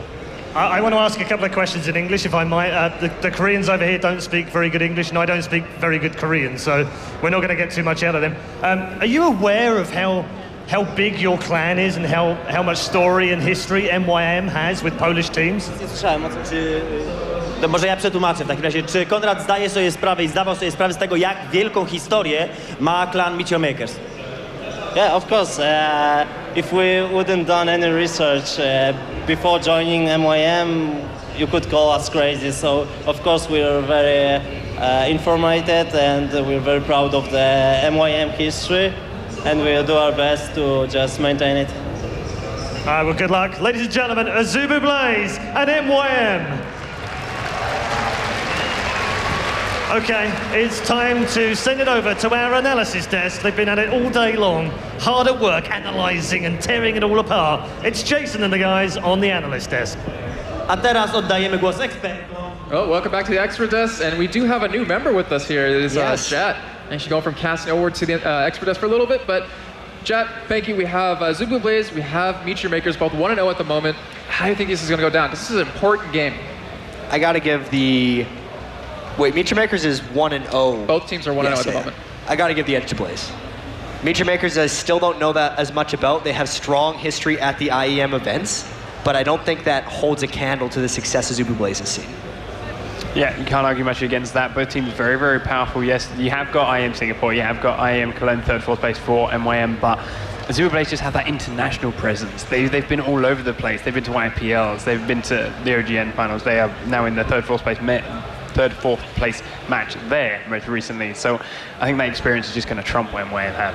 And as you see on the screen now, MEETYOURMAKERS right there. And they are a very tall and buff group of team. Like I would stand up next to them, I'm relatively tall, and I would be looking up at Libik. But Czaru is so key in their first game. Actually played that Wukong mid lane. Actually, I don't think it was mid lane, but played that Wukong. Did an amazing job with it. That was mid. It was mid? Yeah. Okay, so played a mid lane, did an amazing job. Mokatte, we actually saw him running that jungle Kale, did pretty well on top of that. And Libik, he got his Zyra. And we saw Untitled Chapter Singapore, you cannot let him get Zyra. Do you think we're going to see any targeted bans towards him, or go back to the whole ban out what's overpowered? I'm thinking they're mainly going to be trying to ban out the big things that happen in OGN. So like AZUBU BLAZE is going to be going for stuff like Kale, Kha'Zix, Shen, even Olaf, those four for the most part. And you know, I think that's generally what MYM is going to try to ban out against Blaze. If you look at what MYM played last time, they gave Curse that Mumu Misfortune comp. MYM took Wukong, Zyra, Jace, Kale, and Misfortune themselves on that. What do you think of that comp opposing that Mumu Misfortune deal? Do you think it's going to hold a flame to what AZUBU BLAZE bring out? Obviously, we mentioned they've had more practice running a Mumu Misfortune. They've had more experience against it as well. What do you think of that strategy? Well, it seems like if teams pick enough kind of counter AoE, they beat the Amumu comp that goes in. Because Amumu has to go all in, everyone has to follow in after him. And then, as we saw in that first game against MYM, they just outdid them with Wukong, Misfortune, Zyra, Jason, Kale. I mean, all of those guys contributed to just the cluster that was their damage. So we'll see how it goes for them. Well, then we saw Najin Sword playing today against K2 Ulster B. They ran that Gragas mid lane to really counter that as well. Currently on the screen now, we see AZUBU BLAZE. They stomped GAMBIT Gaming in game number 1. Played extremely ambition. He was like 10-1 on his Kha'Zix. I wouldn't be too surprised to see a ban out of him. And I mean, do you think he's going to be the key player again for this game? Probably. In all honesty. just going with it in this case. I think you'll be able to take it down. Captain Jack is always the most famous guy on that team, in all honesty. Demon loves calling him Captain Jack Sparrow all the time. I don't know if that was intentional or not. Probably was. Probably was. Yeah, probably something. I don't think Jack Sparrow would fit, so I think shortening it to Captain Jack is probably a nice one. MYM's previous backs, Elise, Zed, Olaf, they don't really fit what AZUBU Blaze plays so much. Do you think they're going to change it up slightly, or do you think those champions are there simply because MYM don't like playing against them? They don't mind the players on them, they just don't like those champions. I don't know. You don't know? What do you think? Elise, very, very strong. That I could see banding against anyone. Olaf and Zed, a little bit more situational. They're not champions I immediately think of when I think of AZUBU Blaze, or Korea for that matter. Olaf is there if they want to do some crazy lane swaps like we saw Curse do last time, so there is that possibility. But I wouldn't necessarily think ban-worthy unless MYM had a strategy that specifically revolved around pushing down that bottom lane without Olaf getting in the way. Well, I mean, AZUBU Blaze almost invented what is the modern 1v2 lanes. And to counteract that, I mean, MEETYOURMAKERS, we missed it on the stream, but the first blood that Kale got coming in behind the turret onto Voyboy, at least they claim is he would have flashed over the Dragon Wall and then came around behind because they had the tri-brush and the jungle entrance exits warded, so they were ready to see it coming, and then Kale just kind of appeared behind them. So that tells me that MYM has done a lot of homework, and there is a lot of film on AZUBU Blaze with all the OGN games they've been playing lately. Yeah, there's a lot of research put into that. We've spoke to a couple of players, I think Deman mentioned it before. While MYM have been practicing a secret for the online qualifiers next weekend, a lot of people are playing against them, and Mokatte himself has been training that jungle Kale very hard. It's something he's putting a lot of faith into, something he's playing all over the place. So it's not just a one-trick pony. It's not just he plays it against a very specific kind of lineup. He's got a couple of tricks up his sleeve that will work against many different champions and many different opposing junglers too. The jungle Kale was really strong in that game. It typically always is. Every kill I've ever seen the jungle just dominates. I mean, his kit is very strong for ganking. It's also very strong in team fights, having that invulnerability can really save someone. We saw even in, I believe that was OGN today, we saw a Kale and a Misfortune, where you just ult Misfortune and she would be free to just do as much damage as possible. But the real question is, to me, how much experience has MEETYOURMAKERS had against Korean teams? I don't think they've had that much. I mean, they did get to play at IEM Cologne, and they lost to, it was Reaper's team, SK Telecom, and they're not even like super top tier as far as AZUBU goes. Yeah, very true. I mean, Reaper played, if I remember correctly, an amazing job with Wukong in that mid lane. But back to groups a little bit. I mean, we have currently AZUBU Blaze 1-0, MEETYOURMAKERS 1-0, GAMBIT Gaming Unfortunately 0-2, but they're not out just yet. And then we have Curse, who picked up that win, now going 1-1. And I mean, I don't think we talked to you about this, Jatt, but who do you think really has what it takes to move out of this group right now? You look at the biggest things, AZUBU Blaze and MEETYOURMAKERS in this 1-0-1-0 matchups are the favorites to move out of this group, hands down. Blaze's game against, I believe it was Curse, no, it was Gambit Gaming, completely obliterated them. MYM's game against Curse, just about the same. Yeah. So then you saw the close game between Curse and Gambit Gaming, makes you think these two teams are by far the strongest. Yeah, which arguably is one of the biggest surprises already so far. Gambit Gaming being the team hanging on by a thread. It's something It's Moscow 5, by the way. It is. It's Moscow 5, which not gonna say we've been pretty good at keeping the names separate so far, but there's been a couple of slip-ups. I know I felt very, very early on. Well, I mean, yes, they are Moscow Gambit 5. Gaming, but it's the same players that are Moscow 5. I mean, Edward is Gosu Pepper. Like, nothing has changed about that team roster-wise aside from the name. And with Season 3 coming out so soon, you think they've been practicing a lot, really training and to get up to an early start in that. But it's just kind of a little bit weird to see them just get completely demolished. I can't remember the last time I saw them get destroyed that easily. Well, you've got to look at it. Season 3 patch that we've had now. A lot of different item changes, a lot of more champions brought back into viability. Very different way to play the game. Yes, they were very dominant 6 months ago, but it was a hugely different game back then. If they had that locked down and perfect, which we saw, they were winning everything, tournament after tournament. But this new form of League of Legends might just not fit with them very well, so we might see them slipping further and further away. Hopefully that's not the case. Hopefully they will keep training and they will find something to come back up, but it is very possible that they just cannot fit the game at the moment. It's really strange for them, too, to just go on top of that, because even back when they first appeared on the scene in Kiev over a year ago in IEM, they were the ones running the revolutionary things, and they've always been seemingly ahead of the game in team comps. They were the first people to really start playing Evelynn. They were one of the first people to support Zyra. Diamondprox started Jungle Mundo. They started Jungle Shyvana. They did what became modern counter jungling in Season 2. Like, they've always been innovators. So the fact that they haven't quite cracked the code that is Season 3 yet and seem really just quite far behind everyone else is a little bit confusing, and it could just be because they've already qualified for Season 3, they could be taking a vacation, they've had to look for new sponsors, and I'm sure I'm just making excuses for them right now, but these could all be contributing to their poor group showing this day. Yeah, eventually, I mean, it might just take time. It might just be one of those things after, a little bit after a couple of weeks getting some gameplay in, maybe some more boot camping in, they'll easily turn up. And I mean, you're definitely right. Season 2, they're all about the innovation, but right now it's all about Korea. They are ahead of the game, and they always kind of have been in pretty much any game I can ever think of, but right now they're having a tough time with that. And I mean, Meet Your Makers, they're really an early game aggressive team, but I mean, Jatt, you might be able to enlighten us here. How really viable is that right now with Season 3? I just want to go back onto the Korea being the innovators at the moment. That's purely down to the fact, I feel, that the training schedules they have. They all do this. They're also the first team to have a major tournament on the Season 3 patch. So they were the first ones to get their hands on it. Yeah, so they've been training this a long time. They've got that training schedule. They all live together. They will just do nothing but play the game, think of new strategies, theory craft.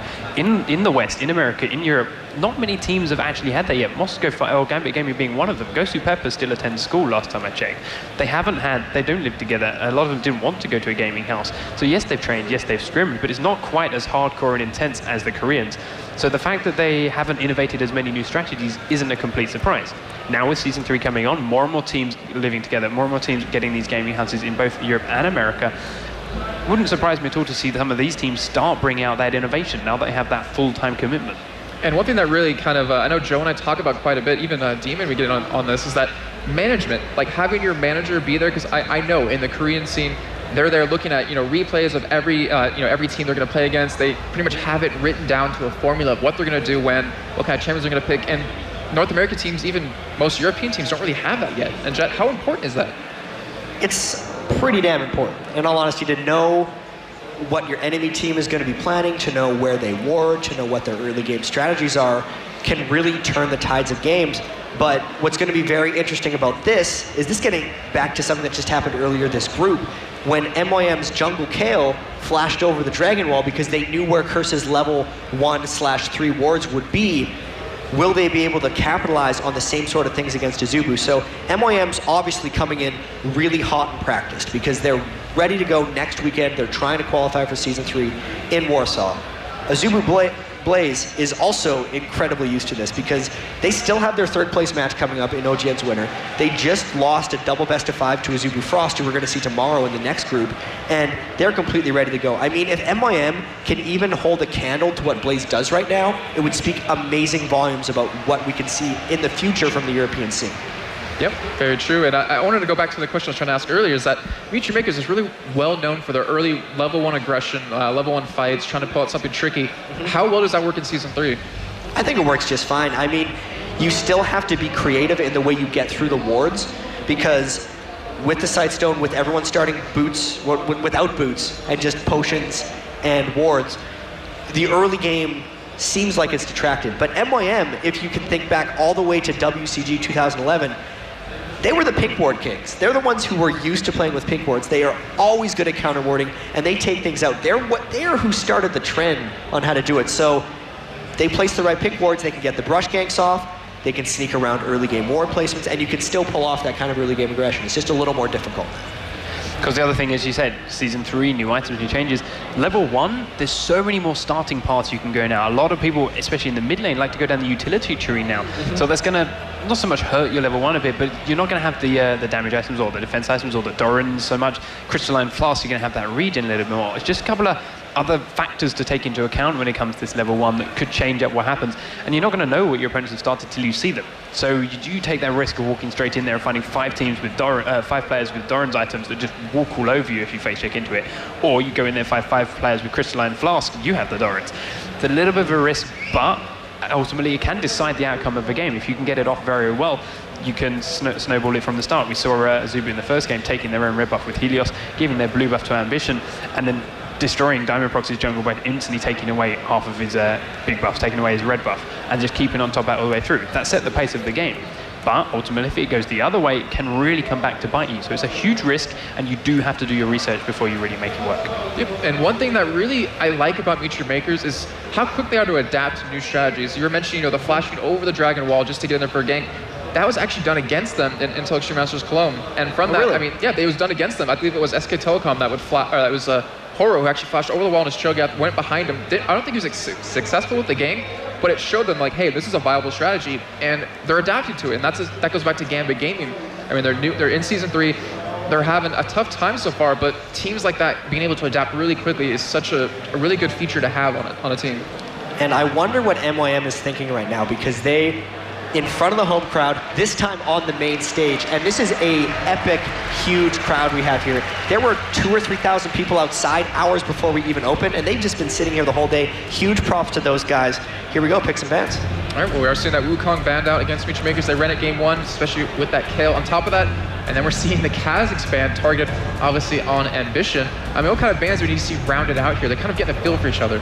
We saw actually in the in-game lobby just before it got started, Mokatte was pleading with the AZUBU boys, give me Kale, please give me Kale. And they all, like 5 players all turned around and said, no, we're banning Kale, I must ban Kale. He was not getting that, so they had that plan from the start. They do not want to come up against it. But with that final bans of Evelyn and Misfortune coming from MYM, has left open that first pick, Olaf, which was very quickly picked up by Lustboy. It's funny how they actually wanted to keep Kale away from MYM's jungle, whereas it's been the mid lane Kale has been wrecking face in OGN. Yeah, that Nash's Tooth Liandry's build has been devastating teams. And, Meet Your Makers might be kind of making the same mistake Gambit made by letting that Olaf go through. We are seeing that Nunu and Caitlyn picked up. I kind of like that ban on Evelyn for Czaru, because he's one of those AP mids that likes taking a champion with teleport, just to always get in behind and go for those ganks. We are seeing Shen potentially for the first time, and we're always talking about how he's been getting through bans every time, but hasn't been picked up here. And I'm assuming that definitely will be a jungle Shen if we do see it.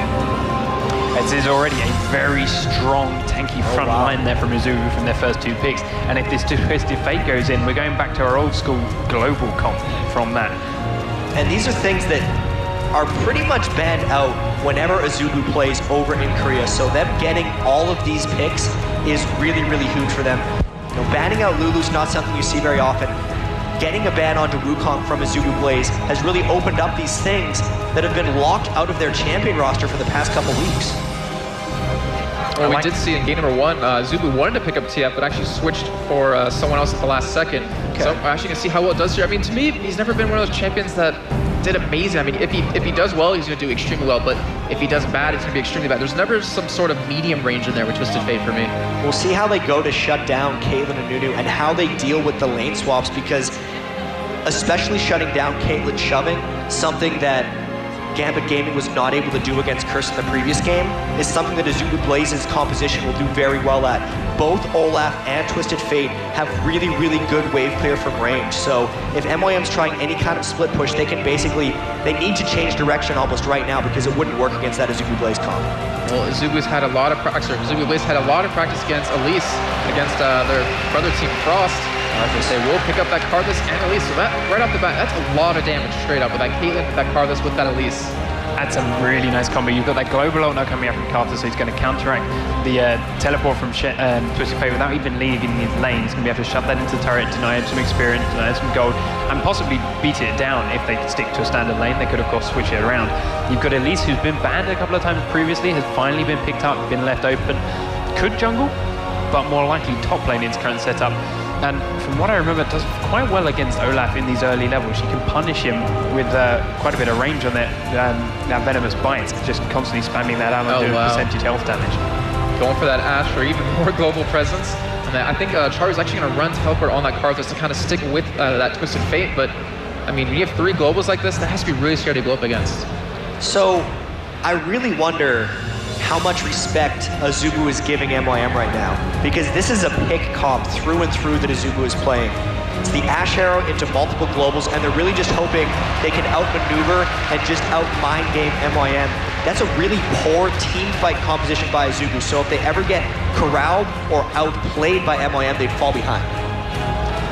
I really like this MYM strat again. It's not, I don't want to say old school, but it's kind of a fallback strategy. It's like, okay, we're not going to try anything crazy new.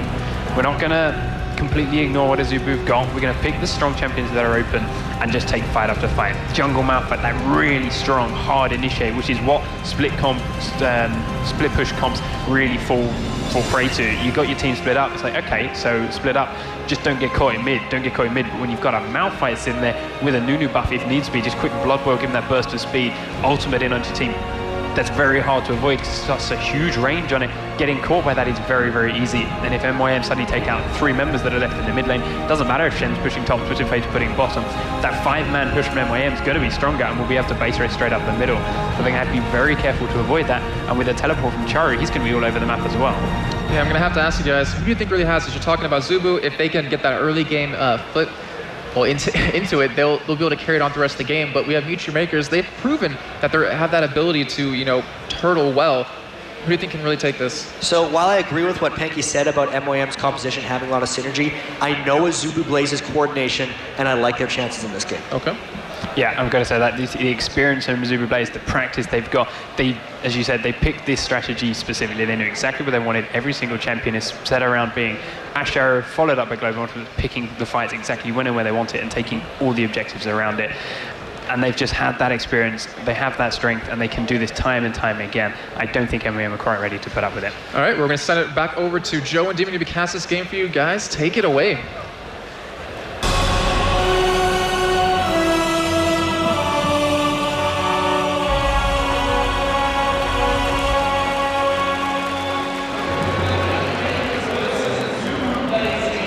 Which is, in my opinion, all on the line here in this group stage, Deman. They're both 1-for-0, and a win here would pretty much guarantee them straight through into that next round. Yeah, very strong team comps from both teams. AZUBU Blaze here as the blue team on your screen. Looking like they're going to go for a bit of an invade on towards red, but you can see there is a ward down on that red buff, so MEETYOURMAKERS fully ready for that, and actually going for an invade of their own in towards the red buff. MEETYOURMAKERS, they've really got the team comp that they've been used to for many, many years, it's safe to say, because this team has been around for a long time. But, as they mentioned, AZUBU Blaze are such a strong team in terms of individual skill, team skill. Yeah, they've been around, they've played really at the highest level, which MEETYOURMAKERS, of course, they did win Intel Extreme Masters in Singapore. They placed 3rd and 4th in Cologne. The question is, can they make that step up? They are the home crowd favorite, of course, MEETYOURMAKERS. And, well, they're going to have a lot of pressure on their soldiers here. And as it stands, there's a lot of pings back and forth, Joe.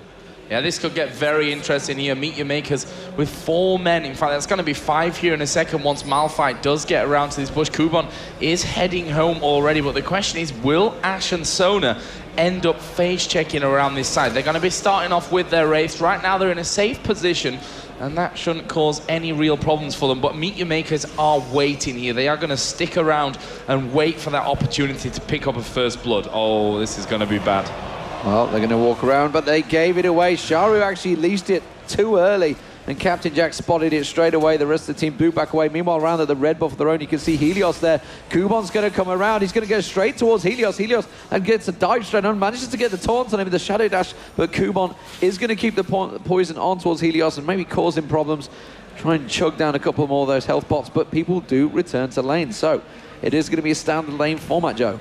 Let me give you a quick bit of information here from MEETYOURMAKERS' side of things. Intel Extreme Masters Cologne, they finished 3rd and 4th. They played brilliantly in the group stage. 2 out of 3 games, including the one against the Korean side, CJ Enters, they had a Nunu in their team. And then in the semi-final, where they got knocked out 2-0 against SK Telecom, Nunu was banned in both games, and that could well be a sign of things to come in this one. Yeah, and the duo lanes, it's going to be interesting to see how this one works out. Makler was such a key in all those games there. And against an Ashe, it's definitely a combo he's going to be very used to doing, trying to get the net shot towards Lustboy. Just missed out there. We do see a potential invade from Mokatte there, trying to go in towards it. Helios has picked up the blue, though. He's going to come in. They're going to try and collapse on towards him. You can see Kubon coming down as well. He puts the poison down. Mokatte's passive will be enough to keep him safe, but there's going to be the Shadow Dash straight away. He's going to get the taunt down, the Ignite on towards Mokatte. First blood should be coming out here. Will it be enough? He's going to get away with it. Meanwhile, it is going to be first blood, and it's going to be Flame that picks it up. So AZUBU do start the blood count. Yeah, the innate tankiness there of Olaf and Shen really doing the work, not to mention the double buff as well on Helios. So, you know, great start to things coming out there for AZUBU BLAZE. That's exactly what they've been looking for. This bottom lane of MEETYOURMAKERS as well have taken a lot of damage. Libik having to really back off from that one. Makler just flashing red there on the right-hand side of your screen as well. So generally, AZUBU BLAZE starting off how things, you know, really went for them in game number 1. We called them a well-oiled machine. They didn't make any mistakes, and to win this game against MEETYOURMAKERS would put them, well, in the driving seat, to say the least, in terms of going through in towards that next round, which of course is straight into the semi-finals, with the 2 teams at the top of each group moving through to Sunday's playoffs. Yeah, while that action was happening as well, it was obviously a bit of pressure on towards Makler. Makler did go back. We do see the 2 duo lane. Actually, no, they're not going to go back. They're going to keep the pressure on towards the turret. They want to get it down. We do see Makler returning to lane. He's been back to buy, got himself and boots to go with the Doran's Blade. We do see Libik now going back, and Makler still with a bit of pressure on him. He's going to try and pick up some of this CS. He's going to heavily push forward. We do see in the blue jungle, Mokatte is there. He's going to be present at the moment, but as it is in the middle, it is very even between the 2. Czaru, of course, very well known on Karthus in the European scene, but Twisted Fate is, as Jatt said, it is a standard ban all the way through the Korean scene. You will never see Twisted Fate sneak through. Yeah, and I'm interested to see what impact Ambition is going to have on this game, because once he hits that level 6, of course, gets the ultimate in there, the Destiny, and then we're going to see a lot more activity around the entire map from AZUBU BLAZE's point of view. In his top lane, we have seen Elise actually come back in there. Obviously did die for that first blood, and that's 29 to 17 CS in there. So Flame really doing well. Already got that Philo Stone, got the flask in there as well. In fact, is he going to go home? Actually just cancelled his recall from that one, but doing very well here at the start. 5.5 minutes in, and it's already a 1,300 gold lead. I think he was expecting Kubon to do the standard, go straight and face check that bush. Instead, he's going to go down and around the bottom. Going to place his ward in the river. And well, you can see that Flame has stuck around. He's going to go straight towards Kubon in a moment. The axe comes across, then just slams it down, and just puts that bit of damage. But the poison trade straight away, so pretty much even trade between the 2 pings of the ward positioning. Czaru very low on mana at the moment. I think he was going to try and get the race dirty jungling, as it's known sometimes, between the junglers, but Czaru is taken down very low. He is going to have Mokatte standing right in that ward, pits the pink ward down. And remember, MEETYOURMAKERS, this was the team from WCG 2011 while we were in Korea. They were the team that was known for using the pink wards, and that's kind of what's coming into play in Season 3. Yeah, but you also have to give the credit there to AZUBU. I mean, Ambition's ward there in the top side, stopping him being ganked by Malphite, but also in the bottom lane, as we are actually seeing Helios here coming around on towards Mokatte's position. He's a long way from home, but the middle lane has actually gone back anyway. But Czaru is going to teleport down into this bottom lane. Lustboy getting caught out. Twisted Fate is going to join the party, but what can they do with it? He's falling very low as well. He's surely going to go down. It's going to be a kill at the end by Karthus. Took a while to come down, and Caitlyn did end up dying, but we do have Captain Jack still there. He's taken out Nunu. Can he catch up now onto Czaru, who's running through the enemy jungle? We've got Shen to his top side. Has he timed this one perfectly? I don't think he's timed this one right either. Czaru is going to go down. He has timed it right. And Czaru does go down, but crucially to the turret and not to Captain Jack. Yeah, great little trade between the pair there, and obviously the teleport coming out with the Twisted Fate. That's really how it works out for them. So, 3-2 in kills, currently AZUBU with that lead, and the top lane is starting to become a bit of a problem for Kubon here. Of course, Olaf permabanned in the Korean scene, and could Flame teach us how? Flame, of course, came in, replaced Reaper who pretty much carried his way through the entire IEM code with his team as SK Telecom. Flame was the replacement. Have they been justified by that choice? We are seeing an invade again from Helios. He's going to come around towards the top there. They want to try and dive in there. They do have Mokatte to help him out. Here goes Flame. Flame's used the Ghost here and the Ragnarok. He's going to dive on towards Kubon, gets the Ignite down, and that's just a beautiful leap. It's not going to be enough. The Ignite takes him down while he's in the air, and now Mokatte there, forced to use the flash. Stand United also wasted as well by Helios onto Flame. They expected him to dive the turret, didn't go for it though. And we return to normal. So, advantage AZUBU as we stand, Joe. Yeah, a little bit of miscommunication there, I think, between the between Helios and Flame there for AZUBU BLAZE. They got the kill though, and that puts Olaf at 2-0. Plus, let's not forget a healthy 22 CS lead at this current stage. And I tell you what, Mokatte's not totally safe under this turret, or in fact he will be, because Flame is in fact heading home. But Olaf is always scary. There's a reason why he's pretty much permabanned out in their homeland, you know, when they're playing OGN. And with a 2-0 lead plus a CS lead as well, that's only going to be painful for MEETYOURMAKERS going forward. He's got a Brutalizer in there. He's picked up a Ruby Crystal as well. So just generally, this Olaf is going to start to really, really cause them some problems. Yeah, interesting we have not seen MEETYOURMAKERS using the ward here towards the race. It's generally used to spot out when Twisted Fate's going to just sneak off out of lane and get himself his ulti on the go. It really just gives the prior warning to where he's going to go. They haven't gone for that just yet. He did just ward out instead down the river. As it is down this bottom lane, 58-51, still pretty even between the two. We do have a ping ward sat currently on Makler's inventory. Just going to see whether he's going to try and use it. As it stands, they're being shoved very much up to their turret constantly. And Captain Jatt continues to out-farm as it stands. Top lane also being out-farmed. We did just see him getting ganked again, so Kubon 2-0 down in this top lane. In the mid lane, we actually see a very low Czaru. The Ignite running. Will it be enough? No, it just runs out with 34 health. He could have died for that ambition. He didn't go for the kill, though. Yeah, I think rather playing it safe from that one. He's happy to force Czaru out. He's already got a healthy 10, 12 CS lead. In fact, he's a little bit more than that by now. But nonetheless, a lead in that middle lane. Obviously got 2 assists and the kill to his 1 death. And he's now just going to continue to push this middle lane through. The tower's taken around about 1/3 of its HP already. And that leaves them, well, able to move around and do that damage once they take their first outer turret. I'm sure they're going to be collapsing onto this middle, and it wouldn't surprise me to see that top turret being the first one that goes down, as we are going to see the Twisted Fate ultimate being used down into this bottom lane.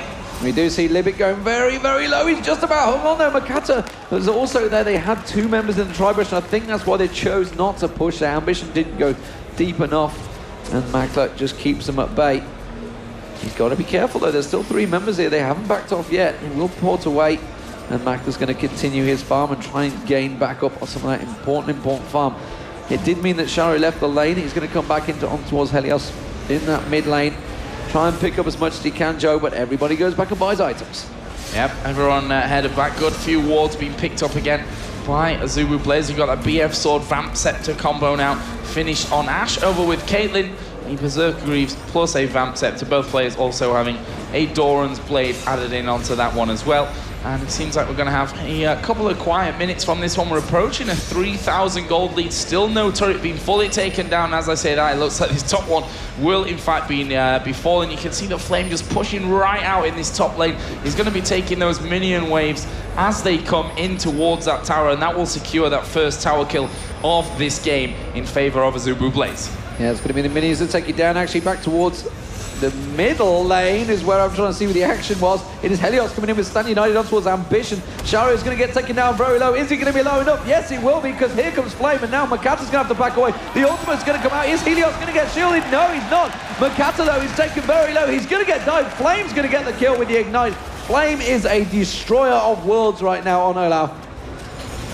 Yeah, and speaking of the destroyer of worlds down at the bottom, we are actually seeing the Ashe ultimate going in there, and that will be finisher for Captain Jatt. Just managing to get that last arrow off before Nunu got underneath the safety of his tower, and that's quick succession, 3 kills going down. Obviously they lost Helios for that one, but that's a trade that AZUBU certainly won't mind. Yeah, as it is, Makler's going very precariously close, but coming around the backside is Czaru with the home guard. He's just teleporting himself in, goes towards Lustboy. Makler there flashes out. Is it going to be enough? The minions on him. He's just going to have to avoid it. Now they're going to turn straight on towards Captain Jatt. Captain Jatt's going to run straight into Kubon, who just leaps straight on and in. Captain Jatt, Sparrow's going to go down. It's Czaru that picks up the kill to the delights of the home crowd. It's 8-5 as I missed the bottom action. Ambition there, using his ultimate coming in. It's really hard to track Twisted Fate. Yeah, I have to keep a big eye on that one. But still, Ambition doing what he needs to do in that position as well. Moving up to 2-1-3. Obviously, Caitlyn taking her 2nd death from that one. Is behind on CS. It's the same in the middle. It's the same in the jungle. It's the same in the top lane. Hell, it's even the same with the supports as well. 13-2 in favor of Sona down there. So, you know, couple of kills coming around for MYM, but in the grand scheme of things, they are still losing out on this one, and especially I feel with this Olaf, who's just so very, very strong at 3-0-0. He's currently sat on 2,300 gold. So the next time he goes home, well, he's coming back into the mix even stronger. Yeah, interesting build by him, actually. Looks like he's going to go for the Black Cleaver first instead of the standard. Let's have a look towards him. He's got 2,300 gold. Honestly, he could build what the heck he likes right now. Yeah. Is he going to go straight for a Black Cleaver? No, he's going to jump it straight to a Warmogs. Why not from a Ruby Crystal? I would have expected the Giant's Belt to come out earlier. So, Captain Jack, he's been back to buy. He's got himself a BF sword. Pickaxe for Makler. So, Makler going to go straight for the Infinity Edge. We are seeing Dragon possibly coming out here from AZUBU, and I don't think MEETYOURMAKERS can do anything about this, Joe. Now, I don't know any of this one. We just saw the Hawk shot come out from Captain Jack to make sure they weren't coming from that Tribush side.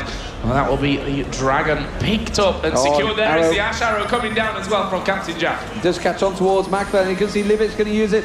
The absolute zero crescendo comes out. Isn't it enough? Here comes Czaru coming around the side once again. He does make the turn up towards Captain Jack. Lustboy's going to get dropped as well. It's a double kill for the home team. Meanwhile, down at the top here, you can see Kubon's being forced away by Helios. But that does mean they're going to force the pressure on the bottom turret. They should take this one, Joe. Yeah, is this going to be 1-1? They need to be a little bit careful here, because AZUBU are going to be going in for this middle outer turret. What can MEETYOURMAKERS do against the Ambition going low? There's the unstoppable force. Here comes the Countess Ultimate. That's one kill.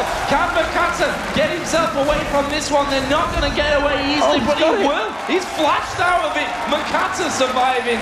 And MEETYOURMAKERS, a fantastic bit of play. Hold on to their middle turret, pick up the kill on Ambition, and take the bottom turret as well. Brilliant stuff from the Poles. And they've got a 4-man team in the middle with a Siege Minion. They could turn this on towards another middle turret as well. The rest of AZUBU are going to try and react to this one, but that Nunu Caitlyn combo is such a devastating force when it comes to taking turrets down. The rest of the team do come in. Helios, I think, I just swear I just heard Ghost get used, but it wasn't.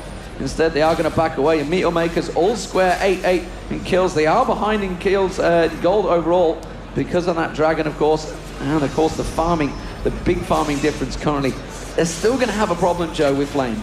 They're still going to have a problem. I mean, that turnaround was very nice from them, that's for sure. And they could have even had that middle outer turret if it wasn't for the quick reaction there of AZUBU BLAZE as well.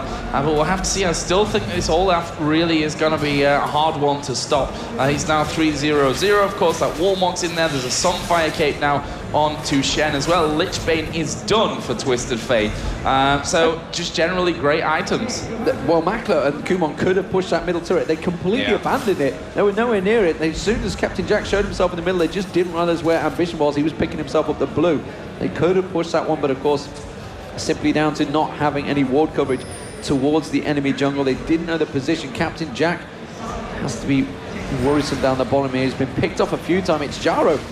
He went really early with those Sorcerer's Home Guard boots, and I wasn't sure why, but then I remembered he got teleport, so that's why he's been zipping in and around, and that's actually a really difficult thing to get away from, because he's just going to get straight in there with that wall of pain and cause a problem. Ping goes down currently on Ambition. He's the target. The question is, can they get to him? No, they will not.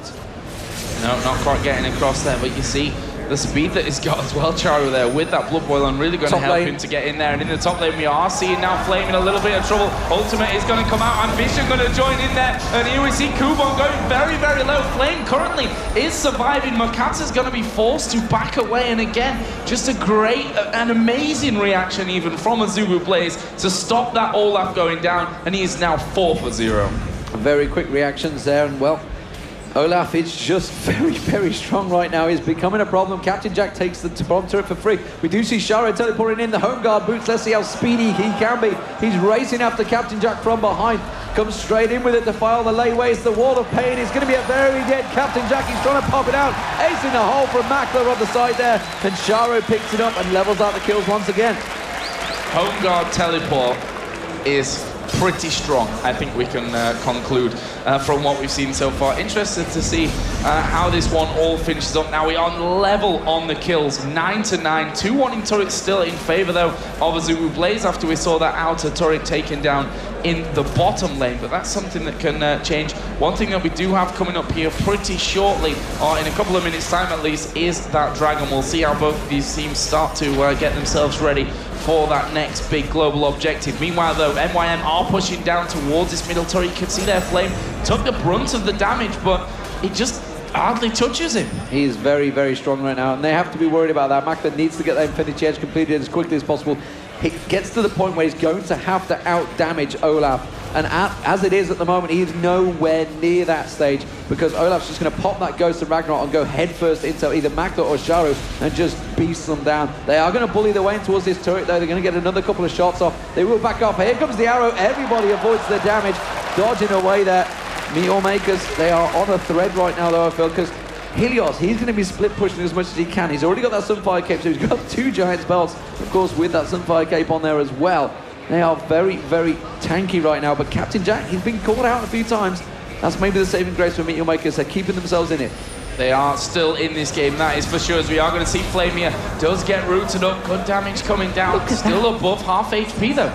Yeah, that was all 5 members individually using 1 ability on him, and he didn't even drop below half health. He is so, so strong right now. It's going to be a worry for them. They are just holding on out. Dragon will be up in around about 1 minute time. And you can just see they keep the pressure on this turret. This is the problem that AZUBU, they've got nothing to relieve this pressure currently, and MEETYOURMAKERS could keep this going. The question is, can they really peel off and get towards that Dragon? We're going to see that pretty shortly, I guess, from MEETYOURMAKERS' side of things, as Shen just avoiding everything that Kubon could throw at him. That tower is now down to less than 1,000 health.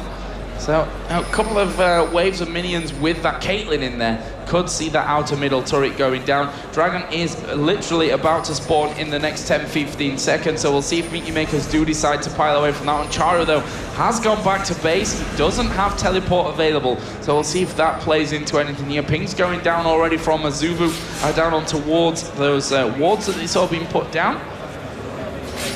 But they are still hanging on here. AZUBU's starting to push them back. I think now that they realize Czaru is gone, Shen obviously is in that top lane, but does have Stand United available, so he can get back into this fight whenever it kicks off. Yeah, Czaru cleaning out that huge wave down the bottom there. That's as effective as just picking up a kill himself, because that was a giant wave. He's got that Leandris on there as well, and you saw it procking off on the minions. As it stands, though, MEETYOURMAKERS holding steady. They have lost that top and bottom turret, so they are 2-1 down in turrets, but they are not anywhere near out of this one. They are going to put the pressure on towards the Dragon. This could be the first Dragon of the game.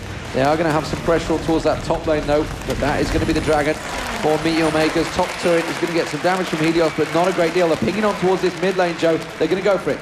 Yeah, it looks like they are. We're actually going to get him in the back. Captain Jatt going to take a lot of damage. Oh, it didn't actually land there. The ultimate from Mokatte not being successful. There's a crescendo from the backside.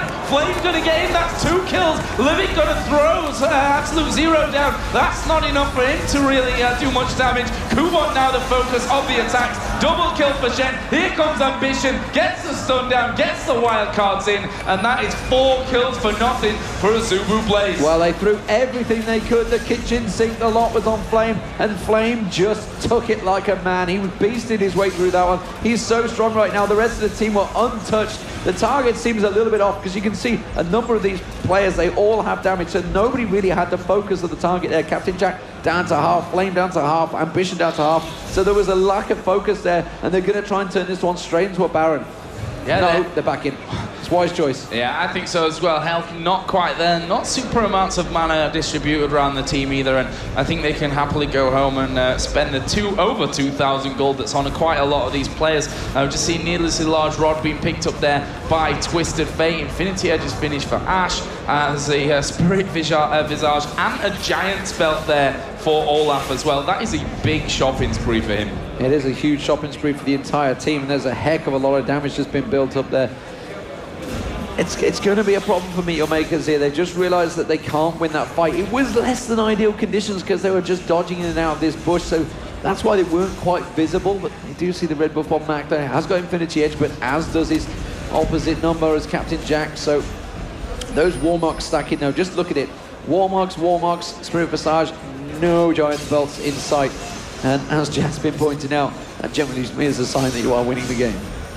Yeah, and I just don't know how they're going to be able to control this Olaf, because when he's got Ghost, you know what, just forget about Ghost even. When that Ragnarok's on, you can't control him, and the items that he's got is going to be up in your face before you can do anything about it. It's going to stop towards Ambition. They're going to manage to get it. They do take him down before anyone can react there. They're going to just finish off the turret. Kubon's going to come around the side. He might get it towards Lustboy here. No, he misses the route really quite badly there, but Ace in the hole comes through. He should get pounced on. Kubon gets exhausted. Crescendo comes out towards Kubon. Kubon leaps himself up. He's going deep in the turret. Manages to get the poison down. Now he's in trouble. Helios is going to chase him. He's got Libik to help him out though, and Kubon will evacuate. Meanwhile, the top turret is getting destroyed. Flame is on that, but they're going to go towards the inner turret of their own. Mokatte taken down very, very low there, just stunned out. But Makler's going to come back in. It's going to be an inner turret for an inner turret. Flame should be able to take the top one and the middle one. Oh, no, it won't quite go down because Captain Jack returned, and that minion, that turret is just going to be safe for a little bit longer. Just about holding on. They've taken that inner turret in the top lane there. That's Flame pushing it straight through. And I tell you what, he's approaching 100 CS lead as well over this Elise, and that's before we even start to talk about his kills going forward as well. So really a good hold on to that turret. A little bit risky play from Kubon, but I think at this stage of the game, they have to take those kinds of risks to try and mop up and bring themselves back even.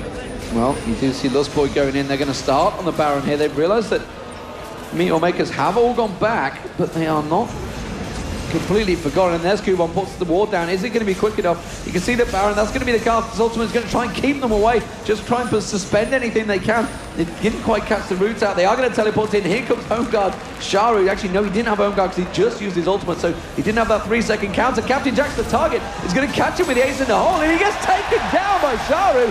Now they're going to turn on towards Flame. Flame exhausted, but he's going to be able to back away from this one. There is no unstoppable force. He has got it available. Is he going to go for it? He's just waiting his time. Flame taken very low here. Ragnarok used and abused already. MEETYOURMAKERS looking very strong. They're just going to turn and burn straight to Ambition. They want to take this inner turret, but a great comeback from MEETYOURMAKERS defending that Baron. Yeah, really important move for them what there. A card. Wow. that was pretty impressive as well coming in. They've lost that turret, and you know, it's Nunu that's gone down for them there, so I'm not sure they'll be too unhappy about that whole affair of things, but you know, they're still in this one, MEETYOURMAKERS. We saw there the amount of damage that Flame took, but still he's not died. He's still not dying, and that's the real key thing, I think, for MEETYOURMAKERS in this one. He needs to be taken out of the fight completely. Well, we do see Zeal and Cloak of Agility picked up there by Makler, so Makler's benefited quite a bit from these last few exchanges. 4-3-4 currently, and again the ping's going down on Lustboy. He is aiming for that Baron. Are they going to try and rush it again? There's a lot of ward placement out here. They're going to just try and bait it. They're waiting to see if anyone's going to come there. It is going to be Kubon. He's going to come straight in there. The whole team is ready and waiting. The ward gets put down. They didn't go for it. Hawkshot came across, and they are going to back away, Joe. This is going to be a little bit of a tense fight between these two. Yeah, it's still not over in my opinion. I mean, if they take everyone else apart from Flame down, that could be a way to get through this whole problem that they've got on that front. But again, AZUBU not wanting to risk what they have and going in for that Baron. They are going to see Czaru back away. They know that he doesn't have teleport, so that may change things here. Lustboy is actually still inside of the base, so it's going to take them a while to get around to that. That's going to allow Czaru to retreat back into the middle after getting rid of that creep wave in the bottom lane. Kubon's getting a little bit more tankier. You can see also Mokatte's both picked up a Giant's Belt, but there's Flame with another Giant's Belt building towards that Sunfire Cape. He's just getting stronger and stronger. Can they keep up the damage towards him? That top lane split push continuing to be a problem. Czaru's going to come around. They're going to try and catch on towards Flame here. Mokatte was slowed down. Flame's the target. Is it going to be enough though? They poured everything into him. Stand United comes out. Now they're going to have to avoid the damage here. Libik gets immediately stunned there and taken straight out of Absolute Zero. A great crescendo on towards Mokatte. Mokatte, oh, he only caught Unstoppable Force on Lustboy, and you can see the damage coming towards him. AZUBU BLAZE splitting that damage very nicely. Requiem's going to come out here. Kubon's going to get caught out. It is the one man that escaped the damage. It was Mokatte, but AZUBU BLAZE fought that one brilliantly, and again they focused on Flame. Yeah, it was a bit all over the place there. You can see the HP pretty much across the board is low, which just tells you instantly that they didn't really focus on one target. They were a bit split up as well. Not sure it was the best call to really put so much onto Flame there. They used a hell of a lot to try and track him down. That wouldn't work out for them. Now AZUBU managed to pick up that that Baron even, and that leaves them with 11,000 gold leads, 5-3 in turrets. They're ahead in the kills. Olaf, I feel like I'm talking about him far too much in this game, but he's now just picked up a Randuin's Omen as well. But just look at the goal difference between the two top laners. 11,800 to 6,300. That's insane, yeah. That is the biggest item in the game you could buy. It's just a huge, huge difference between the two. 5,000 gold stack, and honestly, I'm not too sure what MEETYOURMAKERS are going to be able to do to this one, because frankly, Makler is chasing a losing battle right now. He needs to have some alone time in some lane somewhere and just really farm out as much as possible. But AZUBU BLAZE, they're going to keep that pressure on. It's what they do best, and I don't think they're going to allow it. You're going to also see Captain Jatt going to back off here. He's got 1,800 gold in him. Last Whisper probably going to come out, maybe just go towards... Oh, they're going to try and pin out Flame here. Can they separate him? That's what they've got to do. They've got to catch someone out completely alone, which is what they thought they'd done. You saw Czaru go diving in towards him, but look at that. 2 shots from Makler. Nothing at all done to him. He's got 4,100 hit points, and he's regenerated it straight away with that Baron Buffon.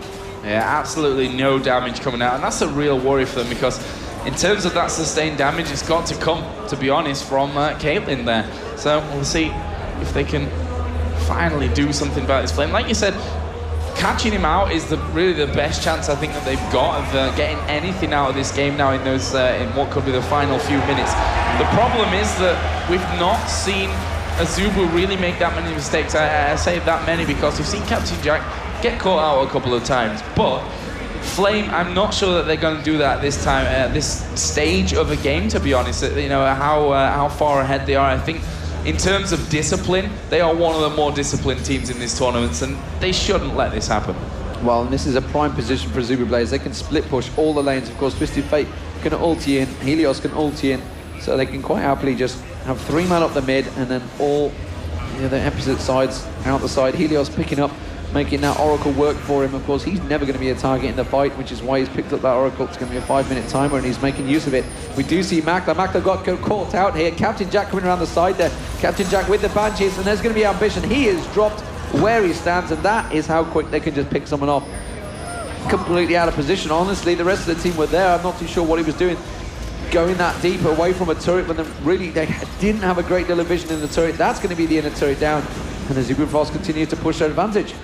And we saw there the arrow coming out of Ash, completely unnecessary actually in the grand scheme of things, but they wanted to lock that kill down. They wanted to take that Caitlyn out here and give them the chance to push that little bit more. I mean, all 3 lanes now are down to those inhibitor turrets, so they can just move around however they want. As you said, brilliant split pushing ability that they've got inside of their team. So it's going to be super hard for MEETYOURMAKERS to really turtle into this one and try and turn anything back in the game. But who knows? Maybe it'll happen. We've seen stranger things, I think. Well, they have got Karthus. They can try to grind this one out, try and work it as much as they can with the layway. It's not quite as much of a stall as you'd hope, but as Makler's returned back to life, he's going to try and clear out those waves. So despite the fact they did manage to get those picks, and they are quite a way ahead, they're struggling to get this turret down. Now they're going to get a good chunk in it. They should take this one. That's the first inhibitor turret going down, and that spells trouble for MEETYOURMAKERS. AZUBU BLAZE going to work their way in towards this one.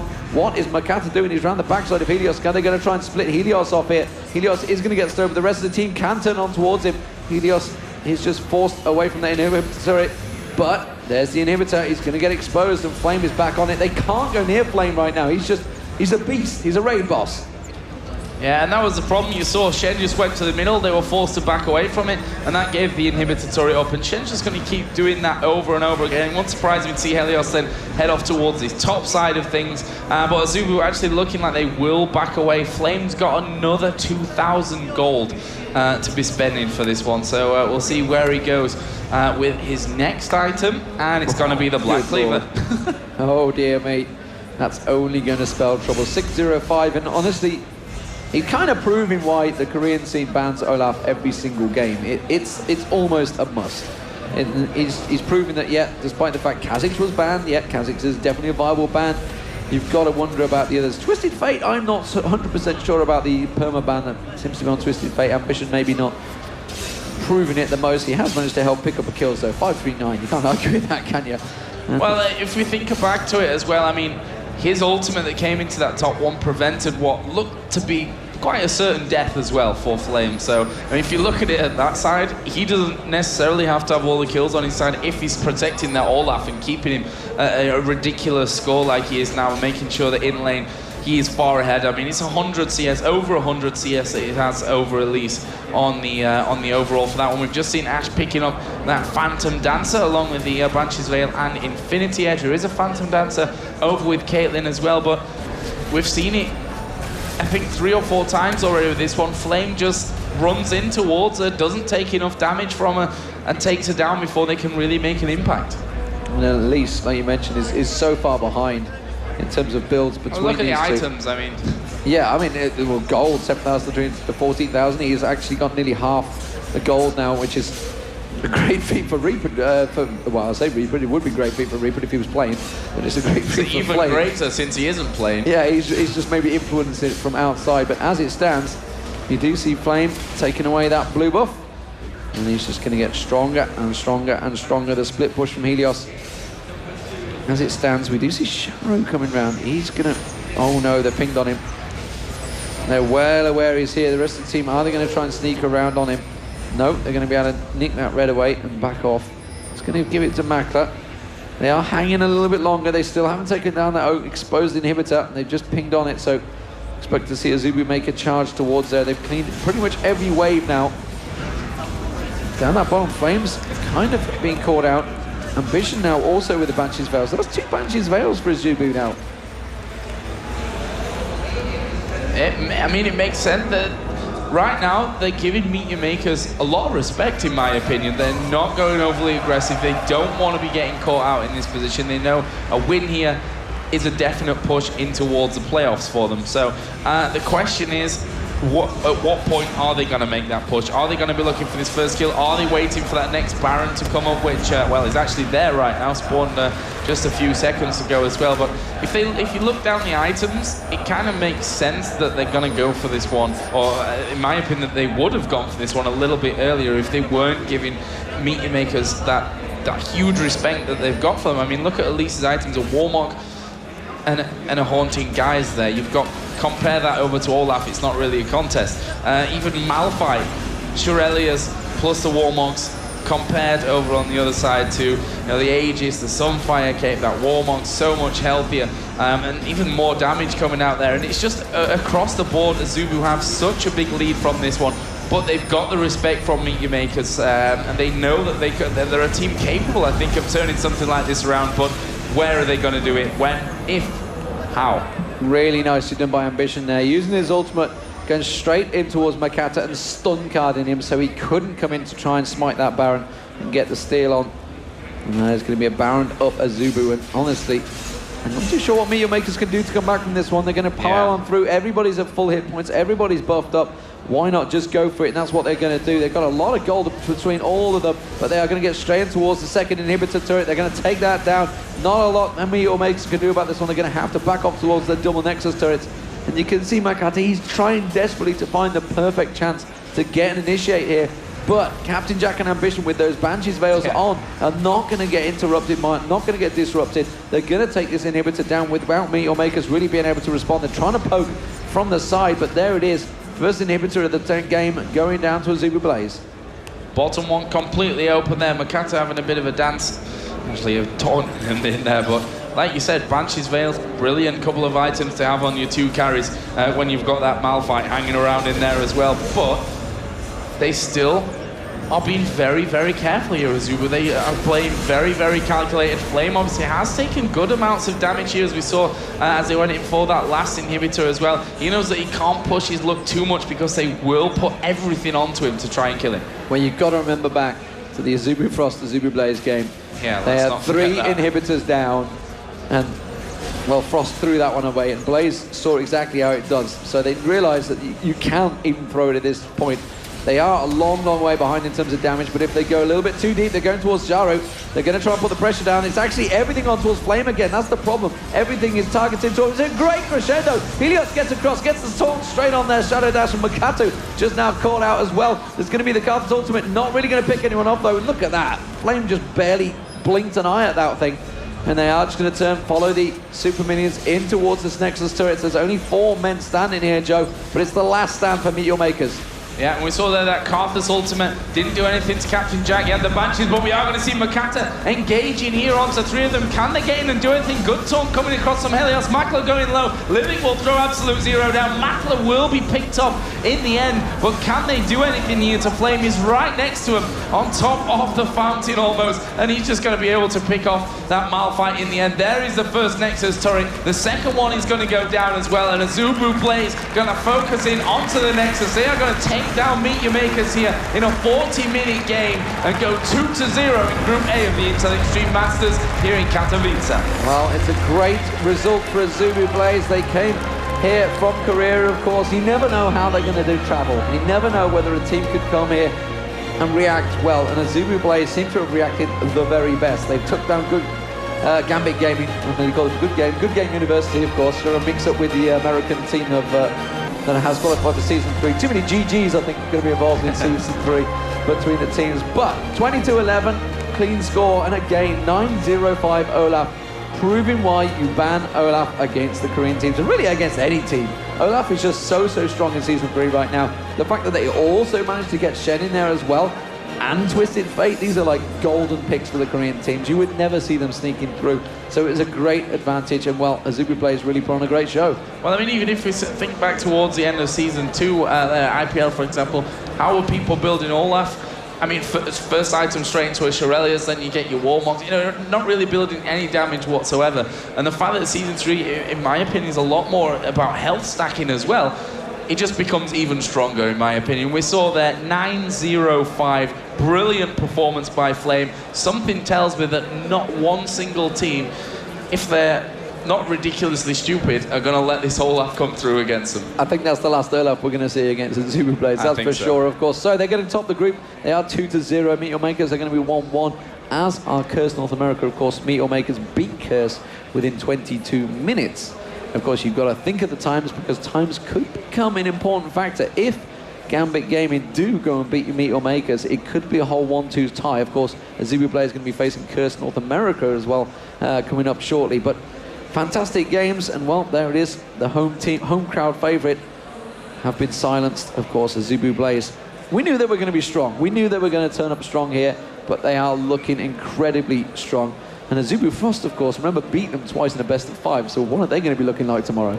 I honestly, I have no idea. Today is definitely not over. We've still got 2 games technically to go in Group A. Obviously, they will be played at the same time to prevent any funny business going on there. So we've got the hard job, I suppose, of figuring out which game we're actually going to be seeing in there. It's going to be AZUBU, of course, on the stream. But we're going to go to the experts, ladies and gentlemen, see how they break it down. For everyone here and everyone at home, that is why we love League of Legends so much. The back and forward game and the crowd going insane. That is exactly what I like to see. That was just amazing. Like, that really gave you goosebumps, took your breath away hearing the crowd just roar whenever you saw kills happen. Yeah. Overall, that was a really good game. I agree, the crowd is really great, especially if the Polish teams are on. It's pretty amazing how the people go with it. Yeah, I mean, arguably, a lot of people were sitting there discussing it during the game. MYM signed their death warrant during the picks in that game. Giving AZUBU those champions, giving Ambition his Twisted Fate, Flame Olaf, and that Shen over there as well. Just too strong, too great at those champions, and as Jatt mentioned before, exactly the setup they wanted. They picked off small fights here and there. They split push backwards and forwards. Yes, MYM have a really strong team fight comp. If they could catch someone, they could get a good fight in there. But it just never really worked. AZUBU just outplayed them, outmaneuvered them, just kept putting them in positions they didn't want to be, didn't give them that opportunity. And when we did see a fight, it was just kind of a bit all over the place from MYM. We have one up on the screen, so hopefully the replay will work through this and Citizen can explain to us exactly what went wrong for MYM during this fight. Yeah.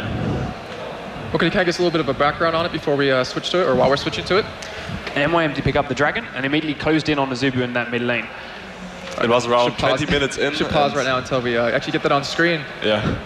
But hopefully the directors are listening, so we can go ahead and switch it over and show you, because this might be the first replay today we actually will be able to show you. And I would be very excited if that did in fact happen. But yeah, I mean, overall it was really well played. We saw a lot of team fights breaking out, and there it is on your screen. Go ahead and explain it to us. Okay. So we see both teams close down towards the Dragon. MYM do clean it out as it does freshly respawn, and as soon as they fit it up, they head back towards this mid lane where they encounter the AZUBU squad. Yeah, they actually felt strong at this moment, and they thought they had a good position. This was actually the major thing of the fight already, that Ashe and Zona flashed the ult of Malphite, and Zona had perfect position for her own ult there. I really give it to Lustboy in that fight. He was definitely MVP there. And besides that, you just see Karthus dropping instantly. He went really bursty with Tier and Magic Pen build, which is pretty uncommon, but he felt like he needed the extra damage. If he dies instantly at that spot, it's pretty much over already, because too much people and too much carries are out of the area of Karthus. So after they exploded, after the Zona ult, it's pretty much done. Yeah, and the funny thing was, they killed Malphite first. Their tank, their bread and butter. I mean, they dodged the ultimates, but they turned around, killed him, and followed up with Karthus, and that kind of really shows you how strong Blaze is when they just left Caitlyn alone. And that's the thing I wanted you to talk about is, you know, how did the whole lane phase really affect MEETYOURMAKERS throughout the game? Because Olaf got so fed that Caitlyn couldn't deal with it. Why did that happen? It mainly happened because top lane died very, very early, and that hurts a lot.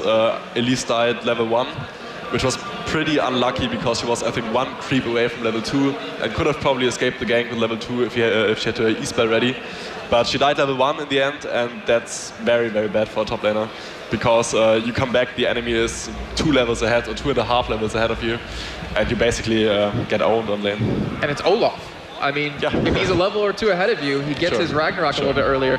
Any sort of CC won't really affect him. And Panky, explain to us, I mean, his items he ended up building, it made him so tanky that Caitlyn couldn't deal with him.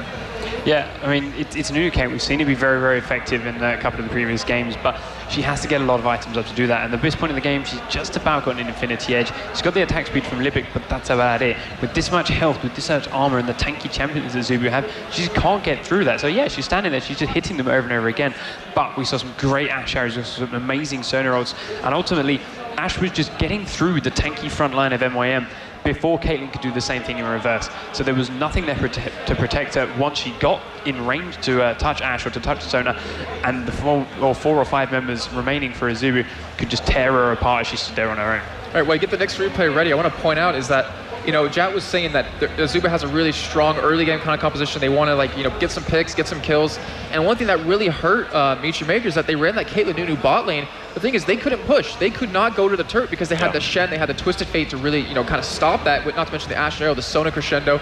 They just completely shut down that whole combo, and because of that, I mean, no Last Whisper was the problem. I mean, Caitlyn wasn't able to get that, didn't have the Phantom Dancer done. Olaf with the random Zoman, Warmogs, I mean, and a Black Cleaver, you can't stop that. There's no way. And it looks like we have the replay ready. Can you kind of give us a little bit of a story about what's happening? Yeah, similar as before. MYM start making their way down towards the Dragon again. They come back up, find AZUBU in that mid lane, in a slightly out of position again, think they can go in, they can take this fight. It goes horribly wrong, and AZUBU just tear them apart, spreading them backwards and forwards, dodging Malphite ultimates. I think Mokatte actually uses his ult and only hits Sona at one point during this. So we'll play the replay through and see exactly how it pause breaks real quick down. just so we get that onto the screen a little bit. And CitizenWayne can kind of like walk us through how this actually happens. Once we get that on screen, and we will show you guys. I mean, this is a pretty big point in the game. It's 26 minutes in, as you can see. So you do have the replay. CitizenWayne, go ahead. They take Flame down very low to start with. They start taking a lot of damage already because Twisted Fate basically hits all his wild cards on the entire bunch. And Nunu gets cancelled pretty instantly after casting his ult.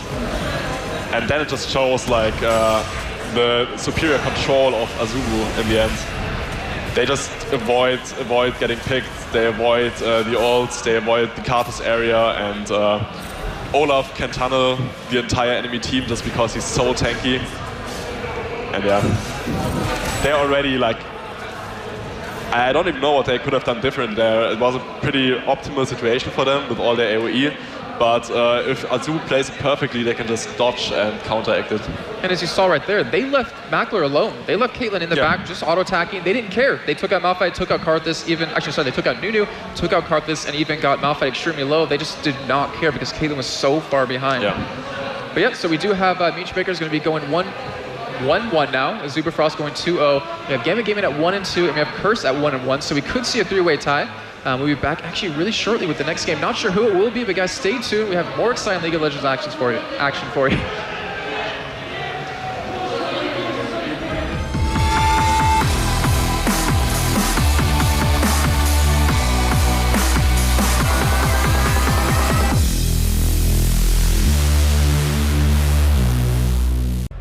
Welcome back to the Experts Desk, and we have the game decided. What we're going to be showing you is GAMBIT Gaming versus Poland's own MEETYOURMAKERS. This is a very important game as well on the other side. Let's just go ahead and pull up the Group A brackets, or the standings real quick, just to kind of explain why it is so crucial if we get that on the screen.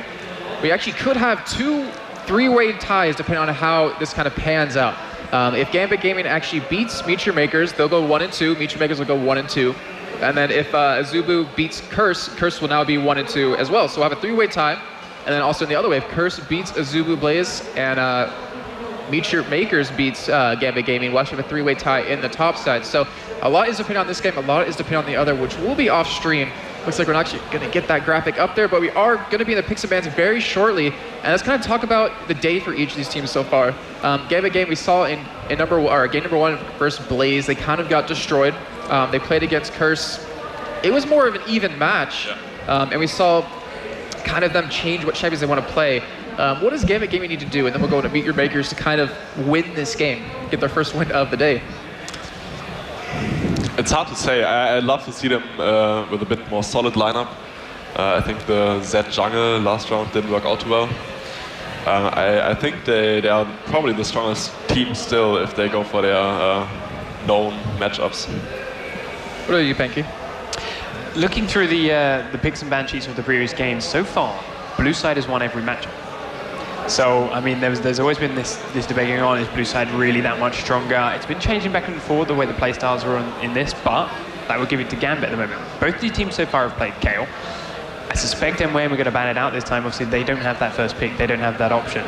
But if it's left open, we could see that back in Mokatte on the jungle, something which AZUBU BLAZE, we saw and we mentioned in the lobby beforehand, did not want to come up against. They took that away from him. They know how strong that can be. And it would be wise for GAMBIT to do the same thing, but there's still plenty of other champions there. We've got that Olaf, which we saw Alex Ich try against Curse, but ultimately it really backfired and fell on their face. So it worked very well for Blaze in the last game. Can Alex try it again? Are they going to try it again? Do they have something else up their sleeve?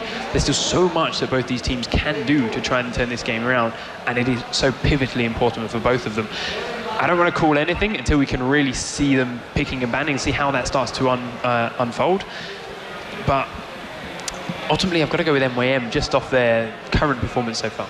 All right, well, there's the Group A again, just to show you guys where what the standings are. Remember, there are 2 potential 3-way ties here, and it all depends on how these next 2 games go down. Obviously, the top 2 will be moving into the into the playoffs, and the big thing is you want to place first if possible, because then you'll be playing against the second team in Group B, which can really be a good thing, could be a bad thing, depending on who obviously gets placed where. And once you take that down, and MEETYOURMAKERS up the day.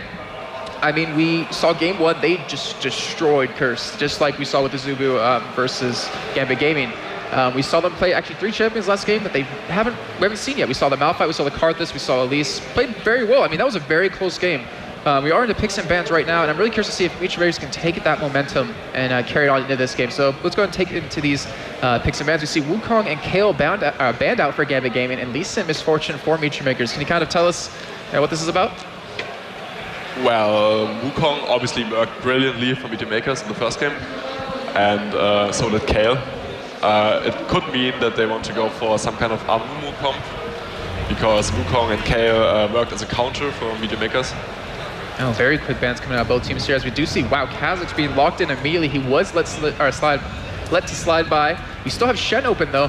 And who actually plays Kha'Zix for GAMBIT Gaming? We could see him top, could see him mid. I'm pretty sure Alex Ich plays it. I actually played GAMBIT Gaming last week, I think like 3 days ago, and they played combo around Alex Ich Kha'Zix. So I'm pretty sure he's gonna take it. We are seeing MEETYOURMAKERS sit on Nidalee right now, Panky, and I believe we did see actually a lot of Nidalee coming around lately, a lot of AP Nidalee. Yeah. Even in the top lane where she's still pretty strong. If we see this locked in, how do you think it's going to go? I'm assuming it would be in the mid lane since we have Czaru with that flash teleport.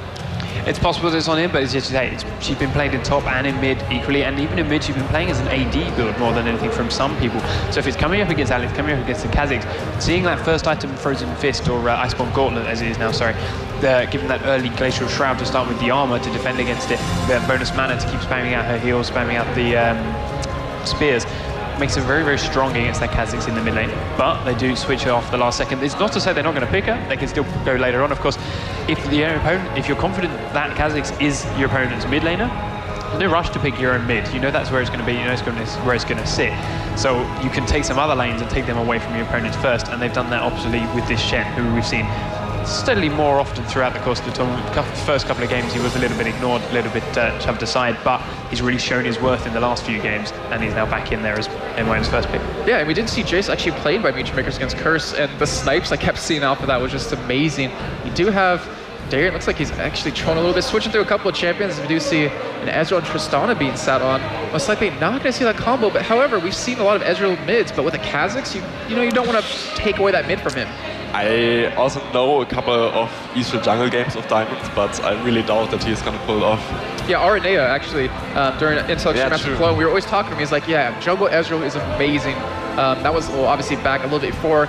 Actually, I think it was this patch, now that I think about it, and it looks like it will in fact get locked in. Obviously, not sure if it will be in the jungle just yet. Nah, pretty sure it's going to be 80 now.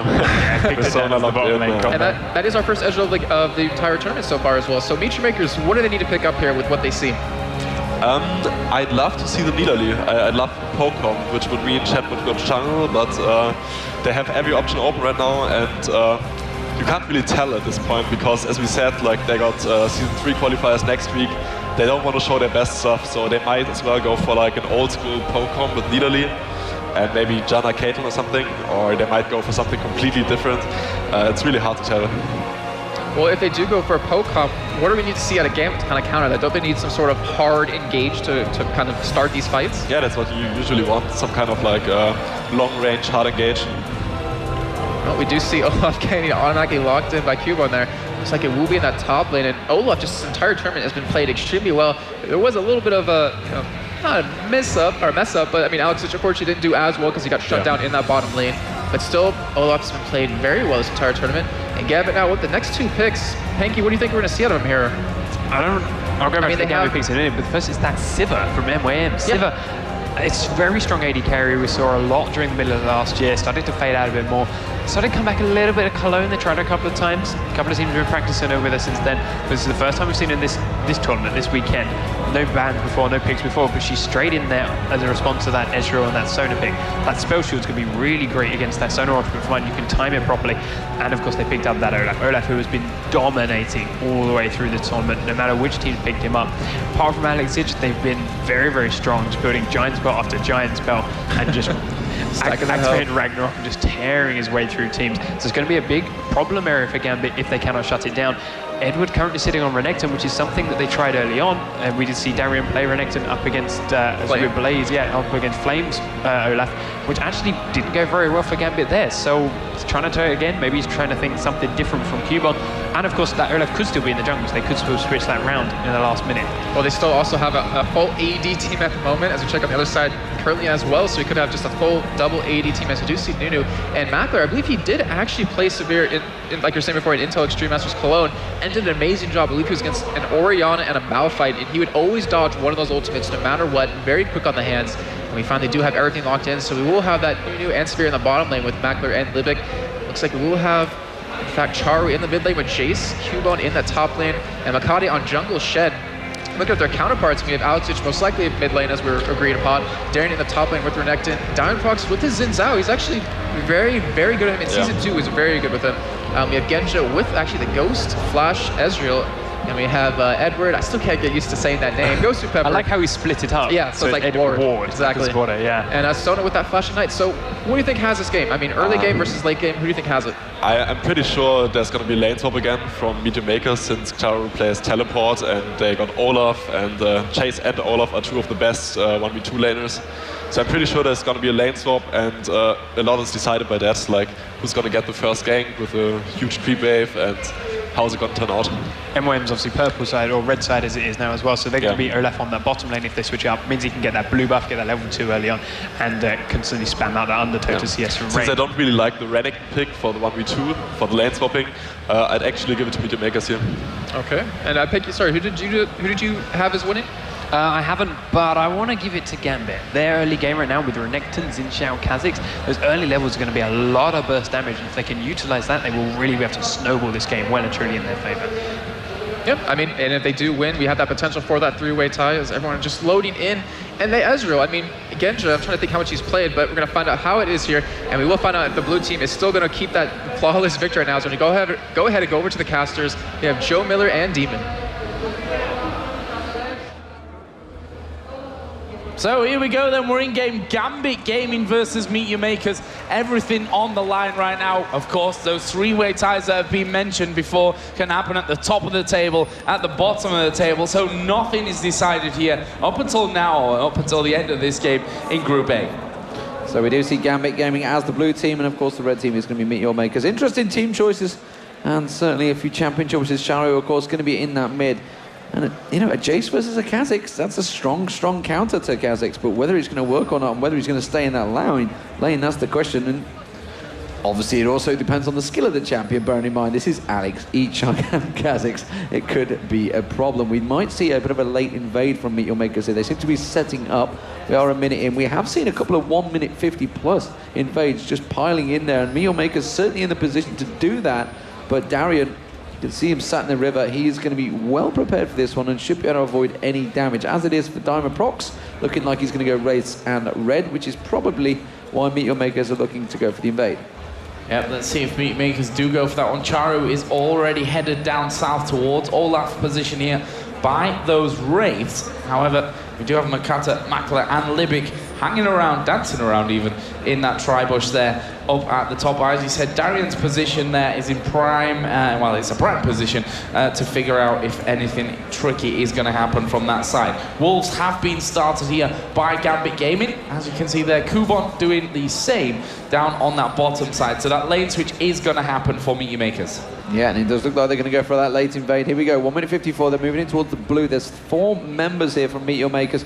They're going to go face first. Darien is there. MEETYOURMAKERS immediately get straight in. They are going to steal away the blue buff. How are they going to react to this one? You can immediately see Edwards going straight in towards that blue buff. He's going to try and counter it. It was started off by Kubon. Kubon has backed away, and you do see Diamondprox coming in there. The question is, how strong is he going to be? Kubon is just delaying his time. He's going to come around. Hasn't, of course, got smite, so he's just going to come in and cause problems. He's going towards Edward, puts the damage down, just making himself a nuisance while the rest of the team looking towards the mid layer. Kubon comes around, Ignite gets put down, and that's a flash coming out from Diamondprox, and he has stolen away the blue buff though, and he's backed away, but that will slow down his jungle a little bit, but nevertheless, oh, max range taunt, just missing on Alex. It's Mokatte trying to make it land, but has got the blue buff himself. Yeah, really interesting start to this final game of the group for both of these teams. As we've said, anything really can still happen here in Group A of the Intel Extreme Masters Katowice. In terms of the jungle now, Diamond actually going over towards his red buff. Doesn't, of course, have his smite. He used it to take that blue buff earlier on, but won't have any problems to finish up this red buff on that side. Obviously, middle lane, gonna be Jace versus Kha'Zix. We've heard there Alexich has been practicing this Kha'Zix in this middle lane, so we'll see how he faces off against Czaru's Jace. And of course, the bottom lane will then be Ezreal Sona, a 2 versus 1 versus Kubon's Olaf. And we saw last game how strong Olaf can be, but whether that goes the same way here still remains to be seen. Yeah, and Kubon, of course, they had troubles when Gambit Gaming Alexich was bottom lane. We are seeing a possible stack up on the top here against Darien. Is Mokatte going to come around? He has got the double buff, and it will be. They're both at level 3. They're all at level 3. Darien just hit level 3, but they're going to come in if they can get the Stun United. Yes, they do. Straight through Flash, Stun United, and the exhaust. First blood goes to Makler, and the home team favourites definitely going to draw some fans from the crowd. Diamondprox now going to be forced away from this one. He doesn't want to lose his blue buff, and we're going to see Alexich trying to do the same in the bottom lane. Yeah, we'll see what they can do from this one. This tower is already very, very low. We can see Diamond is actually coming around to try and stop this turret being taken down, but that's not going to work out for them whatsoever. Diamond being forced to back away. There's a big wave of creeps in there as well, and Makler making sure that he doesn't miss out on any farm from that one. And it looks like actually they've decided not to fully go in there. They could end up going in on towards Diamond under this turret, but with Renekton coming around as well, certainly not a safe move from MEETYOURMAKERS. Wolves, talking about Wolves, Mokatte not quite that far down yet, and they are just going to wait, set up a bit of a trap here, but nothing coming of that one. Diamond is going to go home. Yeah, Mokatte was just hanging around hoping that Diamond would pass back by. Makler and Libik return back to that top lane, and they're going to keep the pressure on. As it is in the mid lane, Alexich versus Czaru. Very much close on CS. Czaru with the slightest advantages. Of course, Alex went looking to see if he could get a help on that bottom turret. Bottom turret taken very low as well, so Gambit doing just as good a job down the bottom as they have at the top. Of course, they haven't had the kill. That's the only advantage so far. And once again, Mokatte lays prey in that mid bottom, top. Get the right place in a minute. As Shen is now going to come in, let's see what Darien could do. He's going to work his way away from danger, but they've lost that turret, the first one, of course, of the game. Down at the bottom, we did see Jace come around for a bit of cover as well, and that has kept that bottom turret safe now from MEETYOURMAKERS' point of view. Question is only how long. As Mokatte going to go in there, they managed to get the toll onto Darien. The boomerang blade goes across as well, but Darien able again to get himself out of that one. We do also have Diamond coming across there. We did just get the pling of Shen getting low on health, so they are all going to back away from that one. Bottom turret, the teleport was actually used by Czaru to get in towards that bottom turret, trying to protect it out there. Kubon, of course, they have taken that top one, so expect the duo lane to switch down to this bottom in a few moments. Genja and Edward trying to do as much as they can. I like the I just realized the way that he split his first name, Ed Ward, because he wards everything. Czaru actually moving in down towards this bottom lane here. Again, there was a ward in that brush, though, and that will mean no further action really happening there. But MEETYOURMAKERS, they've done a great job of stalling out their own turret here being taken down, which is always going to be a bonus for them. Alexic here in the middle lane is behind on the CS. Ezreal is ahead of Sivir, but obviously Sivir did pick up that first blood, and it actually leaves around about 300 gold difference in favor of Sivir from that early bit of action. But still, fairly pensive game. Obviously that gank that came in onto the top lane may change things as we go around, as we are going to see the damage coming out here on towards Edwards. Genja forced to arcane shift away. Libik is now down into this bottom lane. Sivir's in the middle, so all a little bit crazy in terms of setup right now for MEETYOURMAKERS. Yeah, Darien putting a good bit of damage on towards that top turret, stripped about half its health off there, but Kubon's going to go for this one on towards Darien. Immediately pops straight in there. Darien has to just dash away. Is it going to be enough? Misses. The axe did land, but he flashed the moment it came in. Realized it would have been the death of him, and he is forced out of lane by Kubon. So Kubon into that top lane the first time they do come up against each other. 29-29 CS, very much even between them. Alexic has been getting free farm in this mid lane, but he is only just level with Jace. So Czaru, despite the fact he's been out of lane, has managed to keep his pace with Alexic. But you don't want to give Kha'Zix too much free farm, and that's what he's been getting. Diamondprox is going to help the blue buff out for Alex, so that's going to be given across. Meanwhile, you see him leaping across and picking that one up. That's going to help him out with his cooldowns and keep spamming as much as possible. Darien returning back towards the top lane, and he's had to go for that armor. Interested to see how these two play out, because we've seen a pretty different build so far from Kubon at the top there on Olaf. Of course, if you compare it to what we've just seen, the unstoppable Olaf of Flame, pretty much went for the Giant's Bolt first item, which you can see that Mokatte has done on Shen. Yeah, Shen already got that one in there, obviously with the Hunter's Machete as well from the start. Both AD carries with identical builds currently, and pretty much identical CS. BF Sword, Doran's Blade for them, and we do have the boots on Sivir as well. The blue buff being picked up here by Czaru on his side of the map as well, so that's going to be helped with his cooldowns and with his ability to spam that Q and put down as much damage as he can. So both teams, now, especially for Gambit, I'd say in this position, they've already lost 2 games. This is it for them. They can't afford any silly mistakes from this one. Otherwise, unfortunately for them, they would definitely be out. Yeah, you can just see in the skills. Genja, of course, will have leveled up about 6. We do see the pings here on Diamondprox, and immediately he's forced away with the shock blast just flashing past his face. Alexic looking like he's going to make a move down towards the bottom, though. Immediate pings say, yeah, don't go anywhere. Kubon comes across. He's going to throw an axe across. In fact, he's not. He's not going to take any of the CS at all. In fact, he's just going to come down and completely cover off that bot lane, pick up the wolves en route. So top lane completely empty at the moment. 2 siege minions beating on each other, so a bunch of gold going to waste between both lanes. It looks like the blue one's going to be gone, so MEETYOURMAKERS missing out on a good 40 plus gold in that top lane. Item wise, well, you can see for yourself Brutalizer being slowly built up by Jace. Alexic chose to go towards Tear of the Goddess first, but it is looking like a dragon will be the next target. And you can see Darien actually getting jumped on here by Czaru, but he's got his Renekton ultimate now. He gets taken down very low, but here comes Diamondprox, comes straight in. Alexic coming around as well. Mokatte taken down very low, but the poke from Diamondprox should be able to catch on towards him. Yes, it will. Diamondprox does pick up the kill, first kill for Gambit Gaming. Well, look at that, the burst straight on towards Kubon is forced away. Shockblast comes back, and they are all retreating. And there is just a 1 kill for Gambit Gaming. Yeah, interesting choice there from Kubon. Decided not really to get involved with that one. could have ended up dying, so probably a wise decision either way, but Gambit are starting off the Dragon here. Down to round about half HP. We are going to see Libik moving in there. Kubon there. Ultimate pop by Siva. There's the crescendo going over. And the ultimate out of Ezreal. And that's a kill for Alexic. Can they get any more from this one? Kubon is low. Arcane Shift coming in from Genja. He doesn't want to go too deep either. And that will be Kubon, at least for now, able to escape. Well, it's the shot blast on towards Edward as well. Very nice play. And again, Alex jumping in, getting that kill. So again, they pinched it off. And that is the kill advantage. We do see Mokatte trying to poke around the side there, but just being kept at distance by Genja. Genja being unusually aggressive in this game as well. That's something I've noticed that's changed between his play. Darien, of course, becoming a bully, despite the fact he has only got a Ninja Tabi and armor. So keeping himself as busy as he can against Czaru. Czaru is just holding him off. Huge creep stack in this top wave. Let's see if anyone's going to follow up that and push that turret, because it will push itself.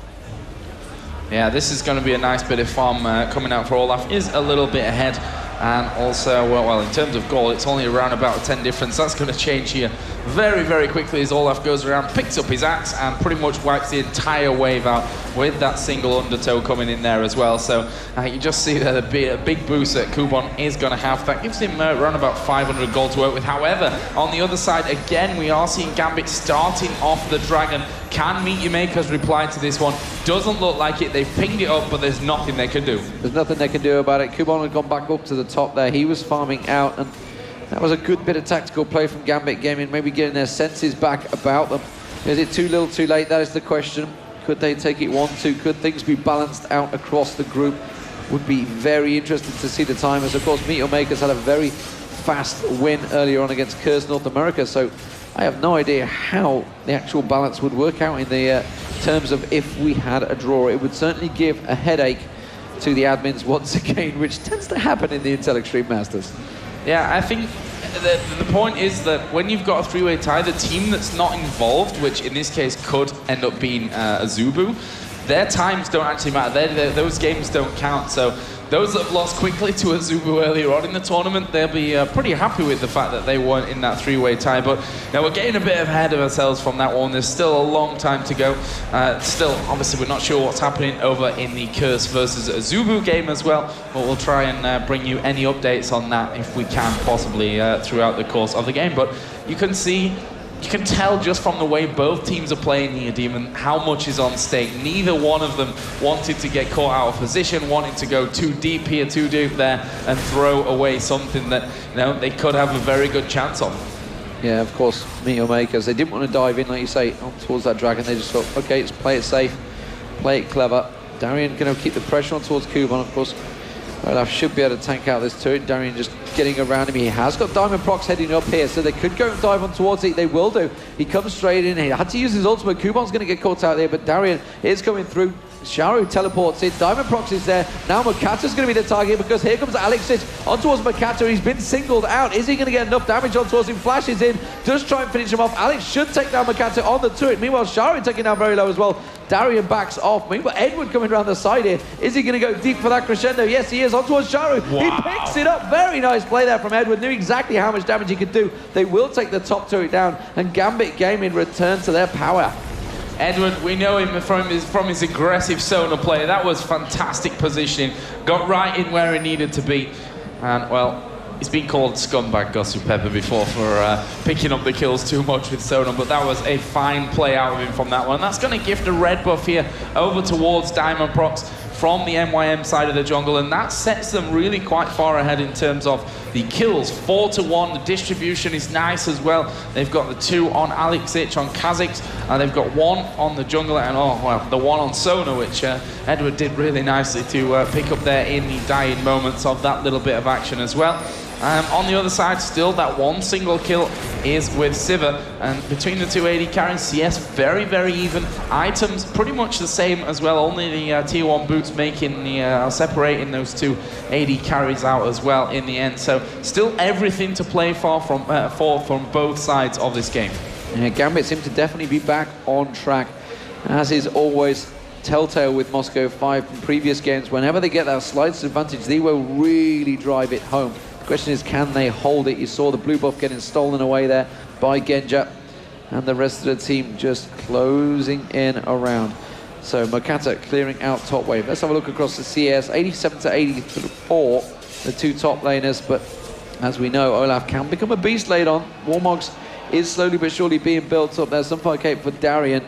In the meanwhile, the two junglers, of course, Shen, not really able to expose himself in this game yet. He has got that Sunfire cape, so he's split pushing along that top lane.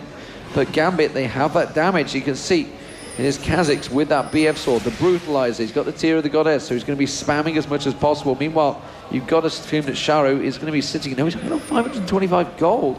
Where is his gold disappeared to? He seems to be a long way behind. Of course, he is 2-0-1 versus a 1-0-1-0. So 2 kills to Alexic, helping him out heavily in that damage. Bloodthirster apiece between the two AD carriers, so very much even between them, except the extra Doran's blade that Genja's picked up. And of course the two supports both sitting on the Ruby Crystal very early on, the Ruby Sight Zone, should I say. But we still have that Total Biscuit sitting on Libik, and I believe they're going to try and dive for it. It looks that way. Kubon actually going to pop Ragnarok here. They're going to try and get in. We are going to be seeing Shen come into the fight just before that crescendo came down as well. Didn't pull the stun off onto either of them. There's the Ezreal ulti. Makler now the one that's falling low. He's going to be able to escape that Jace acceleration gate, really helping them. But Gambit have not taken enough damage here, and that's going to mean that they can get in and take down their third turret of the game. All outer turrets now picked up for the Russians. And they are going to drive on forward there. Genja being very aggressive straight and towards them. They're going to try and tank up this turret as much as possible. Alex backs away, uses the minions that did come through. Gambit are just going to tank their way through this one. Diamond's going to get in there, and that's 2 turrets. Very nice push, especially on the mid. Yeah, it doesn't get much better than that for from a single push. And Gambit really played it perfectly. Darien obviously wasn't super involved in that fight, and that's why he came into it then. And that's one player on full HP, and he's certainly going to get gonna hurt in there with that Sunfire cape on. Plus, let's not forget to mention the extra health that he's got to tank through as well. Kubon here did just spot Genja as they are headed down towards that dragon side. Should be up in around about 15 seconds time. And MEETYOURMAKERS know that this would be a welcome pickup for them if they're able to get that extra gold and the control of it as well. However, Gambit not going to be giving this one away. They want to make sure that they starve MEETYOURMAKERS wherever possible of whatever gold they can. So, Dragon is up, and Gambit have perfect timing on it. They just almost bully MEETYOURMAKERS away from the spawn area. And that means they have full control and extend their gold lead to 6,000. That's 26 to 20. So 4-1 kills, big advantage, 4-1 turrets.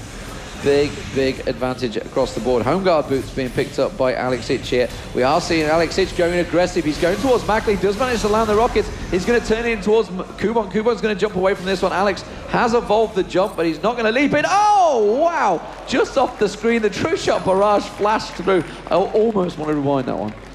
Well, they're doing Baron, so maybe not just yet. Baron has been started out here by 3 from Moscow 5, obviously. Level 9, level 8, it's Alexic who's up level 12. Darien's going to need to come in here and do a bit of tanking work, but they should be able to have this one away. It's down to below half health right now, but what can MEETYOURMAKERS do to stop this one from happening? They've got Shen up on that top side, does have Smite available, but can Mokatte get around for this one? Genja already spotting his position. There is the moving from Shen. Can he finish this one off? Mokatte going fairly low, and they get the kill before Dragon goes down. It's picked up by Moscow 5. Darien over on the other side. They're going to try and get in, gets a stun down onto Kubon, who used Ragnarok earlier. He's not got it available for him now. He's burning from the ignite with the exhaust. May just be enough to save his life, but will Libik pay the price here? He's got underneath the turret, and it looks like Gambit will call off the hunt. But that was a 1 for 0 in Gambit's favour, and they picked up Baron. True shot barrage just available, but Kubon already back onto the fountain, so Gambit will push back on towards the top. Starting to look like their old self here. Maybe had some serious words with one another, realising that they are not out of it yet. They could still have a chance. So now, as it stands, if Gambit were to go and win this one, they kind of need... They need AZUBU BLAZE to win their game, don't they? Yeah, if Curse win, that one they'll be 2-1, and it'll leave then MEETYOURMAKERS and Gambit on 1-2. So they still need the gods to come in their favour, so to speak, because we are going to see now Gambit in there with Darien. He was forced out, down to below half HP. Kubon using that undertow to try and keep Gambit away from this turret. It's still got over half of its HP remaining. Will they try and make a move for something here? Doesn't look like it, because Gambit are pushing that middle turret as well. Split pushing this one right through. It's only Jace to defend there. They probably need to group up on this one and not let, you know, not get caught out and lose turrets in it, as we are going to see Diamond moving in on towards the team. Oh, good knock away by Czaru. Just one more hit and he would have been bounced in the air. Instead, they try and put a bit of damage on towards that. Oh, something to look across the side there. Just got a glimpse. Makler did manage to jump in there. Alex is just going to try and pin out Libik. But that was nice execution there. Genja completely pins it out of it. They are tanking up the turret. Darien's going to try and take this one down. It's going to be the second inhibitor turret going down. Gambit Gaming, they haven't taken an inhibitor yet, but cleverly just taking the turrets on the outside. Can they try and track down Libik? He's just past the ward. They know exactly his position. Of course, they have got that Baron buff. Shock Blast hitting the three of them in the back there, and they're still trying to hunt them down. But instead, Gambit are going to back away and wait for their AD carry to respawn and then make the next push. Yeah, wise, I think, as well from Gambit. No need to take risks and be chasing him down like that, especially since the rest of the team were back on full health. And well, Siva's got the bloodthirst, so she healed it back with that wave of minions in that top lane anyway. So let's have a quick look at the overall picture. 33.7 to 25.1 thousand gold. Healthy lead for for Gambit Gaming. I think someone's going to be turning this one into a drinking game. However many times we say Gosu, Pepper, and Moscow 5 throughout the course of the tournament, and 7-2 in turrets as well for the reigning world champions of the Intel Extreme Masters, and we're only 22 minutes into the game, so looking really good. They've lost 2 games coming into this one, so as you said, there's surely been words had amongst the team coming into this third and final Group A game here in Katowice. Will they be able to hold on? Will they be able to continue this trend that they've set already in this game and beat MYM? Yeah, and of course, remember, it's not the end of the world if Gambit Gaming do go out. They have already qualified for the Intel Extreme Masters World Finals in CBIT in March, of course, but that is because they are, as you mentioned, reigning champions, so therefore they automatically get an invite back, and why the hell not? They performed so well last year. They yet to rekindle their form here, though, in 2013. They will take down the second inhibitor of the game, and their poke back and forward from MEETYOURMAKERS. They realize they're going to have to use the double Nexus turrets here to try and defend it. The Shock Blast keeps poking them back, but they are just being able to sustain their way through this one, wiping out the next minion wave. The Baron buff is about to wear out, just going to drop any second now. And the rest of Gambit Gaming do back away after a successful raid and a double inhibitor steal. Yeah, very systematic play here by Gambit. Going to be going down now in towards that bottom lane for the inner turret as well, and that will leave just 1 inhibitor turret and 1 inhibitor itself still remaining on the map for MEETYOURMAKERS, and there's not a lot that they can really do about this one. It's probably going to come down to one big fight for them in the end as they try to hold on to something here in their base. And now we're only 23 minutes into it as well, which means that even if they do manage to ace, they probably wouldn't be able to turn around and push inhibitors of their own. As you see, Kez leaping in there. Alex each wanted a piece of that one. It does certainly look like Gambit are going to try and drive this one home. It is going to be full ultimate stack, full 5v5. They've got to be careful they don't get caught on that turret, because I still feel the MEETYOURMAKERS, with a good bit of use, they could possibly turn this one around at their base, but they're going to have to do everything. They've got super minions coming in towards them. They're starting to poke on towards that top Nexus turret. You can see Mokatte going in, but Alex goes leaping in. Diamondprox was the target, but Crescendo hits 3 of them, and they do keep bouncing around. Siva's ultimate being used by Makler, going towards Darien now. Darien the target. Shock Blast comes across. Genja, though, just kiting Kubon back and forth. Darien tanking up through the turret. Shock Blast lands on Genja, and you can see Gambit are forced to back away. They have a massive creep stack coming in towards the bottom inhibitor turret, and that's going to be a full-length caught on towards Mokatte. That's another inhibitor turret down, and Gambit, I feel, will just back away from this one, having taken their advantage. Yeah, all turrets now outside of that Nexus, and its 2 turrets are now down for MEETYOURMAKERS. I mean, they've done good damage in that fight there, but not quite got what it takes just yet to be finishing that one off, and they have to put themselves in that whole CLGU position, or I should say, you know, AZUBU Blaze position, I think, is known, because they actually came back from it. Yeah, that's true, actually. They were further down the line. But I'm not sure, to be honest with you. It wasn't a 10,000 gold difference, it was a 2,000 gold, so let's not get carried away. It was in a very tense, close game. If you have missed it, it was the OGN semi-finals. Game 4 of the first best of 5, Game 4 of the first best of 5, and they came back from a triple inhibitor down. Alexic putting a burst of damage on towards Mokatte. They're forcing him away, and everybody from Gambit has gone back to buy Gosu for the last man standing just to come up. And once he gets in there, the ultimates are almost all available. Crescendo's the only one that's down currently. And Gambit do take down the third and final inhibitor. They're going towards that top Nexus turret. The damage coming down. Diamondprox is going to get targeted. Alexic goes leaping in. Absolute Zero gets dropped there. Libik is going to be the target. Darien's going to jump on towards him. A little bit sloppy targeting there from Gambit. They couldn't quite focus on him, but it doesn't matter. Genja's shredding the inhibitor. Nexus turret down. First one goes down. Back on towards Mokatte. Mokatte getting caught out by Darien. He slices and dices. Alexic goes leaping in. Edward manages to pick it up. The Nexus turret's getting burned down. Shock Blast comes out. It's a lot of damage from Czaru, but it's not going to be enough to hold them down.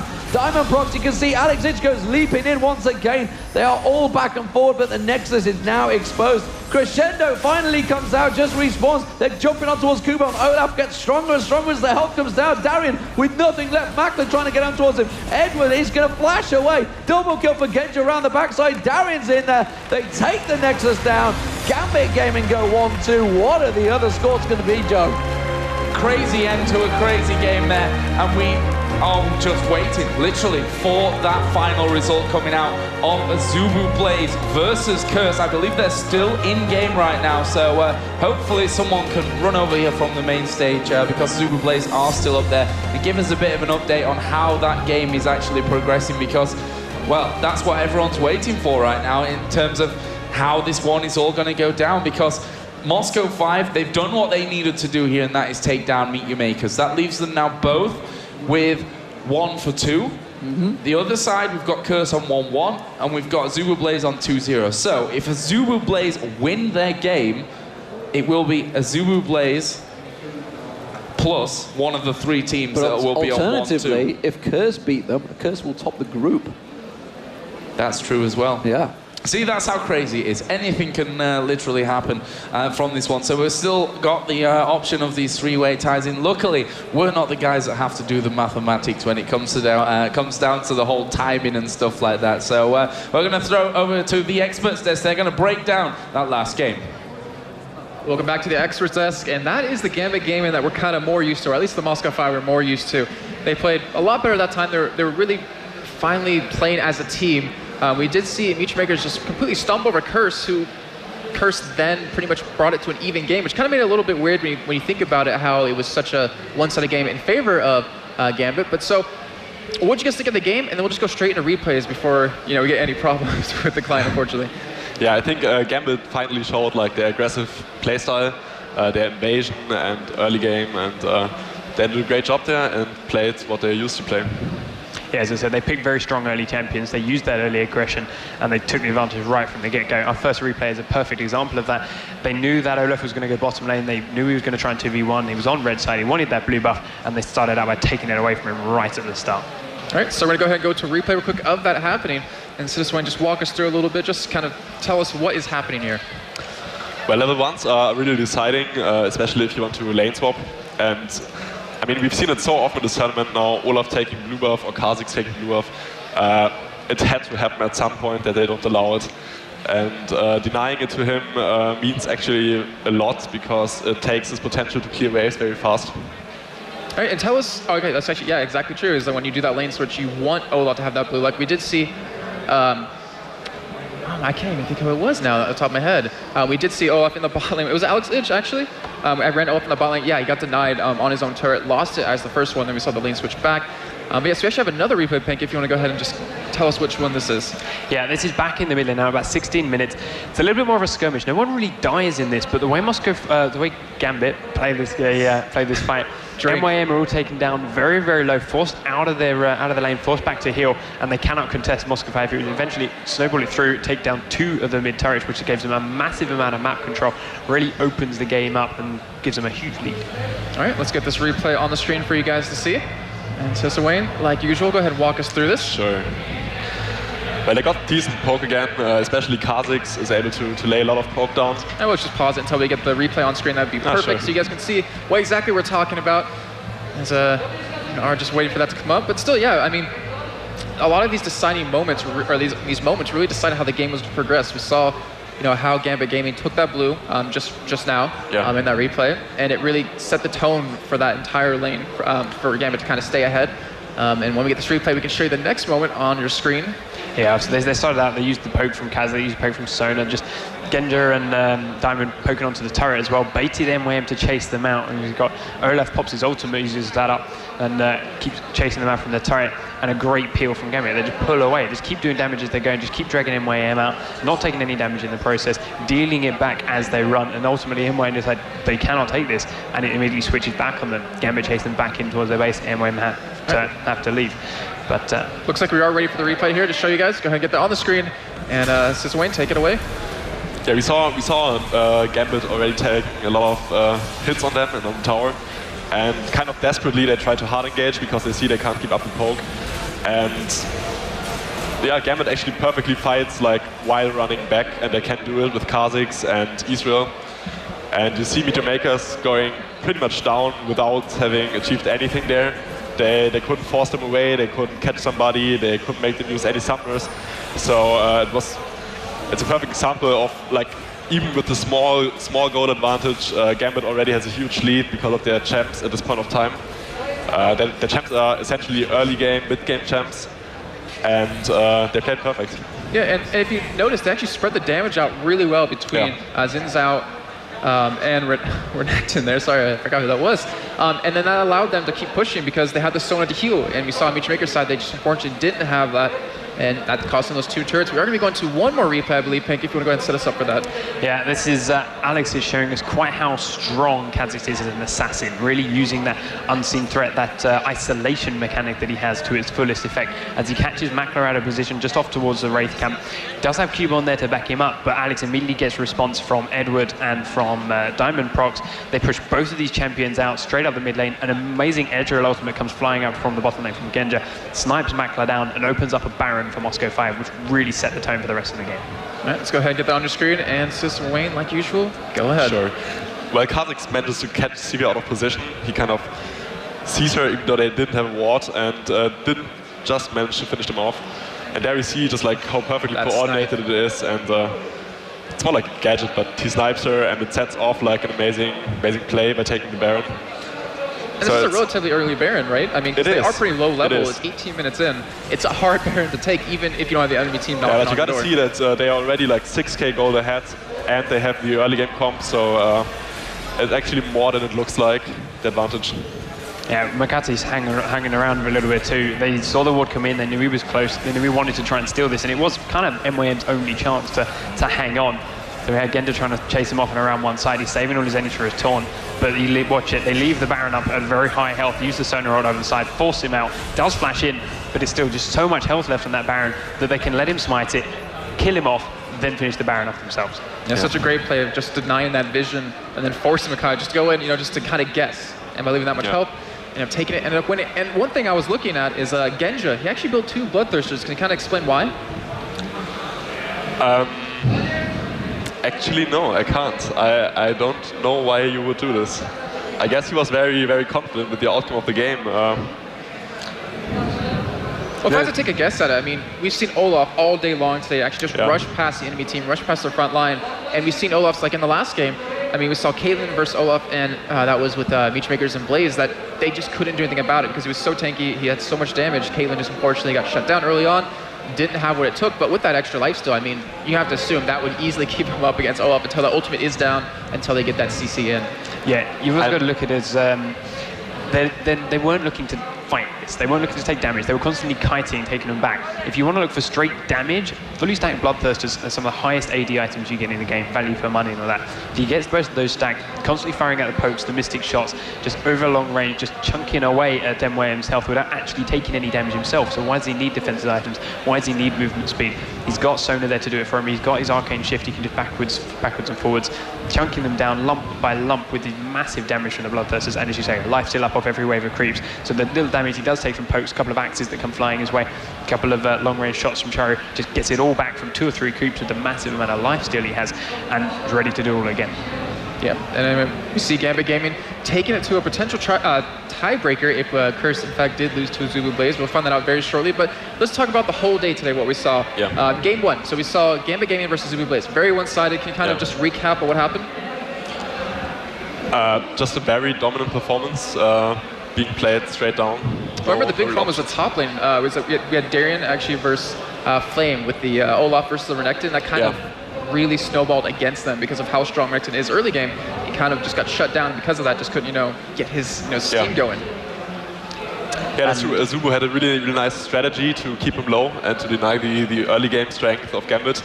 And they played it surprisingly well with, especially with the vision. It's something I didn't see too much from Gambit today, even in this very dominant performance. AZUBU seems to ward more and to ward deeper in the jungle, which keeps the control and kind of denies any chance for the opponent to do anything. All right, well, we actually just got word that AZUBU BLAZE did win their game, so it will be a 3-way tie between Curse, Gambit Gaming, and MEETYOURMAKERS. And we will have the team that will move through for you very shortly once the admins get that sorted out, because it's based on time, as we were mentioning earlier. It depends on how quick each team beat each other. It takes a little bit of math, takes a little bit of a recap, but that'll be done very shortly. And game number 2, we saw MEETYOURMAKERS actually versus Curse, and that was very one-sided as well. And that was probably like the game that we thought would probably go the other way. Because Curse, off the back end of just having all that training for Season 3 qualifiers, I mean, even though MEETYOURMAKERS is, training a lot, and Curse did have a player down, you kind of expected something a little bit closer. Yeah, I think, to be completely honest, I don't think Curse were expecting that from him. They took it a bit too lightly. It was the first game of the day. They were just getting in, settling down, having a bit of fun, laughing and joking with everyone. We all did it in the pre-game chat. Everyone was enjoying themselves. They went into the game and got caught off guard from the get-go. And MEETYOURMAKERS capitalized on that and just kept it going, and there was no point that Curse could really turn it around. Next game we saw him come back against Gambit Gaming, however, they'd kind of calmed down a little bit. They kind of got ready to realize exactly what was in front of them, and they actually managed to take down Gambit. So it's a big change up between those 2 games for Curse. Just to quickly run you down the rest of the games, we did have, like you just said, Curse beat Gambit Gaming. AZUBU BLAZE beat MEETYOURMAKERS in the 4th game, and as we just started there, Gambit Gaming beating MEETYOURMAKERS, AZUBU BLAZE beating Curse. And real quick, while we have a little bit of time, tomorrow, Group B, we have SK Gaming, we have Fnatic, we have Absolute Legends Poland, and we have AZUBU Frost. Which matches are you guys excited for? I'm very excited about the Fnatic and AZUBU Frost matches. AZUBU Frost took the OGN semifinal above AZUBU BLAZE. So I guess they are like among the favorites for this tournament. And Fnatic should be really strong right now. I heard they boot camp before this tournament, and they must have prepared a lot for Season 3 qualifiers. Yeah, as you say, Fnatic, they got second at Intellectual Masters Cologne, so they're going to want to up that now. They want to get that first place here. They said they've been boot camping the last couple of weeks for both this event and for the Season 3 qualifiers, and they have Yellowstar now as their AD carry, so it's different to what we saw in IEM Cologne. They've been training hard with him over the break, whereas a lot of teams have just been on holiday. I think they're going to have a few things to surprise us, but the same thing's being said for SK Gaming. They've been doing this training too. They've now got themselves a new jungler. They've been playing really, really hard, training lots, and all I've heard from teams that have scrimmed against them is that they've improved a lot, so I'm expecting some big things from them. All right, well, we will see Group B tomorrow. I hope you guys tune in for that, because it's going to be another exciting day of matches. We're going to go into a little quick commercial, if I can say that correctly, and then with a post-match interview, and we will have the results of who actually will be moving on into the playoffs. So guys, don't go anywhere.